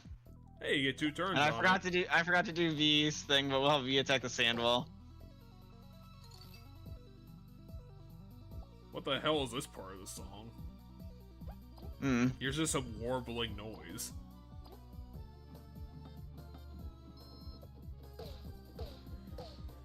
Again, I will point out that Bug Fables has weirdly convoluted OST stuff. Where it's like, they made a song but made it like 7 minutes long. I mean, I guess they didn't want to loop as much. Yeah, but usually that's, Okay, so hold on, I want to see if I can... You really want it? No, I wanted to see if I could. Really? Because I was like, I want it, if it's a card and I miss it here because I didn't do it, that would be so sad. Because I would want the Sandwall card for no reason. Okay. What do I want to do? We'll try to free Agent and coffin him again. I do appreciate the extra detail they put on his under model, where they wrapped up just one of his forearms. I don't know. I don't know if this is a woman or not. Yeah, I can't tell. It's too covered in nonsense. Well, this boss has been super easy because whatever it's doing with the wall takes a turn to set up, and I've stopped it every single time. So, like, it hasn't actually... Oh, now it's ice. Okay. This boss's attacks is so terrible. What the fuck? Oh, you think you bested my sand wall technology? Well, how about this? The Watcher, do you have any attack spells in that book of yours? Or are you just good at creating shields? Just good at creating shields, apparently. Which, literally, if I donate 2 of my attacks per turn to it, it breaks. That was amazing. I may not have broke it this time. Oh, I did. Okay, cool. It has 4 HP. So, That was the funniest thing that's happened in this stupid fucking game. And now he's doing something else. Now I can create 2 walls a turn. This boss is kind of terrible. Now he's got 2 turns, but doesn't really matter because you can just wail on him. This boss's attack pattern is awful. It's so bad. I am curious what happens if I leave the wall. So this turn I'm leaving the wall because why not? Kabi's not gonna be able to kill it. Oh, it just heals. It just hides behind the wall. Okay. But now it has 4 attacks. That still has 2 turns. It doesn't use, yeah, because I didn't kill the wall. It doesn't use one of its turns to build the wall. I mean, considering Leaf and Kabu are pretty much ready to go, you should still be fine. Unless it's gonna heal on every turn. No, it's only. I doubt it's gonna heal every single turn. No, it just does this. Oh, it's Kabu's mom. Okay, remember, 1 defense point. Also more defense. Oh yeah, it does have 1 defense. You only have 2. Do. You only have 2 mana, so you don't have many options. Well, yeah, my thought was maybe I could. You can't turn relay to her. She's dead. I'm gonna res her. Just instantly ready to go. Unfortunately, Leaf is not going to have any good attacks that require 2 mana. His break. It also has cleanse, which I don't know if that would help. I mean, at least it would compensate for V not being powered up.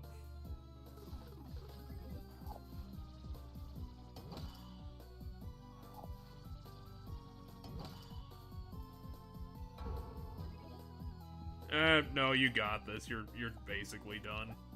Yeah. So that was chapter 4.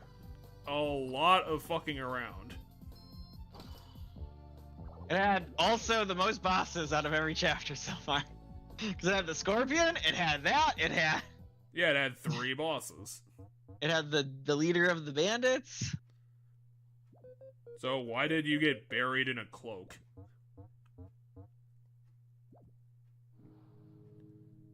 Was that a robot somehow? Because it had like a crystal in its head. I don't know. Also, it disintegrated. Now, if that boss was like the centerpiece of the dungeon, that probably would have been one of the coolest bosses ever. Except it was just kind of a cool design, and that was it. It was a cool design and like a neat concept that just didn't work. Like, I felt like if it had 2 attacks off the bat and it used one of the attacks to build the wall, and so like what you needed to do is you needed to destroy the wall so that it didn't get 2 attacks, because it would always use one of its attacks to build the wall, but unfortunately it seems but make the wall have less HP, so I don't need to use 2 guys to break it. Unfortunately, it's sounding like we didn't actually find the artifact. It sounds like we found a key to finding where the artifact is. We'll find out here. We found a rock. My guess is the stone's gonna be different for something else, and then yeah, the artifact's probably just gonna be through here. Because I feel like we're at the point in the game where oh no, we it's got just the a artifact. giant key. Well, yeah, it's the other half of the other artifact we got from the factory, because that's what we came here for. And then we put the 2 together, and she has all 3 artifacts, and then she's gonna tell us that she's evil. Yeah, and then she's probably gonna make a heal turn, and we're gonna spend the rest of the game chasing after her or something. Now you will have to find the second group of 3 things.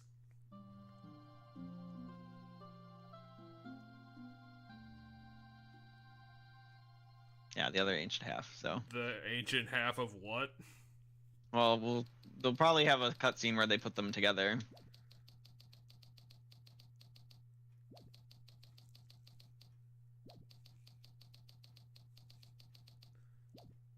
Yeah, probably not. Well, we definitely got a chapter done tonight, at least. You've done the whole dungeon. There's nothing left to find.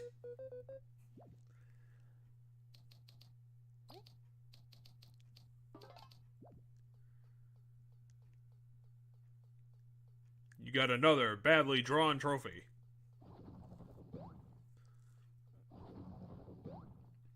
That would have been cool if there was a secret there. Okay, let's jump off of the castle.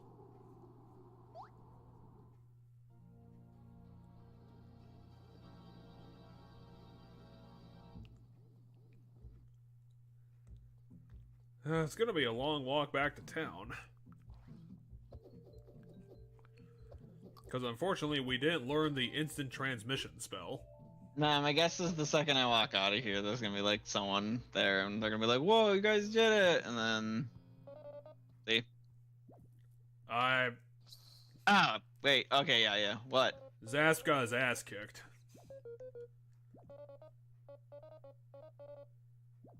Oh, the Wasp finally declared full war.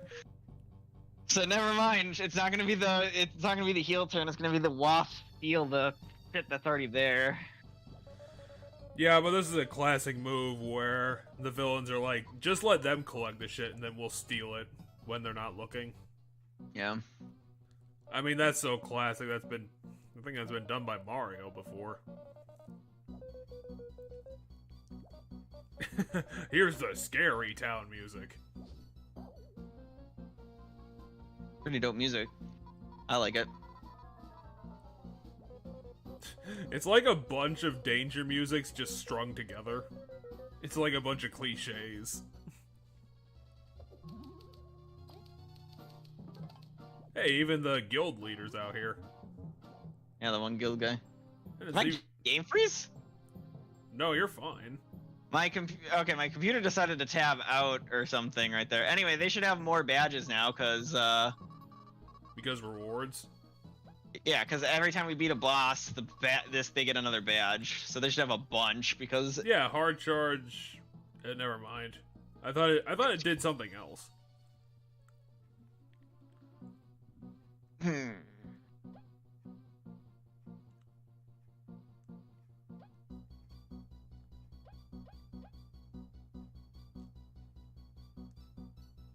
That sounds terrible.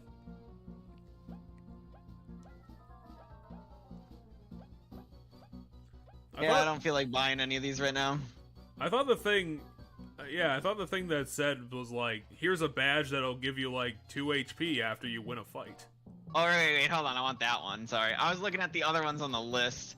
I do want this one. Yeah, I thought that would be on the list. Because that actually sounded like really good. Okay, how much is that one? 3. Okay. What can we remove to get 3 that I don't ever use? Poison needles. The anti-bandit one. That ability... No, I'm gonna keep that. Because it also makes fleeing free.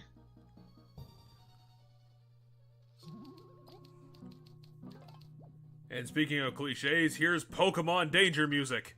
Do-do-do-do-do-do-do-do. It does sound like bad, like, villain music from Pokemon. Aw, damn, they even knocked over the quest board. Those assholes. How will we get our missions now? It does have the dope Wasp fight music, though. Well, yeah, this is where you'd use it. Why does the guy with the spear have defense? It's a spear.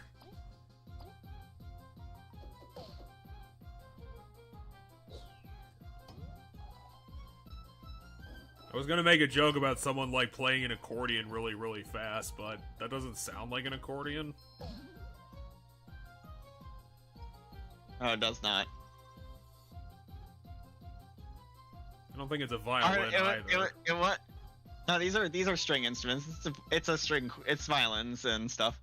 Really? But I think so. The one part had like a xylophone going for a bit, but there was a xylophone in there for some time. The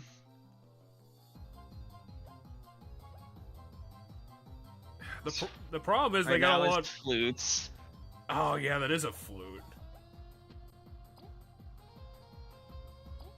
And then a...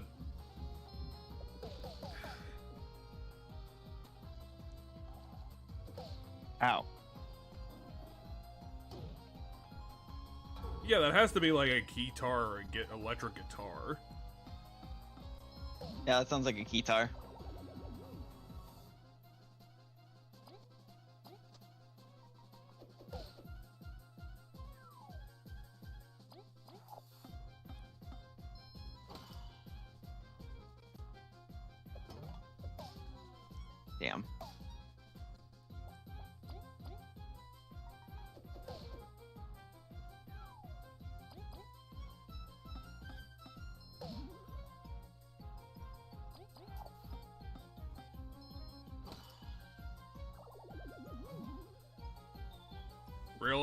4 total XP for the 2 of them. We should probably help, you know, Zaps at least. My guess is I don't have to fight this one because they're fighting it, yeah. Well, I mean, if he's busy, sure. Oh my gosh. Oh my gosh, stop. It's pretty hard to hit an enemy that's actually 2-dimensional. There we go, got him.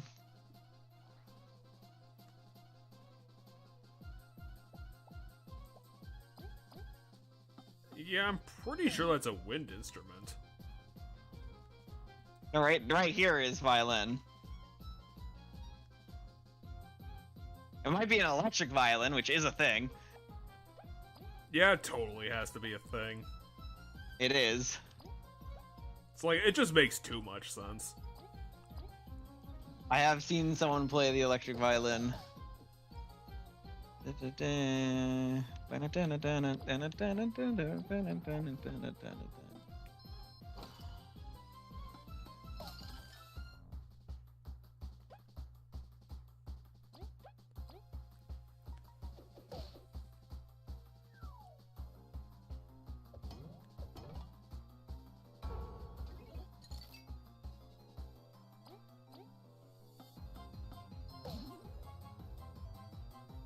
Yep, there's your stuff.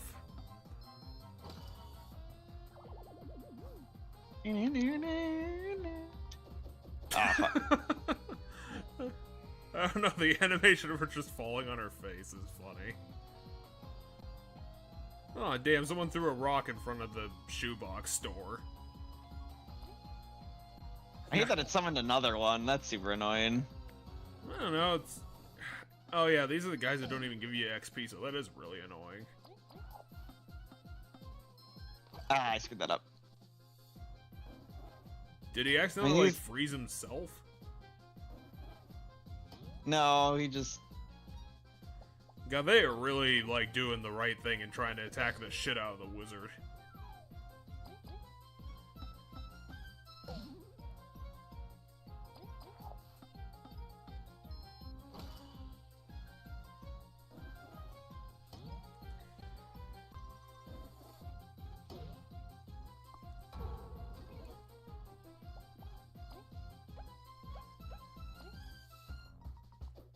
Wait, I screwed up.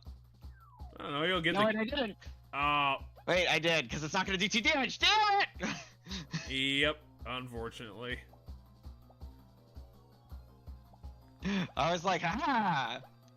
Loophole! Right, except... I know what I'm going to do. It's Fuck you! It did 2 damage, perfect. I had no idea how much damage it was going to do, but I was like, at least I can freeze it if it does 1. I have found a use case for this stupid frozen box. Ow, ow. What the? Wait, double attack? That's a bit too much power for the wasps. Yeah, we're getting close to a level up, though, so there is that. Yeah, except you're gonna have to fight 3 more of those guys.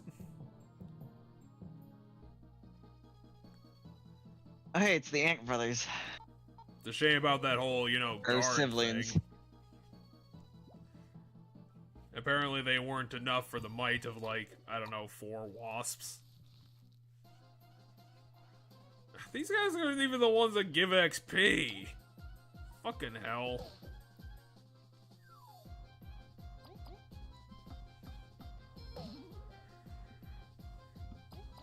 We deserve more of a reward for what the fuck we're doing.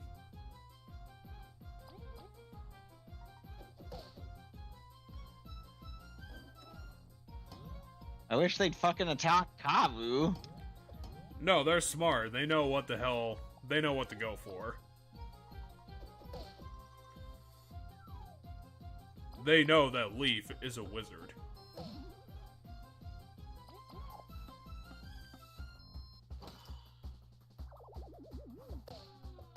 Well, I did ask for them to attack Kavu, so whatever. Yeah, but I don't think you were asking for 7 damage. That's a lot. And also now Kabu is purple. That must be a pretty fucked up poison to just turn Kabu entirely purple.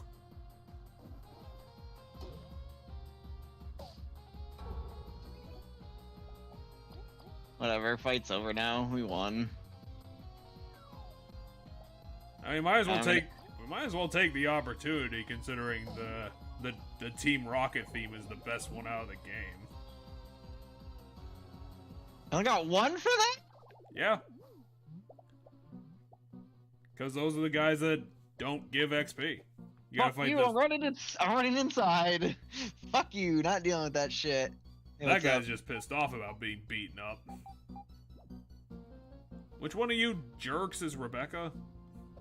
I wish you guys gave me XP because I'm so close to leveling up. Well, that one does. Fuck you! The Spear Bros give you 4 XP.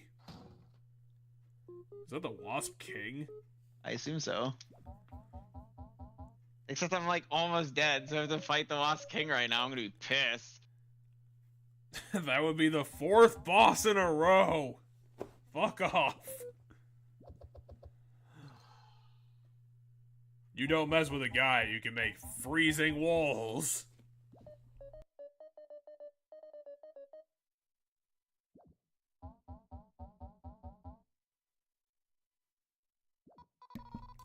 Is that seriously the design they went for? This dork?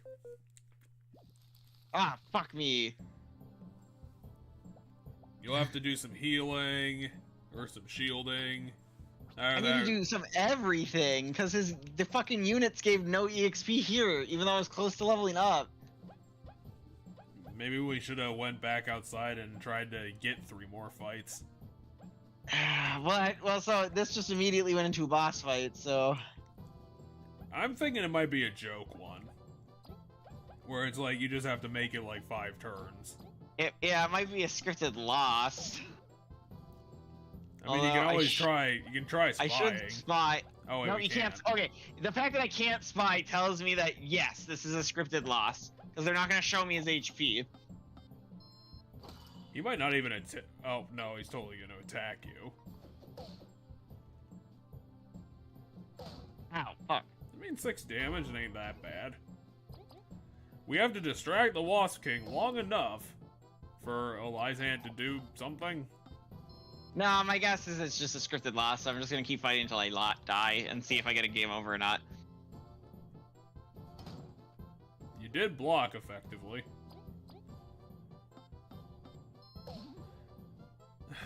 I am not feeling this battle music. This one kind of sucks. Yeah, this one's whatever.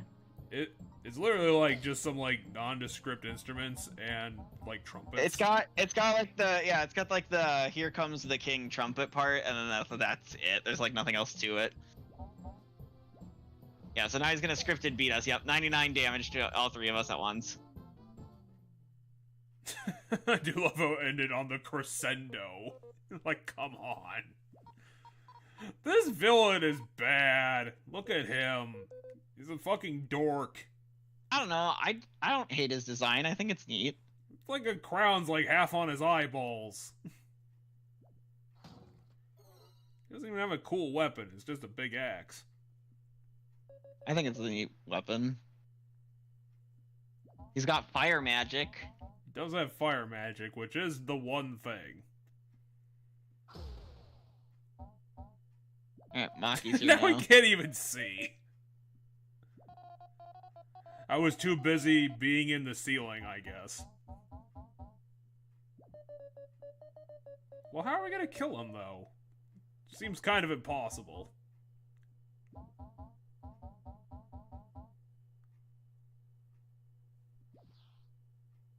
How can we beat a man who knows how to do after images?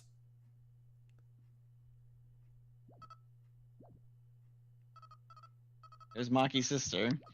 Oh, yeah, I was like, I couldn't remember if that was, like, Maki's fangirl or Maki's, like, girlfriend. It's his sister. Yep. What, so Elizant can't stand up to King Fuckface? I mean, she kind of was. Well, it couldn't be Maki's fault because everyone died before he got here.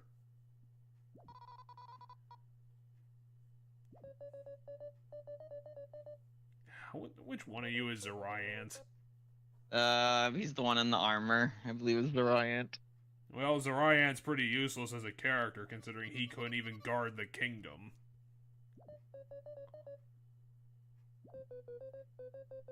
We should probably recover the artifact, because if the wasps manage to gain immortality, that's probably going to be a problem. Yeah. So this definitely tells you she's gonna be the villain, because she's like, instead of being like, oh no, my kingdom and my people, she's like, fuck it, get that artifact. It's like literally what she told us. Yep. And then the second other people were like, well, maybe we should just like hold back for a second, rebuild. She started yelling silence. I mean, the kingdom's only slightly on fire. I don't know, the wasps seem pretty dumb. They probably couldn't figure it out. Oh, we have to go through the desert again? Nah, my guess is there's a different entrance to this one.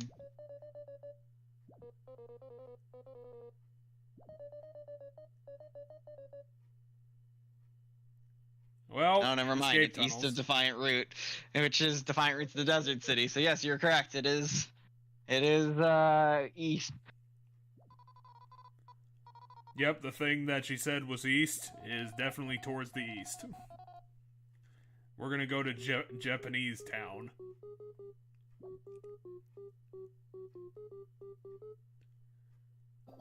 Oh my gosh, you gave us $50 this time. You said we need war funds. This is $50. What the fuck, lady? Oh, we're going to his hometown? No, we're going to the Wasp place.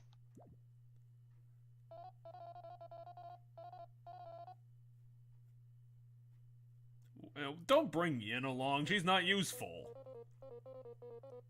Oh, that's not the background lady? The first name was his sister, not Yin is someone we've never met, I guess. Is Yin your sword? Are you naming your sword? Like every other 2-bit edgelord? Except Maki's not an edgy person.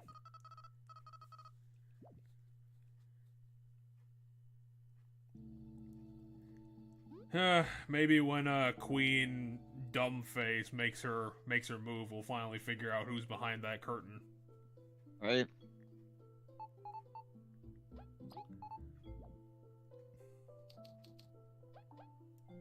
Ladybugs?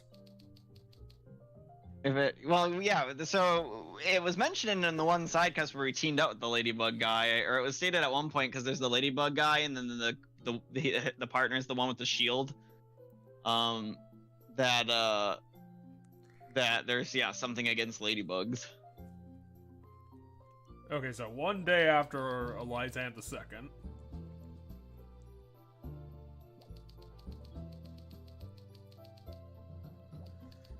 Oh, that's why they're racist.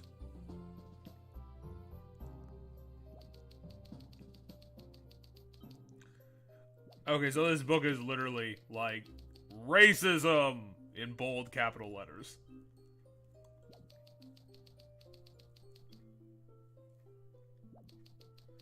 I'm going to imagine they're going to handle it by becoming racist.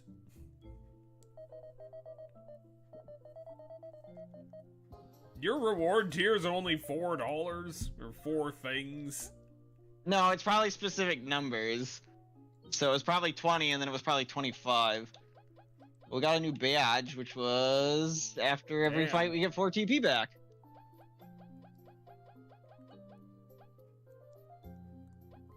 Okay, so take some health off of Kabu and we'll get more points.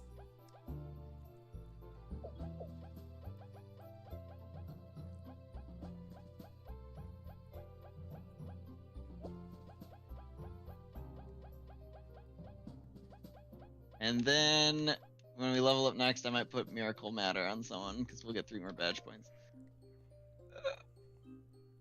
Oh yeah, we should probably take the time to talk to Mr. Nerd. Oh yeah, that's right, he might be the Yu-Gi-Oh person we're looking for. And he's also underground. He lives under the dirt. He also has a quest for us, apparently. Did we? No. Do you want this map? So I guess he's not the person, because... Well, I guess we're gonna have to go look out for big trees. Have we seen a big tree before? It's over here. The bathroom. Totally the bathroom.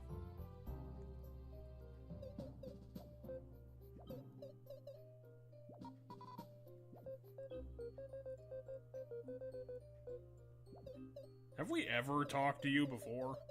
No, I don't think I've ever been in this room. Oh, it's because Leaf is 1,000,000 years old.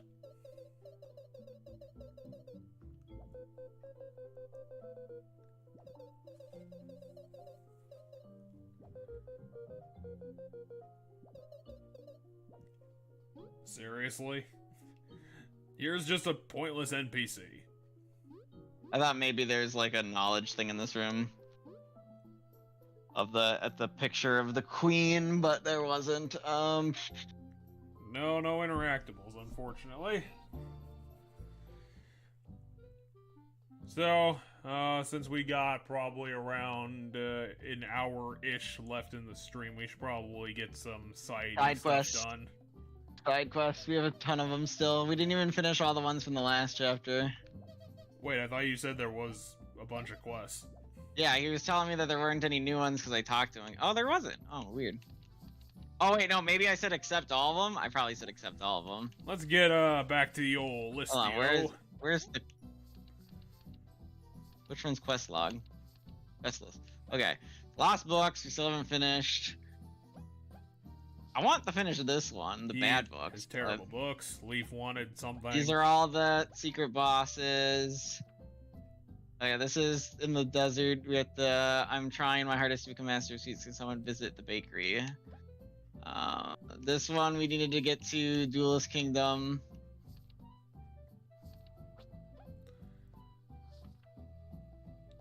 Okay, we need to go to the Golden Hills. Yeah. There's the Blubbity Blue. Ven's keeping track. Well, I don't know who the hell Ven is. The guy who gave it, that guy. Okay, let's go talk to that guy. He's in the desert town. And this is find the people. He wants rocks. Don't even know what the fuck Stream Mountain is.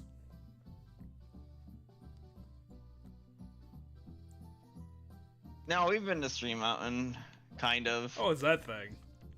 My horn. Okay, so this is the person we need to give the horn to. What the hell is the... in the Orange Town place. Yeah, what the fuck is the Orange Town place? Well, geez, what town is all orange because of all the autumn leaf colors? Farmerville? Yeah. So bandit stole my rare silk. We already did that. Yeah, well, so we have these two. We just have to deliver them. We've been tasked with, like, evacuating the Explorer team. What the hell is the commercial area? The commercial area of what? This town. You can't be... Zayas, I've lost we know that's the collector's item. Last time I saw it, it was somewhere in the Sunset Inn. You need to find a discreet place. Why does everyone want us to go to Defiant Root? Holy shit, he lost his brother? I don't want anyone please my brother right now. What's the Haven? Wait, the association, isn't that right next door? Yeah, the associations, so there must be... there... Oh. Whack. We gotta go kill Menders? Okay. We got tons to do, literally. Yeah, what was the one about the inn, though? Sunset Inn? Isn't this the Sunset Inn? He needs a thing?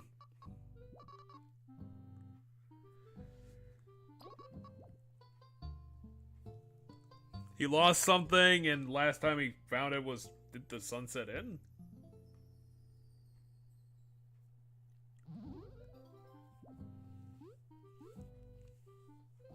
I don't know, there's something buried underneath somewhere at the sun's here. Maybe we'll have to reread that Is one. there, Because is there a way to get to the... I'm pretty... Because you can see the sunset on the door. Unless there's like a... Okay, so this is still locked. Put a gem in it. Put a gem in it. Wait, shouldn't he tell you what the name of the inn is when you, like, want to use it? Hmm. Hold on, I'm trying to think here. What all the different quests we have. So one of them is in the commercial district, which is this area over here. I guess it is. Who the fuck are these people? Some guys we have to fight. Yeah, but all she has is a stick. Is this the person who's like the unlicensed explorer? Yeah. Why does she have a horn for a face? I think she's that butterfly. It's like that nectar sipping thing.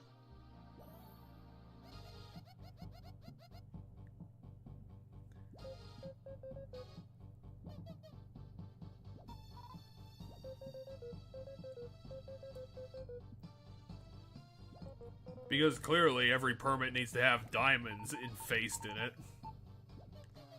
Because that makes a lot of... He's using rocks as a weapon and she has a stick. Why are these guys a unique encounter?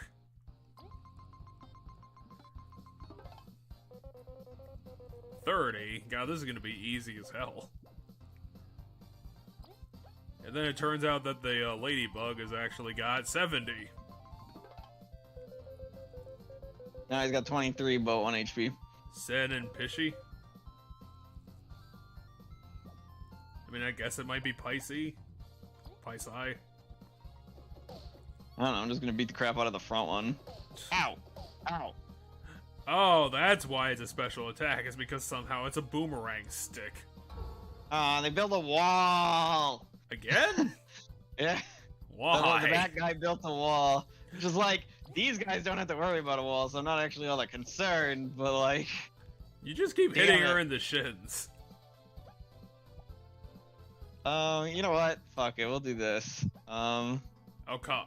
Oh.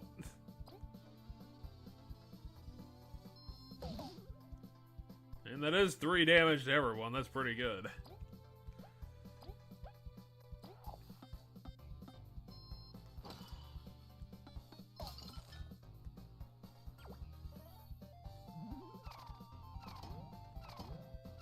I love people who can attack and heal on the same turn.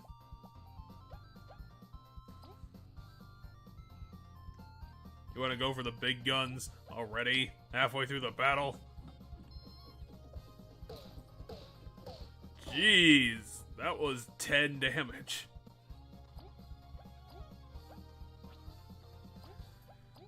Oh, how the hell did you manage that one?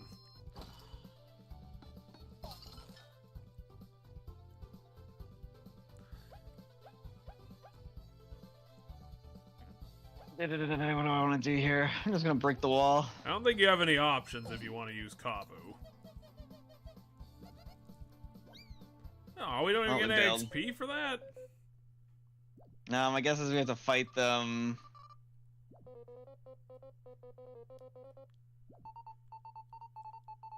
Yeah, so there's more to the quest.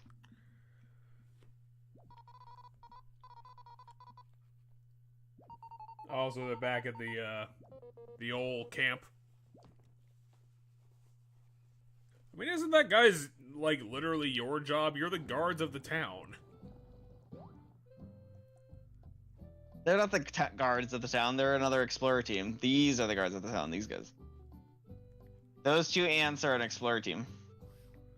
That guy is so depressed. All the time. How much money do I have? If I go to the bank, because remember the bank pays interest like every so many minutes of game time.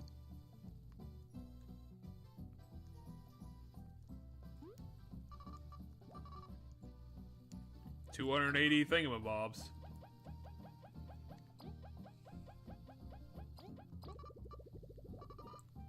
Well, if I let it sit now, if I let it sit, by the time we probably come back to the bank, we'll have enough to just buy our way to the Metal Island too. That is gonna drain all our savings. And by our, I mean yours.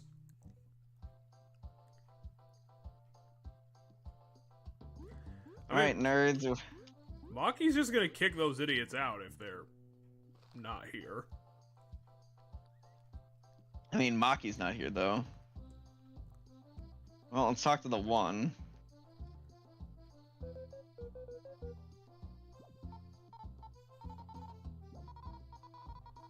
Is this the brother person? Yeah, this is the person whose brother went missing.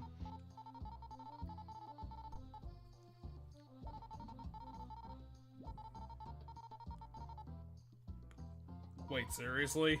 The first dungeon?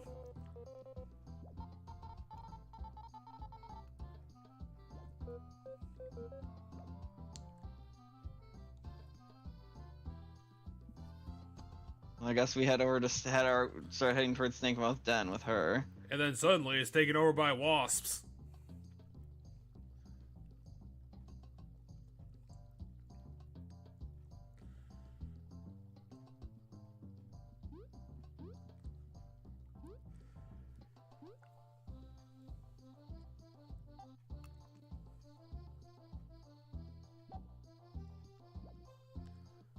Hey, remember one of your people has a beamerang? Use the beamerang.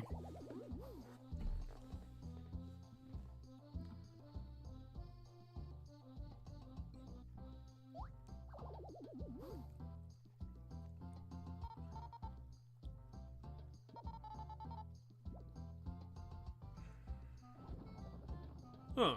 So what kind of secrets can back here have? Something about spying? We haven't been back here in a while.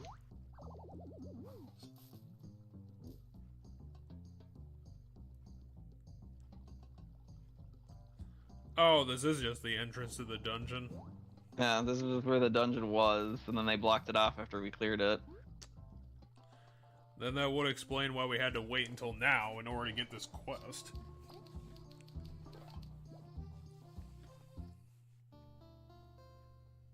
Oh yeah, I mean, this is gonna be just an easy second... quest. We just have to. Can we finally open up that second door? Yeah, finally we'll be able to go through that one door. You're correct. Which is my guess is where he is. Once we go through that door, it's gonna be where he is. And then it'll turn out to be the super boss, and we'll be able to do 2 quests at once. 'Cause yeah, this is where we fell, but we never got to go in here. You found the secret pedestal. Oh, I guess right. How did you know? I don't know. I was just like, the color of the room's all blue, so my guess is if I put the blue thing there, it opens up. Now you'll find Leaf's secret backstory.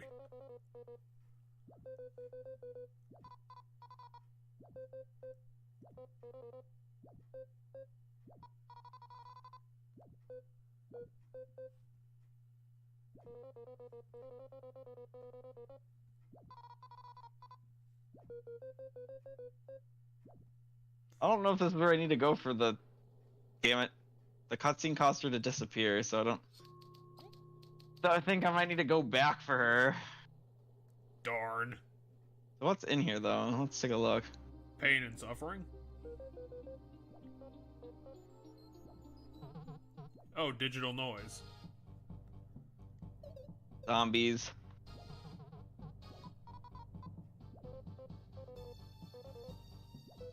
It's just instead of beetles, they're now... They're having a nonsense off.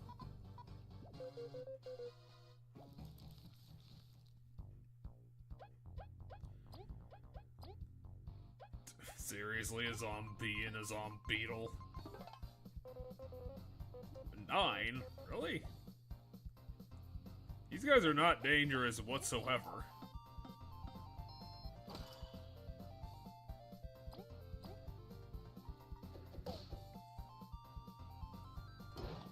These characters honestly look like they're straight from Hollow Knight.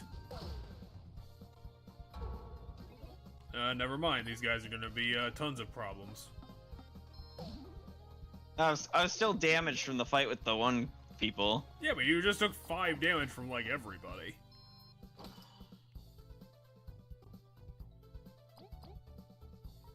Whatever, I probably level up after I beat these guys. Oh yeah, we were already ready to go on that.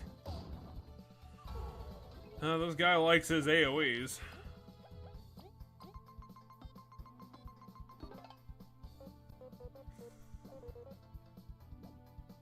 Okay, so you have 6.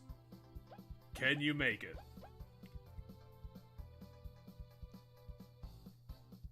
I might.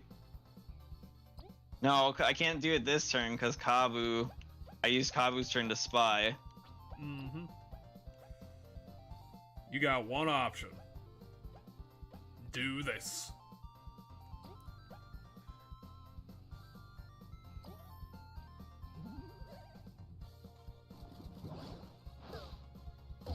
Fuck. I mean, they're both alive. Yeah, I think I win now. If you can get Leaf to... He's got +2. You did it. And won 30 XP. Holy shit. That is a ton. That is an actual ton of XP. Let's just stay here. We can just level up a couple times.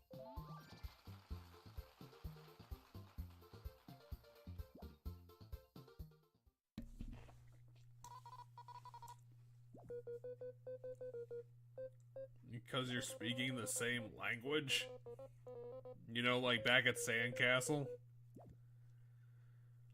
Okay, can you get across the sea?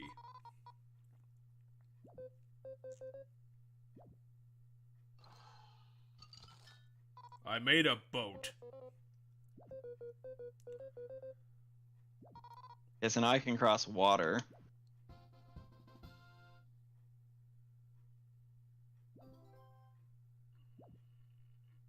That's probably a good ability. Okay, so, yeah, just... This is gonna take a while.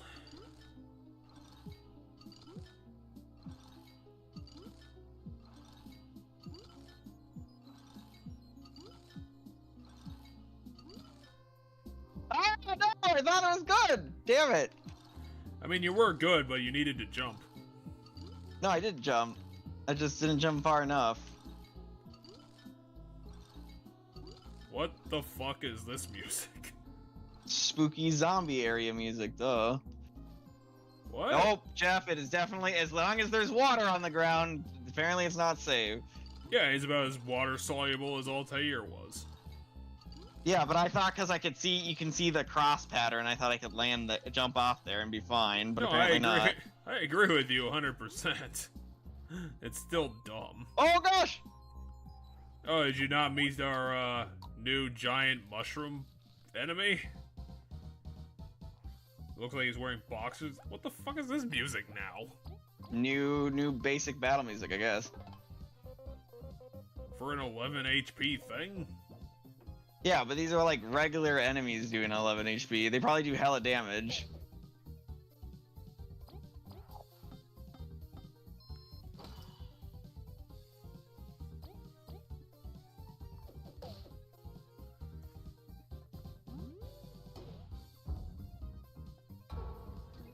See, we filled our battle theme with more electronica to make it cooler.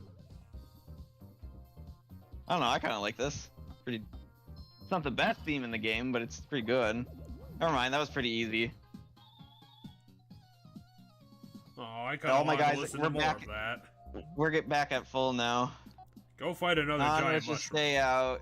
This is your first and final warning. Oh, it's roach only. Fair enough. Well, now it's destroyed, so... You'll have to not roach only anymore. Okay, how am I gonna do? Oh, I think I know. Yeah. Can I get on top of this somehow? No. I think you're gonna have to somehow. That or there's an ability I haven't unlocked yet that I need to use. Yeah, this might be. Yeah, because even if I got over there, this would be in the way. So. Unless you could get on that rock, you know. No, I don't think that would work.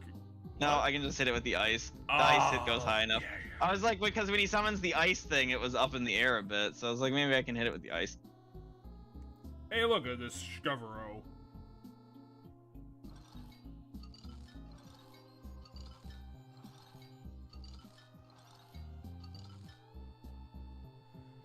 Yeah, I'm sorry. This squeaky music is just really bad. My brain says if I like keep exploring the water, there's gonna be something in like the corners. I mean, to be fair, it's always possible. It's just if it's not, you might just end up wasting a whole bunch of time on nothing. Yeah.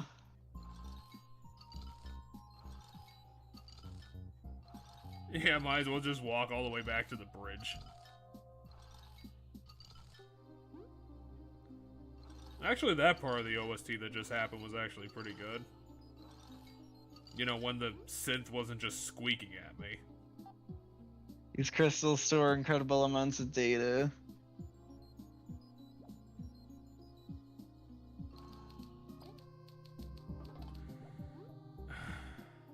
Oh, they invented holograms.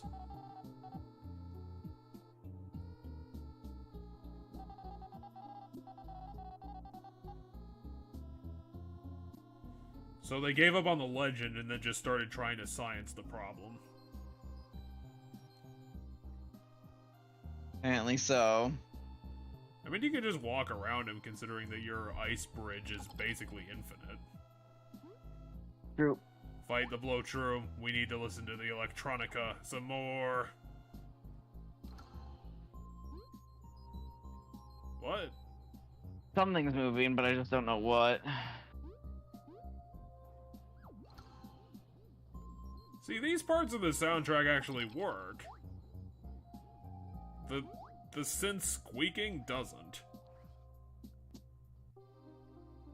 Oh, it only moves so much. Okay.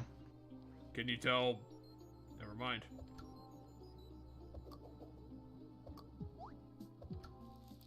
Woo! Hey, she got a new ability though. What's hers? It's a 2-attacker. Gotcha. And he also got a new one. Where? 11? God damn. I mean, it damages all enemies with a chance to freeze them. It makes sense why it would cost that much. It better be a high chance, Jesus.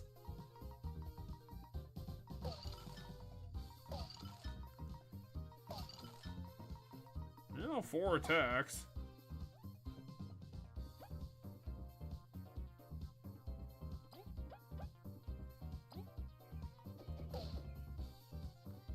You know what this sounds a little bit like? Pokemon Coliseum. You're right. Except like in HD. Even though I don't think music can specifically Probably not do be any in damage. HD. I did one. Okay.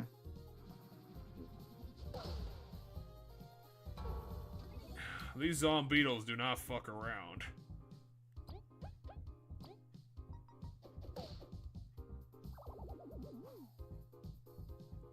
Oh, are we actually gonna get like nearly 40 XP for this? Yeah, I'm pretty sure I'm not supposed to be here right now. Like, I can, but...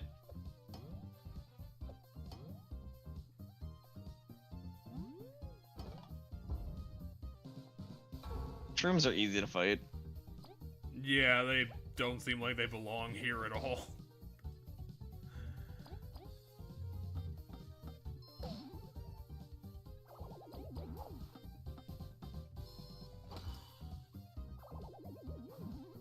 $43, $44. Hey, yep. Now just go find one more of those fights and we'll be golden. Right? I think you're gonna have to do a hold, yeah. I mean, you already learned this trick, so...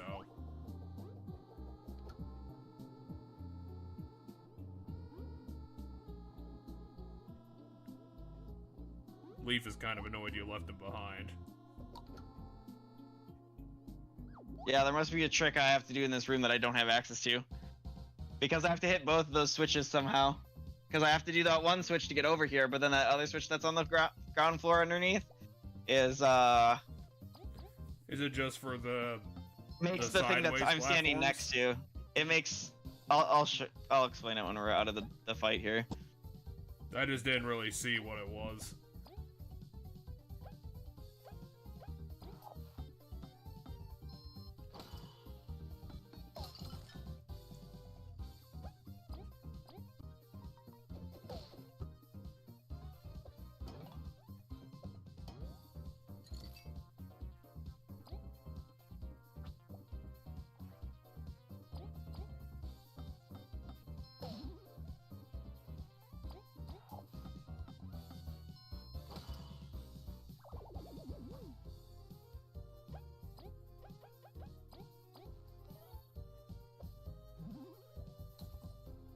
You know what this means? Because of that badge that gives me free TP, I get a free secret stash every fight, as if I don't use any other abilities. It's literally costing me nothing.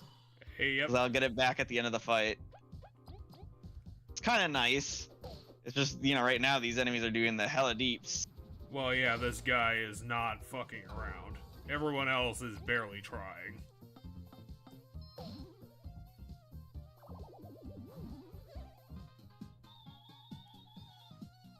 Eight away. But yeah, okay, see that switch on the ground there? Oh, okay. That switch operates this. Really? So, but in order to get to this, Oh, I wait, need to no, also no, no. hit the other switch. Use the icicle drop. Oh yeah, maybe. Tell Leaf to get his fat ass up here. Oh yeah, it worked. Too bad I didn't get back there in time. You're gonna have to speed over here.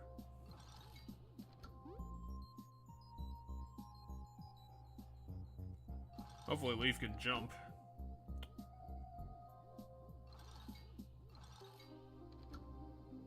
Okay, I see what I need to do. We're gonna need to time this pretty well. Okay. How do I hit that one? With the same thing? Oh yeah. Whoa. This one's Something was Sonic quick. fast.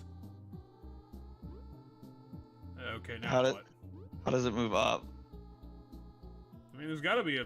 Is it the one on the bottom? I don't know. Yep. Now fight the zombie. Fight the zombie for a broken computer. You guys are fucked.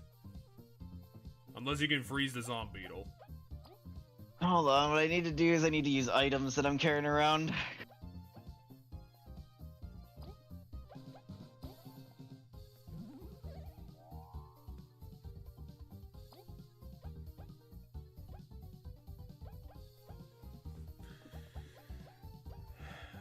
Yeah, I don't know about this battle. This might be a bit too much. No, I think I'm fine.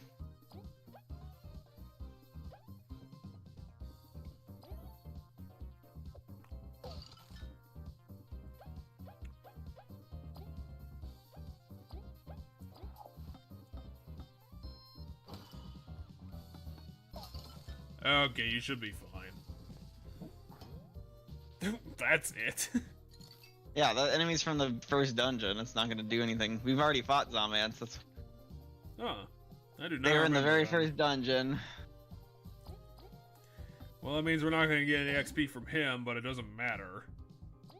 Because the other two are going to push us well, way beyond what we need. Mm-hmm.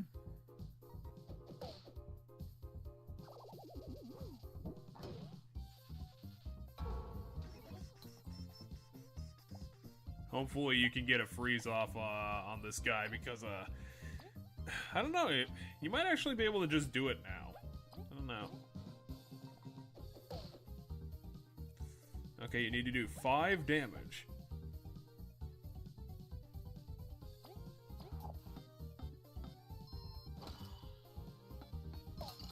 That did Oh, it. it did 5. I was like, I don't know if that's gonna do 5, but if not, it'll at least, Oh, come on! And You V do 2 died. damage, and you tap the one person with 2 HP left. Yeah, it's Fire Emblem logic. They'll always go for the frickin' cruelest move. That is not how this game works, but, you know. Well, now it is. He leveled up anyway. Now we're here in Fuck You Town. Now what's it gonna be?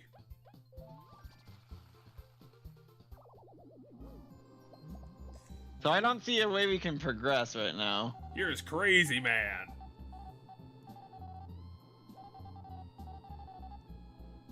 So it's not safe in the outside world, but you guys are running out of food? What the hell is Snake Mouth Lab? I don't know. Huh. Well, we can't move this bookcase. Very unfortunate. No bookcase. We didn't fully explore this area. Yeah, we didn't fight that enemy.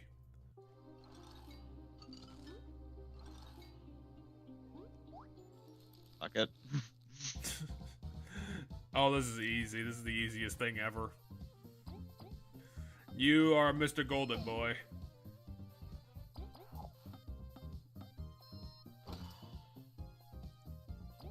So, considering that we're heading into a place called Snake Mouth Lab, I think that pretty much guarantees at this point that Leaf is a science experiment.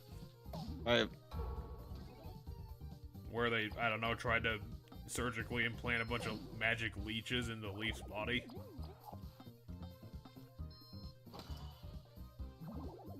It didn't exactly go over too well because that's really stupid. What's the null hypothesis in an experiment like that? Like, subject didn't explode.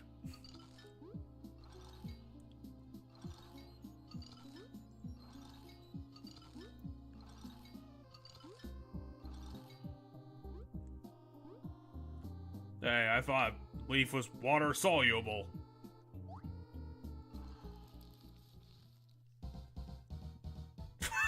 Three of them. I mean, it's a lot of them.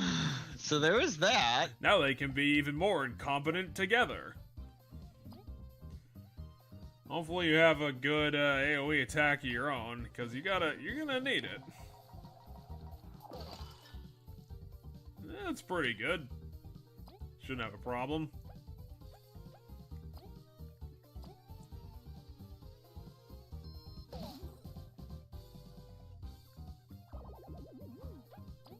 And of course, no XP.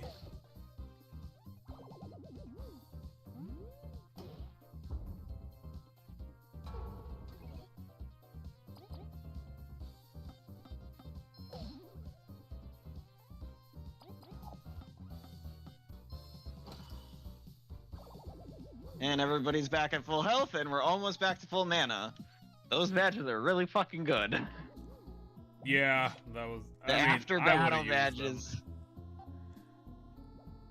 ZB43. Which is, in typical, video game tradition, ZB23, or 43, is, gonna turn out to be Mewtwo. We're gonna have to go into a deep, dark cave, and, punch his lights out.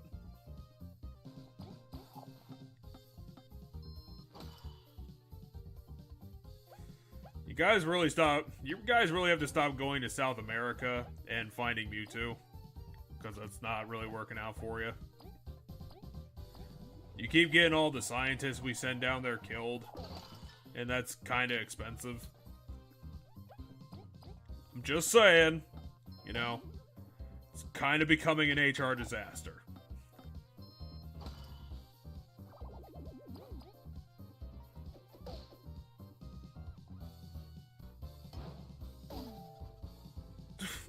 What the fuck was that boing? Whatever. Once we beat the beat the fight here, so he'll heal back to full. So it doesn't matter. So that's the noise for you fell asleep.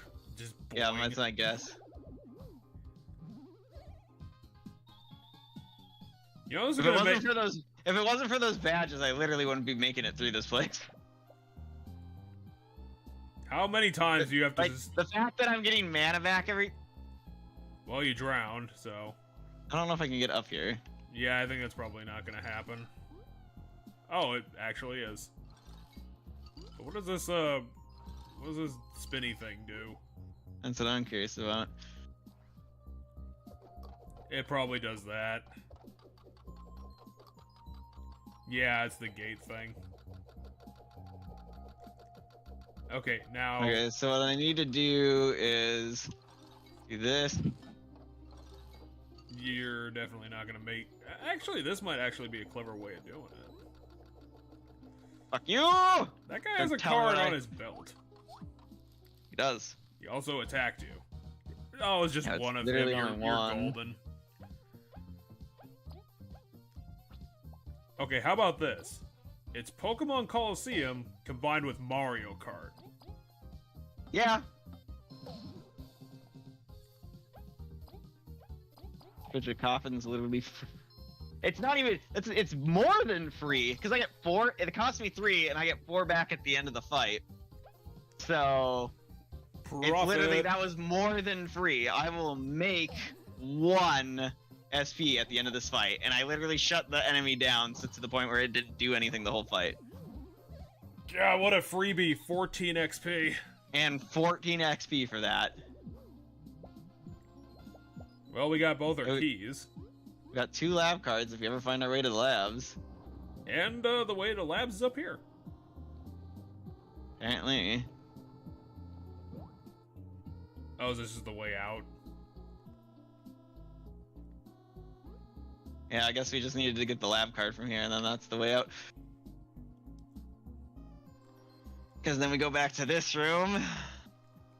And we discover the mythical Mew 3.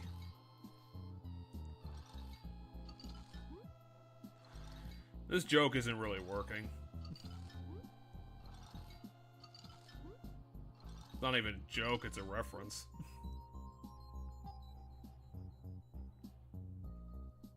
Please stop poking Mewtwo. This is probably what we need the lab cards for is in here. Whoops. I'm pretty sure the lab cards we need for the doors that are like on the back wall of that room because they have like some sort of terminal next to both of them.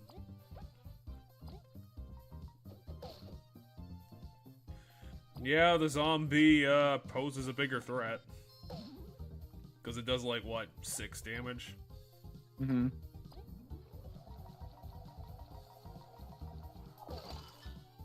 Oh, Damn. come on.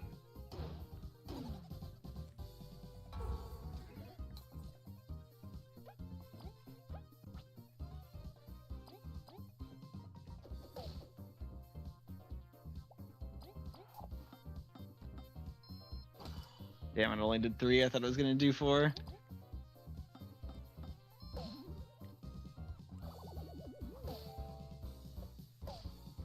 Does not matter. I mean, that was 8 damage, sure.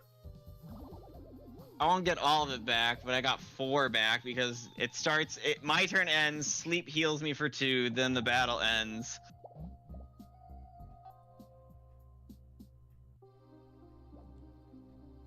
Yep, they are actually gonna create Mew 3.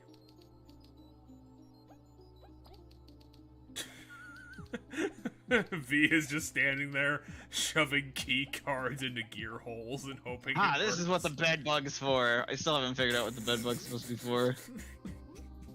That's still an enigma to me. Well, we found a mushroom. Mm-hmm. Okay. Okay, we got 2 more doors. Or, I guess 3 more doors? Just a lot of doors. There's a lot of stuff to this area. I mean, it is this huge room.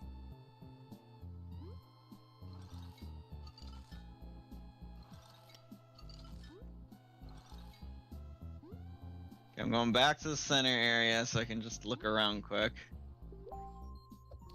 And save.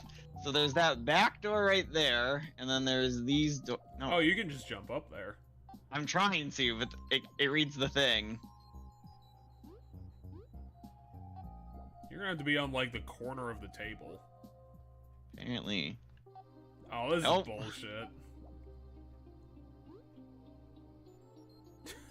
Why? Why this? It looks like I'm supposed to jump on this to get up there, but clearly that's not the case. That's a shortcut back is what I'm guessing. And I have to go this way. Fair enough. They probably should have just gotten rid of the pillar at that point.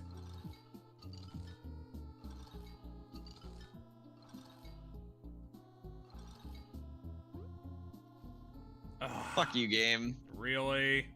It's because of the angle. It was hitting the ice was hitting the edge of the area. The edge that this game was developed on? And I was hitting the edge of that rope ladder.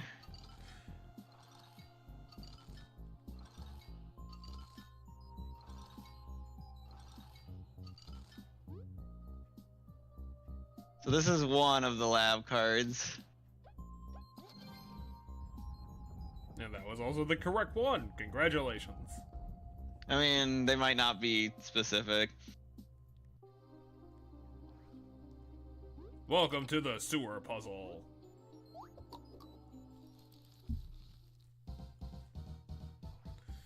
And of course, it's our best friend in the back.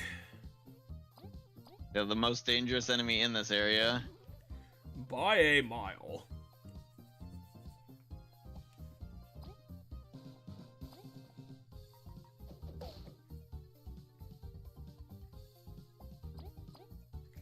I think this is actually your level up.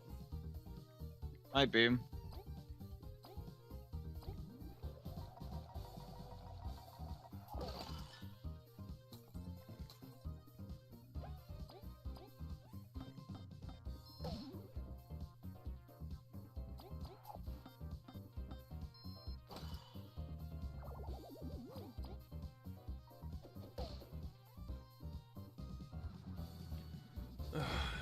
You just It love that attack. It always takes longer than I expect.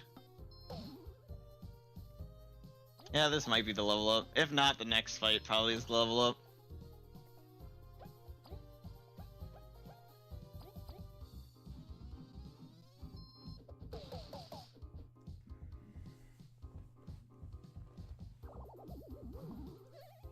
We did it! Woo! Yep, leveled up. Jesus. I'm 100% not supposed to be here, but it's working, so fuck it. Yeah, but you know what that means for chapters 5 and 6. Frozen drill, Kavu learned. I mean, it might work out. Might make the next dungeon a cakewalk.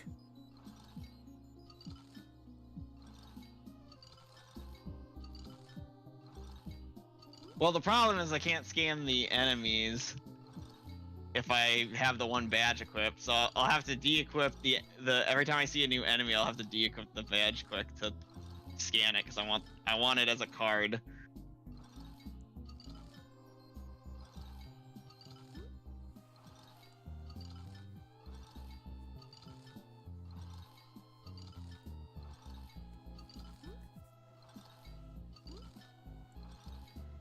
I have no idea where I'm supposed to be going right now. It might be time to just fall in the water.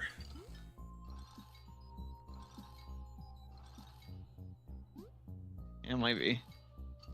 Oh, there we go. We fell in the water. Okay, puzzles. I was trying to figure out what that area back there was for. Like, what jumping up there was for, other than, hey, you can fight an enemy here. I will tell. Oh, that's what it's for. God damn it. I just did it in the wrong order. Because now if I walk over here... Come on. Can I guess maybe I do this? Maybe. Oh, okay, but it freezes it, so... Yep, just any ice, that's how water works.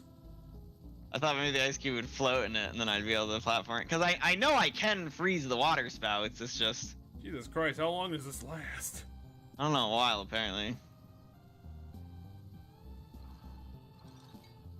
Maybe until I freeze something else. It's the pain. Do that, I guess. Just do this, I guess. Yeah, just reset the puzzle. Oh, the enemy stayed dead. Oh, but it turned off the water. This world runs on very odd rules.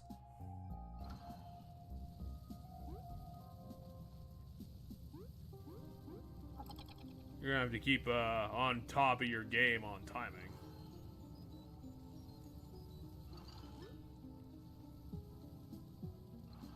Oh my god, game.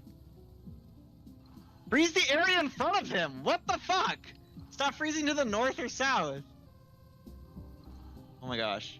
You're gonna have to do it yep, that way. Which is even more of a timing pain in the ass.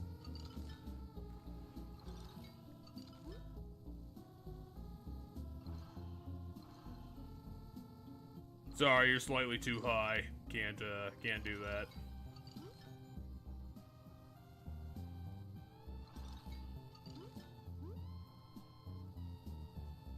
Now, can you do it as a diagonal?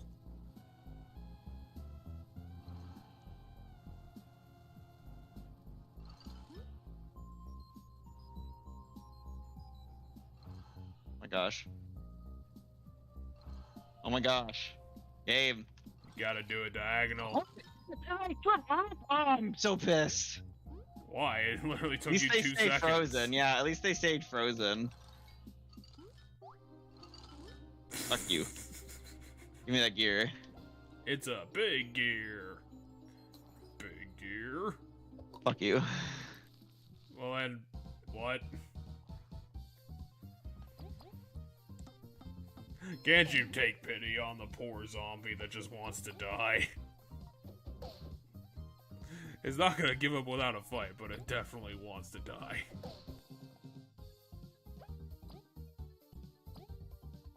The fact that I can use Icefall for free once a battle is dummy good. Ah, I didn't freeze, damn it. Well, it's also... No, you're talking about that thing. Well, yeah, so, it can freeze multiple targets. And I was like, but it only freezes them for 1 turn. So most of the time I use Ice Coffin because it's cheaper, but the fact that I get 4 back means I don't have to worry about the fact that it costs 4. It's all in the power of math. And then because Kavu landed that attack, this battle literally cost me no HP and no, it cost me nothing. I lost nothing in that fight. No HP, I didn't lose any of that. I am legitimately amazed at this point that you were still earning good XP in this fucking dungeon. I definitely think I'm not supposed to be here, but fuck it, whatever. This is actually from Chapter 7. No, I think this place is entirely optional. I do believe that. Oh, hey. What's up? Hey. Aw, damn it. I was trying to throw the boomerang at you. Unfortunately. Oh, well, this fight's actually really easy, so not really concerned. Unfortunately, the Bloat Shroom is actually way too big of an enemy for you to walk around. I wasn't trying to walk around it. I was trying to turn around quick and throw the boomerang into it to get the bonus turn.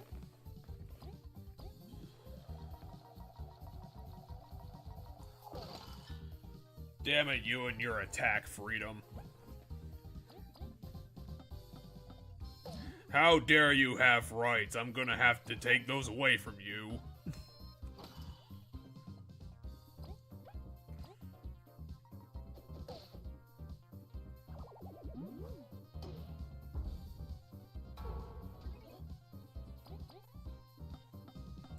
And the whole fight was free.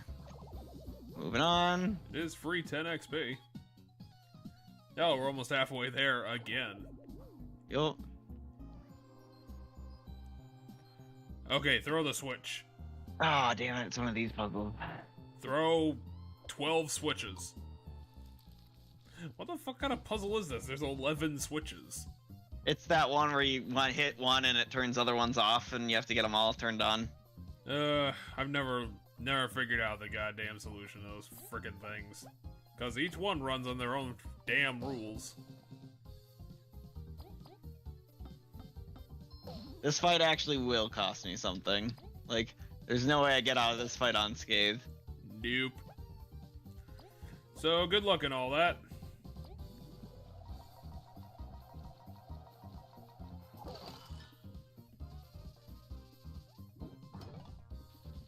Well, maybe. No, there's no way. You'll be able to beat the Zombeetle, but you're definitely gonna take damage from, unless you want to do a second ice ball. So here's the thing. That guy's dead. This guy's gonna run up, do like 3 damage or 2 damage. So that damage is gonna heal. I didn't take any damage there. So right now the battle's still free. If I time all the Zomban attacks well enough, the whole battle should be free. That's true of every battle. Probably. Well, no, because even on perfects, I'd still take damage from some of these other enemies. Oh my god, he knows how to... I don't know. Okay, I took 1 from this fight then, is what I've now taken.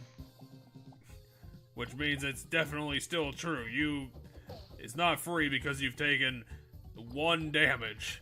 Yeah, I didn't say it was free anymore. I said, okay, I took 1. How dare you take V 1 is gonna damage have 1 HP fight. from full. Yeah, V has 1 HP from full. But in 2 fights we level up anyway, so whatever. That 1 HP is a disgrace. Yeah. Now we have to play this game. Good luck. Yeah, with this many switches, it's gonna take forever. I guess as that resets it, maybe this helps hint. No. Okay. It's a backup generator. Oh, okay, we just have to have the pipe ones on. The ones with the pipes. Is that really how this works? I think so. I mean, give it a shot. It looks like all guess of them not. are... You gotta hit the thing! Oh yeah, now I have to hit the switch. No, it has to be 100%. Damn.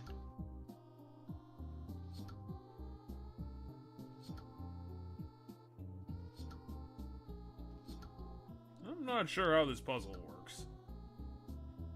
No, hit that, yeah, because well, I mean, that would make sense if it ran as what I thought the rules were, which this doesn't. Hold on, let me read the thing, because maybe it's the pipes aren't supposed to run? Test subjects damage the power core, so we've got to rely on the backup generator to make sure to direct power to the pipes. Is it pipes only? It might be. Because, God, that sounds annoying. So that'll turn that on. Then I just have to figure out, that turns the, and then... I do see what you're talking about. But I do not understand how this puzzle is working. Well, so each switch turns the switches next to it on and off. Oh, I guess. So I need to get it so that one switch will... Because that's what the switches do. So like... So that turns those 2 on, and I don't have to worry about anything over here. Yeah, And you then- might have. Yeah, you there might we just go. got it. Yeah, Give let's it see a if shot. that works. It does. Okay. Oh god, that is way more annoying than usual puzzle. Well, so the nice thing is that this N1 turned this one off. The N1s turn each other off and on. It looked like. So... Okay, now we There you just go. need to get the small gear. Frost and Blight Magic. If we create Thunder spells as well, we can... So there's someone with Blight Magic, there's someone... My guess is there's going to be a character with each kind of magic. So if someone's got Blight Magic, which might... If someone's got Lightning Magic, presumably then there's the Fire Magic on the one guy.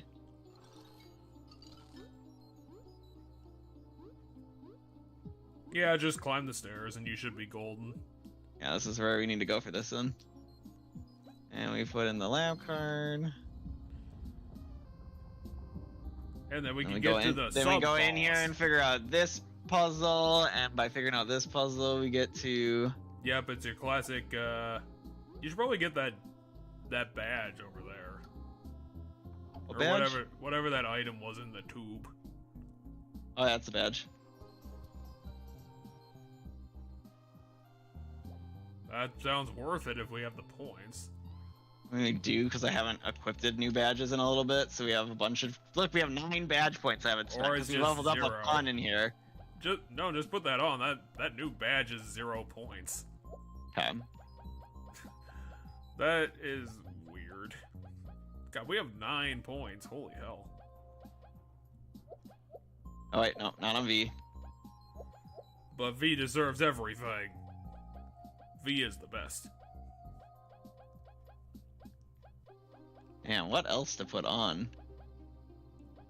Poison needles? No, poison... I don't like the needle abilities. Oh, I could put on Miracle Booster. Oh, yeah. I'm gonna put that on V, though, in case V ever dies. Because V's the damage. Kabu has tons of HP, so I feel like he's gonna be the last one to die anyway. So that works. And then I guess I could put Weak Stomach on if I want to activate these two. But I'll wait. We'll test some stuff out.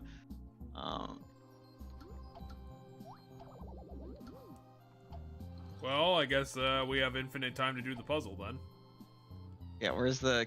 Drop down another enemy, please. Thank you. That took a while. It did.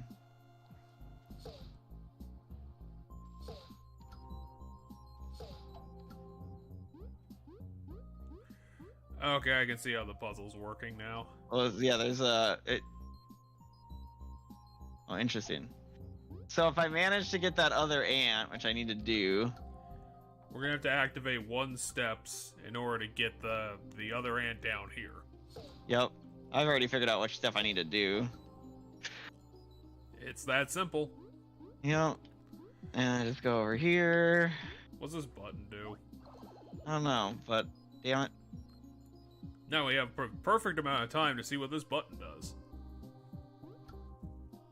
It's those stairs. It raises the yellows.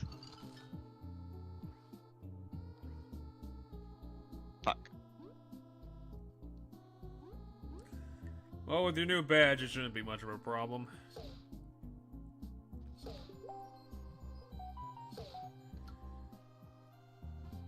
That gets me the gear. Now let's get the actual prize.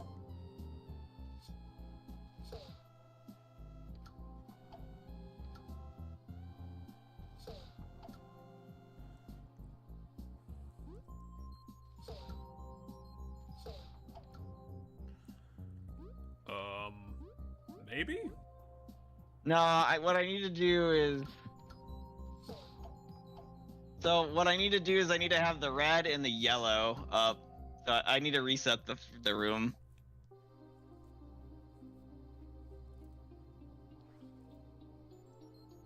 Because I need him, and then I need to do this. And then I need to go up here to get this guy.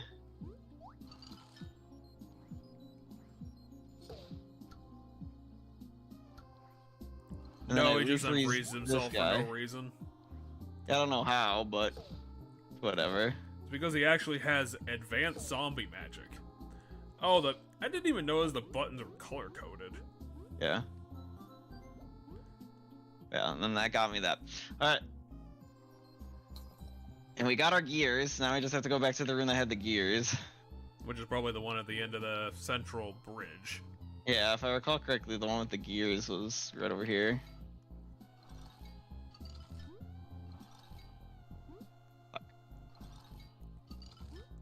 These edges are not agreeing with old Leafo. No, they're not. But now we have all the gears, so we can go in here now. I'm at full everything, I'm pretty sure, so I don't have to worry about that. Well, near everything, at least. Oh yeah, I have to put them in specific spots. Okay. Mm-hmm. So big gear goes there. Is this the medium one? No. No, because the hole for the one on the left is bigger. That opens that, which is gonna lead to a boss probably, which is why the heal guy is right there. No, it's actually gonna be a mid-boss, and you're gonna have to solve another 3 puzzles. Hold on, I'm gonna go back because I don't think I saved. Well, no, if I get a game over, I just start the fight. That's what it does, so I don't have to worry about that. Well, you also lose the chance in that case to re-gear yourself. No, there's like a fight and re-gear. Seems to be broken. Oh, who could have There's seen a lot that of coming? zombies in here. Which means that the central one's gonna have a really big zombie in it. No, but there's a really big zombie that's missing. And clearly it's gonna be Mewtwo.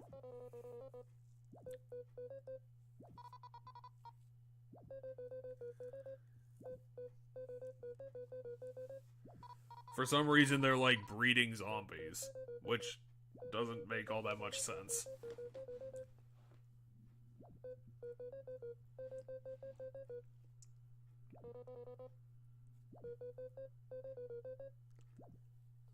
No, just keep reading notes. Well, From all the fools that happen to fall here, Moth seemed to be the best host. It seems they have better bodies suitable for magic. Maybe we should go out and try to get some more of them. Yeah, okay, and then so what's gonna happen now is when I turn around, the big zombie's gonna be here, I think. Yep, there we go. it's a giant stag beetle. I'm not sure what that's supposed to be. His brother? Or sister? It's missing its heart.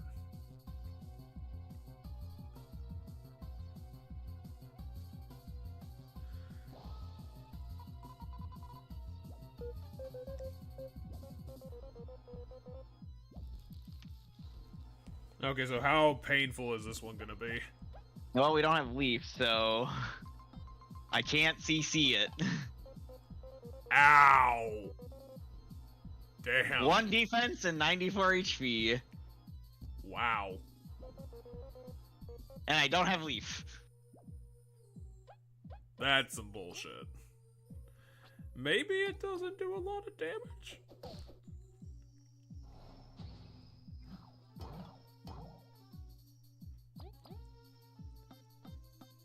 I'm hoping I get Leaf back after a couple turns. Because I think I can beat it, but I think I need Leaf. Let's strike quickly. Well, we can't. That's 2 defense now? 2 def. There's no way these 2 characters could take down a boss on their own like this. Not even after leveling up 3 times. Okay, Leaf protected us, so it's a scripted thing here.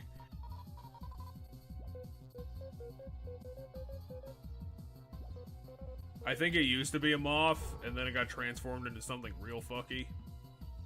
Yeah. Also, that's cool. They got the attack up because Kamu got attacked from that attack that did 0. Because it was scripted. That's neat. And it helpful still counts, bitches. Because holy crap, do I need to beat the hell out of this. Well, hopefully your CC shit can come into play, because you're gonna fucking need it here. Holy hell.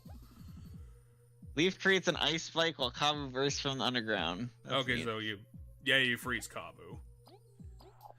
God damn, that costs 8 fucking points. Ah, fuck, I screwed it up. Oh god, is that a defense down too? Yep. You are heading for Pain Town. Yeah, I don't know if I can beat this right now. I think the problem is I don't even know if you can get... Well, I guess it doesn't matter because it doesn't matter if you can get out of the not saving. It's because, like, we're not gonna finish this either way.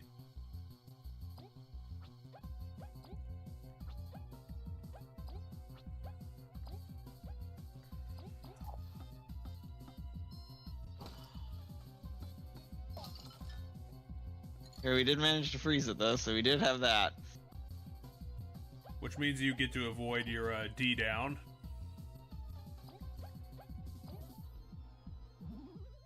Whoa, that was a lot. Well, we've dropped it a lot, so maybe... I mean, the problem is, like, this is gonna revolve entirely around if you can get the susceptibility or not. Because if you can't get the susceptibility, then you're fucked. Because you need to interrupt this thing hardcore.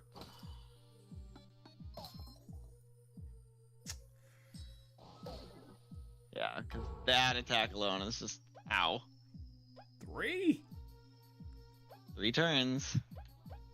Is it like just 1?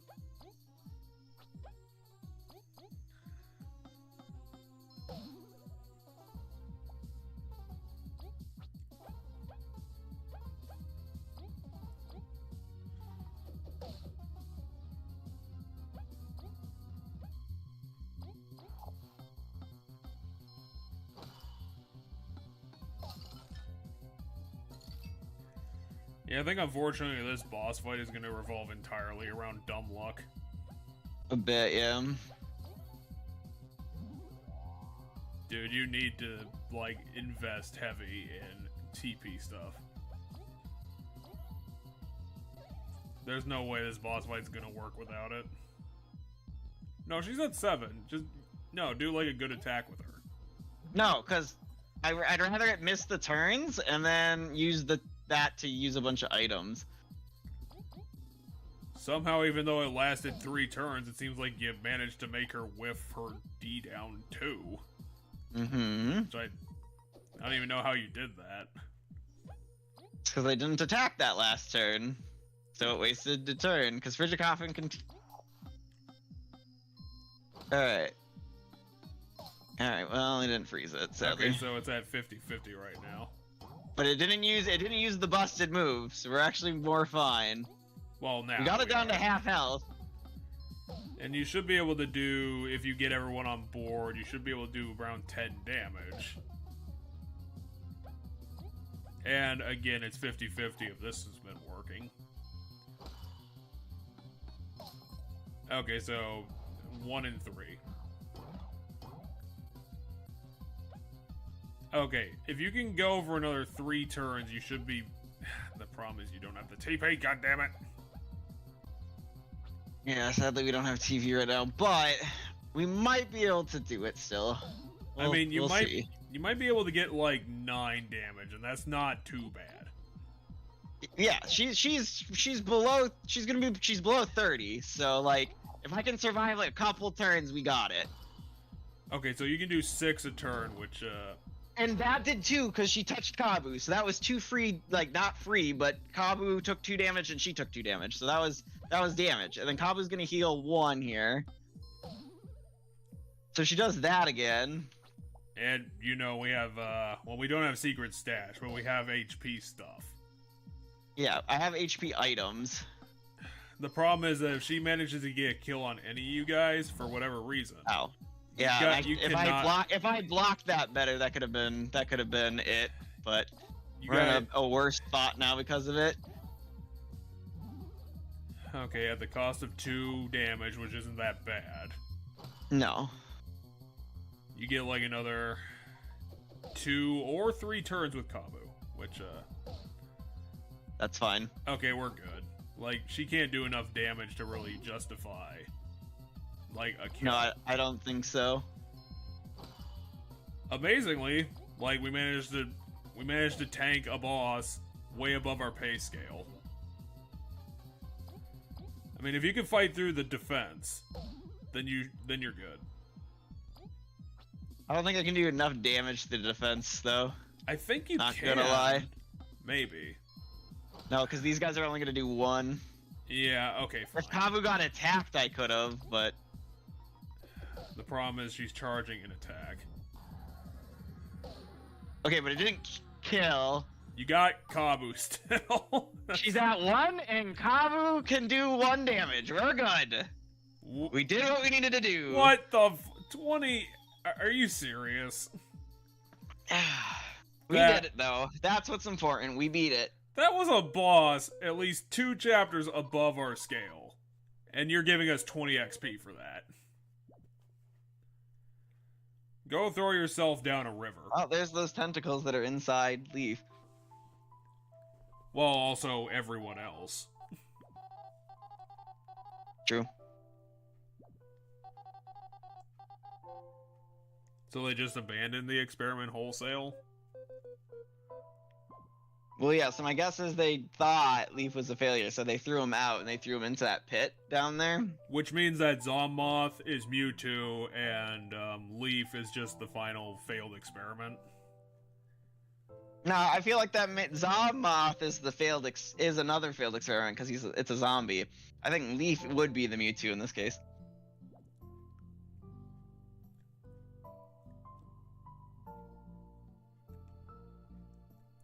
Oh, so they called that tentacle mass a failure, and they threw it in the pit, and then it found Leaf tied up because of the spider, and then it went inside Leaf. So Leaf was never actually experimented on him, like their self, like the body, but what they threw down there went into Leaf. So Leaf did die 100 years ago. Yeah, there's more than one. Because there's that thing and went into Leaf's body. You're the prototype of the failed experiment? I am a Zommoth prototype.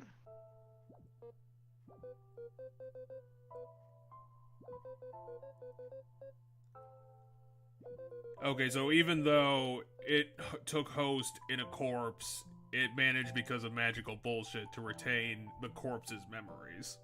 Yeah. That's really weird. Or it wasn't a corpse yet at the time, like it wasn't dead when it went inside of him, but at this point, the Leaf is dead. Or at least not in control.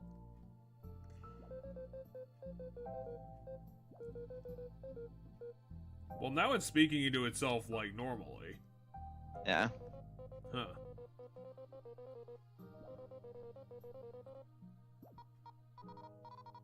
This is an entirely optional dungeon. Yeah, but it's important. The optional dungeon. I mean, whatever you are is a completely new being. You. So, I mean, you could call yourself Leaf. You can call yourself Leaf 2 if you really care. Yeah, I don't think V's really much for semantics. Yeah, I was gonna say, as far as the entire journey, like ever since we've met Leaf, it's been Leaf as in the prototype. It hasn't been the person known as Leaf. So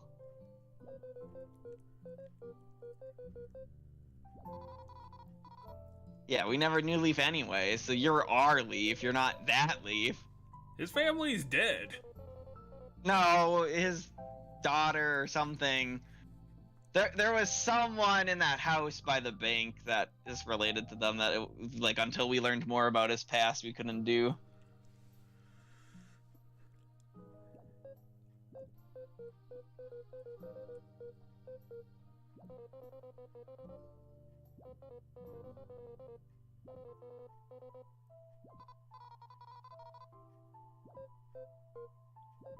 But it also turns out that I am fake. I'm using a fake name. Well, so Leaf's family in that is like his connection with them isn't like a connection he made, but the connection to V and Kabu is, because Leaf was gone by the time they, whatever the being inside Leaf's corpse is, met Kabu and V.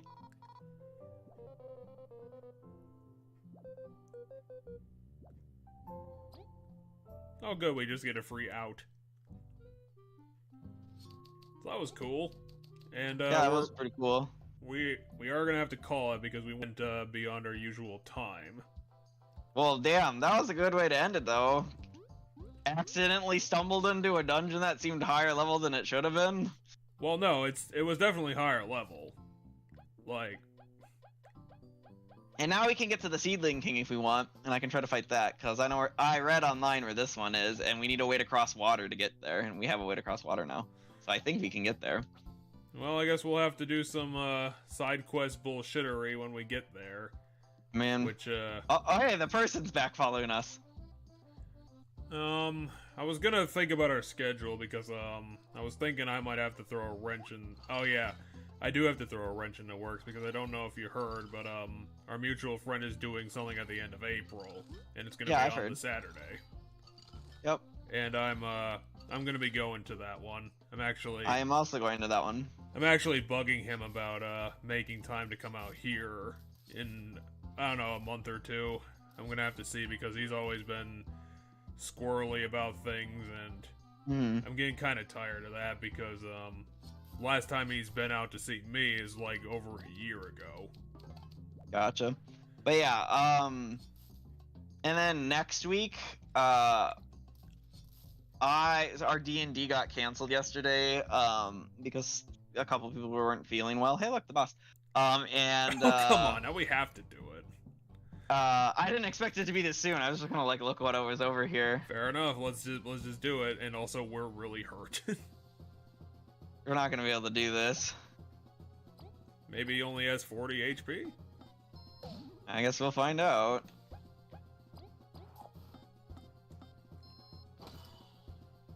He has no defense, which is great.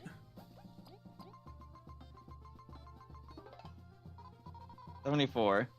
Welp. And he spawns ads, it said. Now, given his ads are like the easiest enemies in the game to fight, so. Well, on block, they still do 3 damage. Well, V comes back in 2 turns, so that's whatever. Well, hopefully, it's with decent HP, because that's a problem. I mean, I can just kill this right now if I want, but I'd rather attack the boss.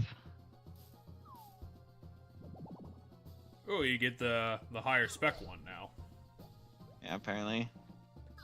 Right now I'm just fucking up shielding.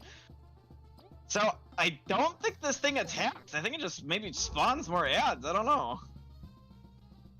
I'm just amazed that the 2 HP enemy does 3 unblocked. I mean, I think it's getting buffed by the king.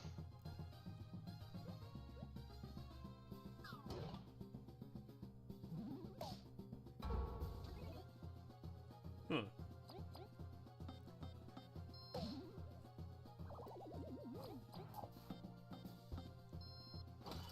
Yeah, now V's back alive, so we have that. Oh, and it only does it at because of the poison thing.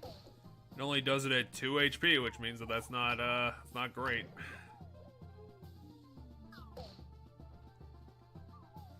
Yeah, I think this battle's gonna be calling it. Yep. Unfortunately, the Seedling King had destroyed us. Well, I think we can beat it if I had everything, but I'm kind of tapped.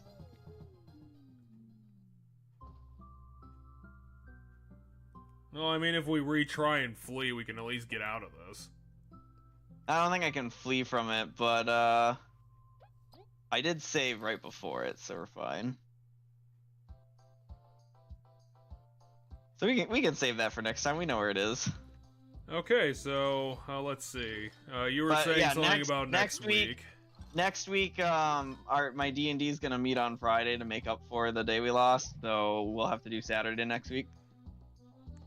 Yeah, I think I can still work because I got a huge appointment on Saturday, but I think I can get out of it by 3 o'clock. So I think I should be able to make that work.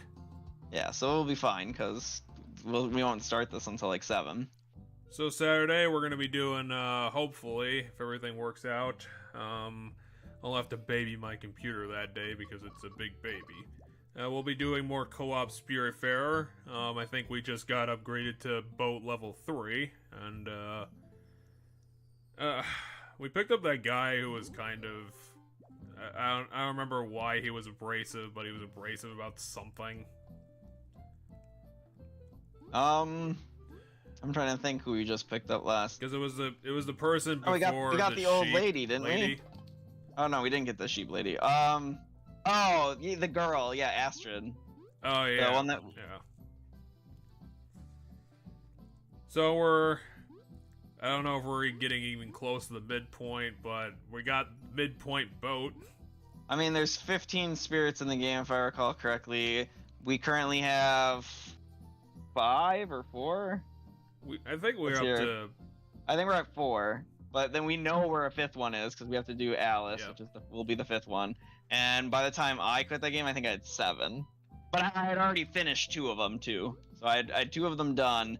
and I had 7. I've met 7 total, because we need to get an upgrade, which I think was where we're just about to go, and once we get that upgrade for, like, when I say upgrade, the upgrade for the girl, like Stella to do, and then with that one we can get the other sheep for Alice, and then we can also get the other one, another spirit that I know about, and then we need to upgrade to get the icebreaker before we go anywhere else to do anything else, and then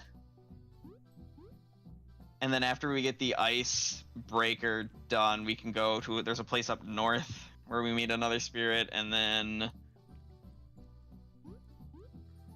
I think we just end up dicking around with those spirits for a while until we eventually get the upgrade needed to go through a place in the south, which is where I ended when I was playing the game last. There's an area down to the south that I had gotten to, and I met a spirit there, which was my 7th spirit. So we're going to be planning to do that together on Saturday because it makes the game a hell of a lot better.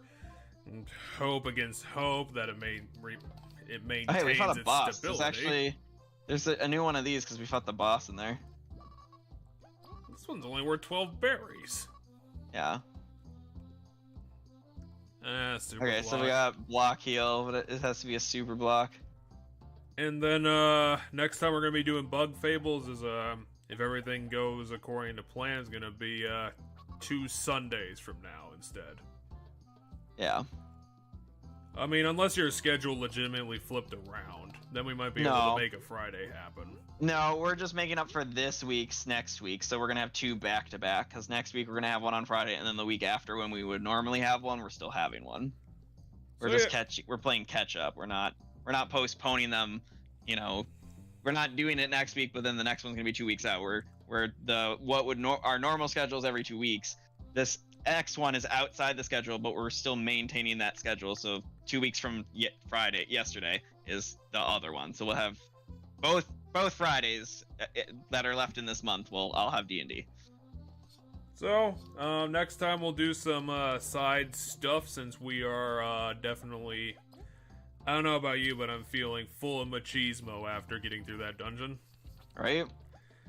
So yeah, check back with us Saturday, Sunday, and keep that in mind if you care about our dual indie game current projects. And we'll see you next time. A bunch of these are going to be easy, though, because, like, these first 2 are just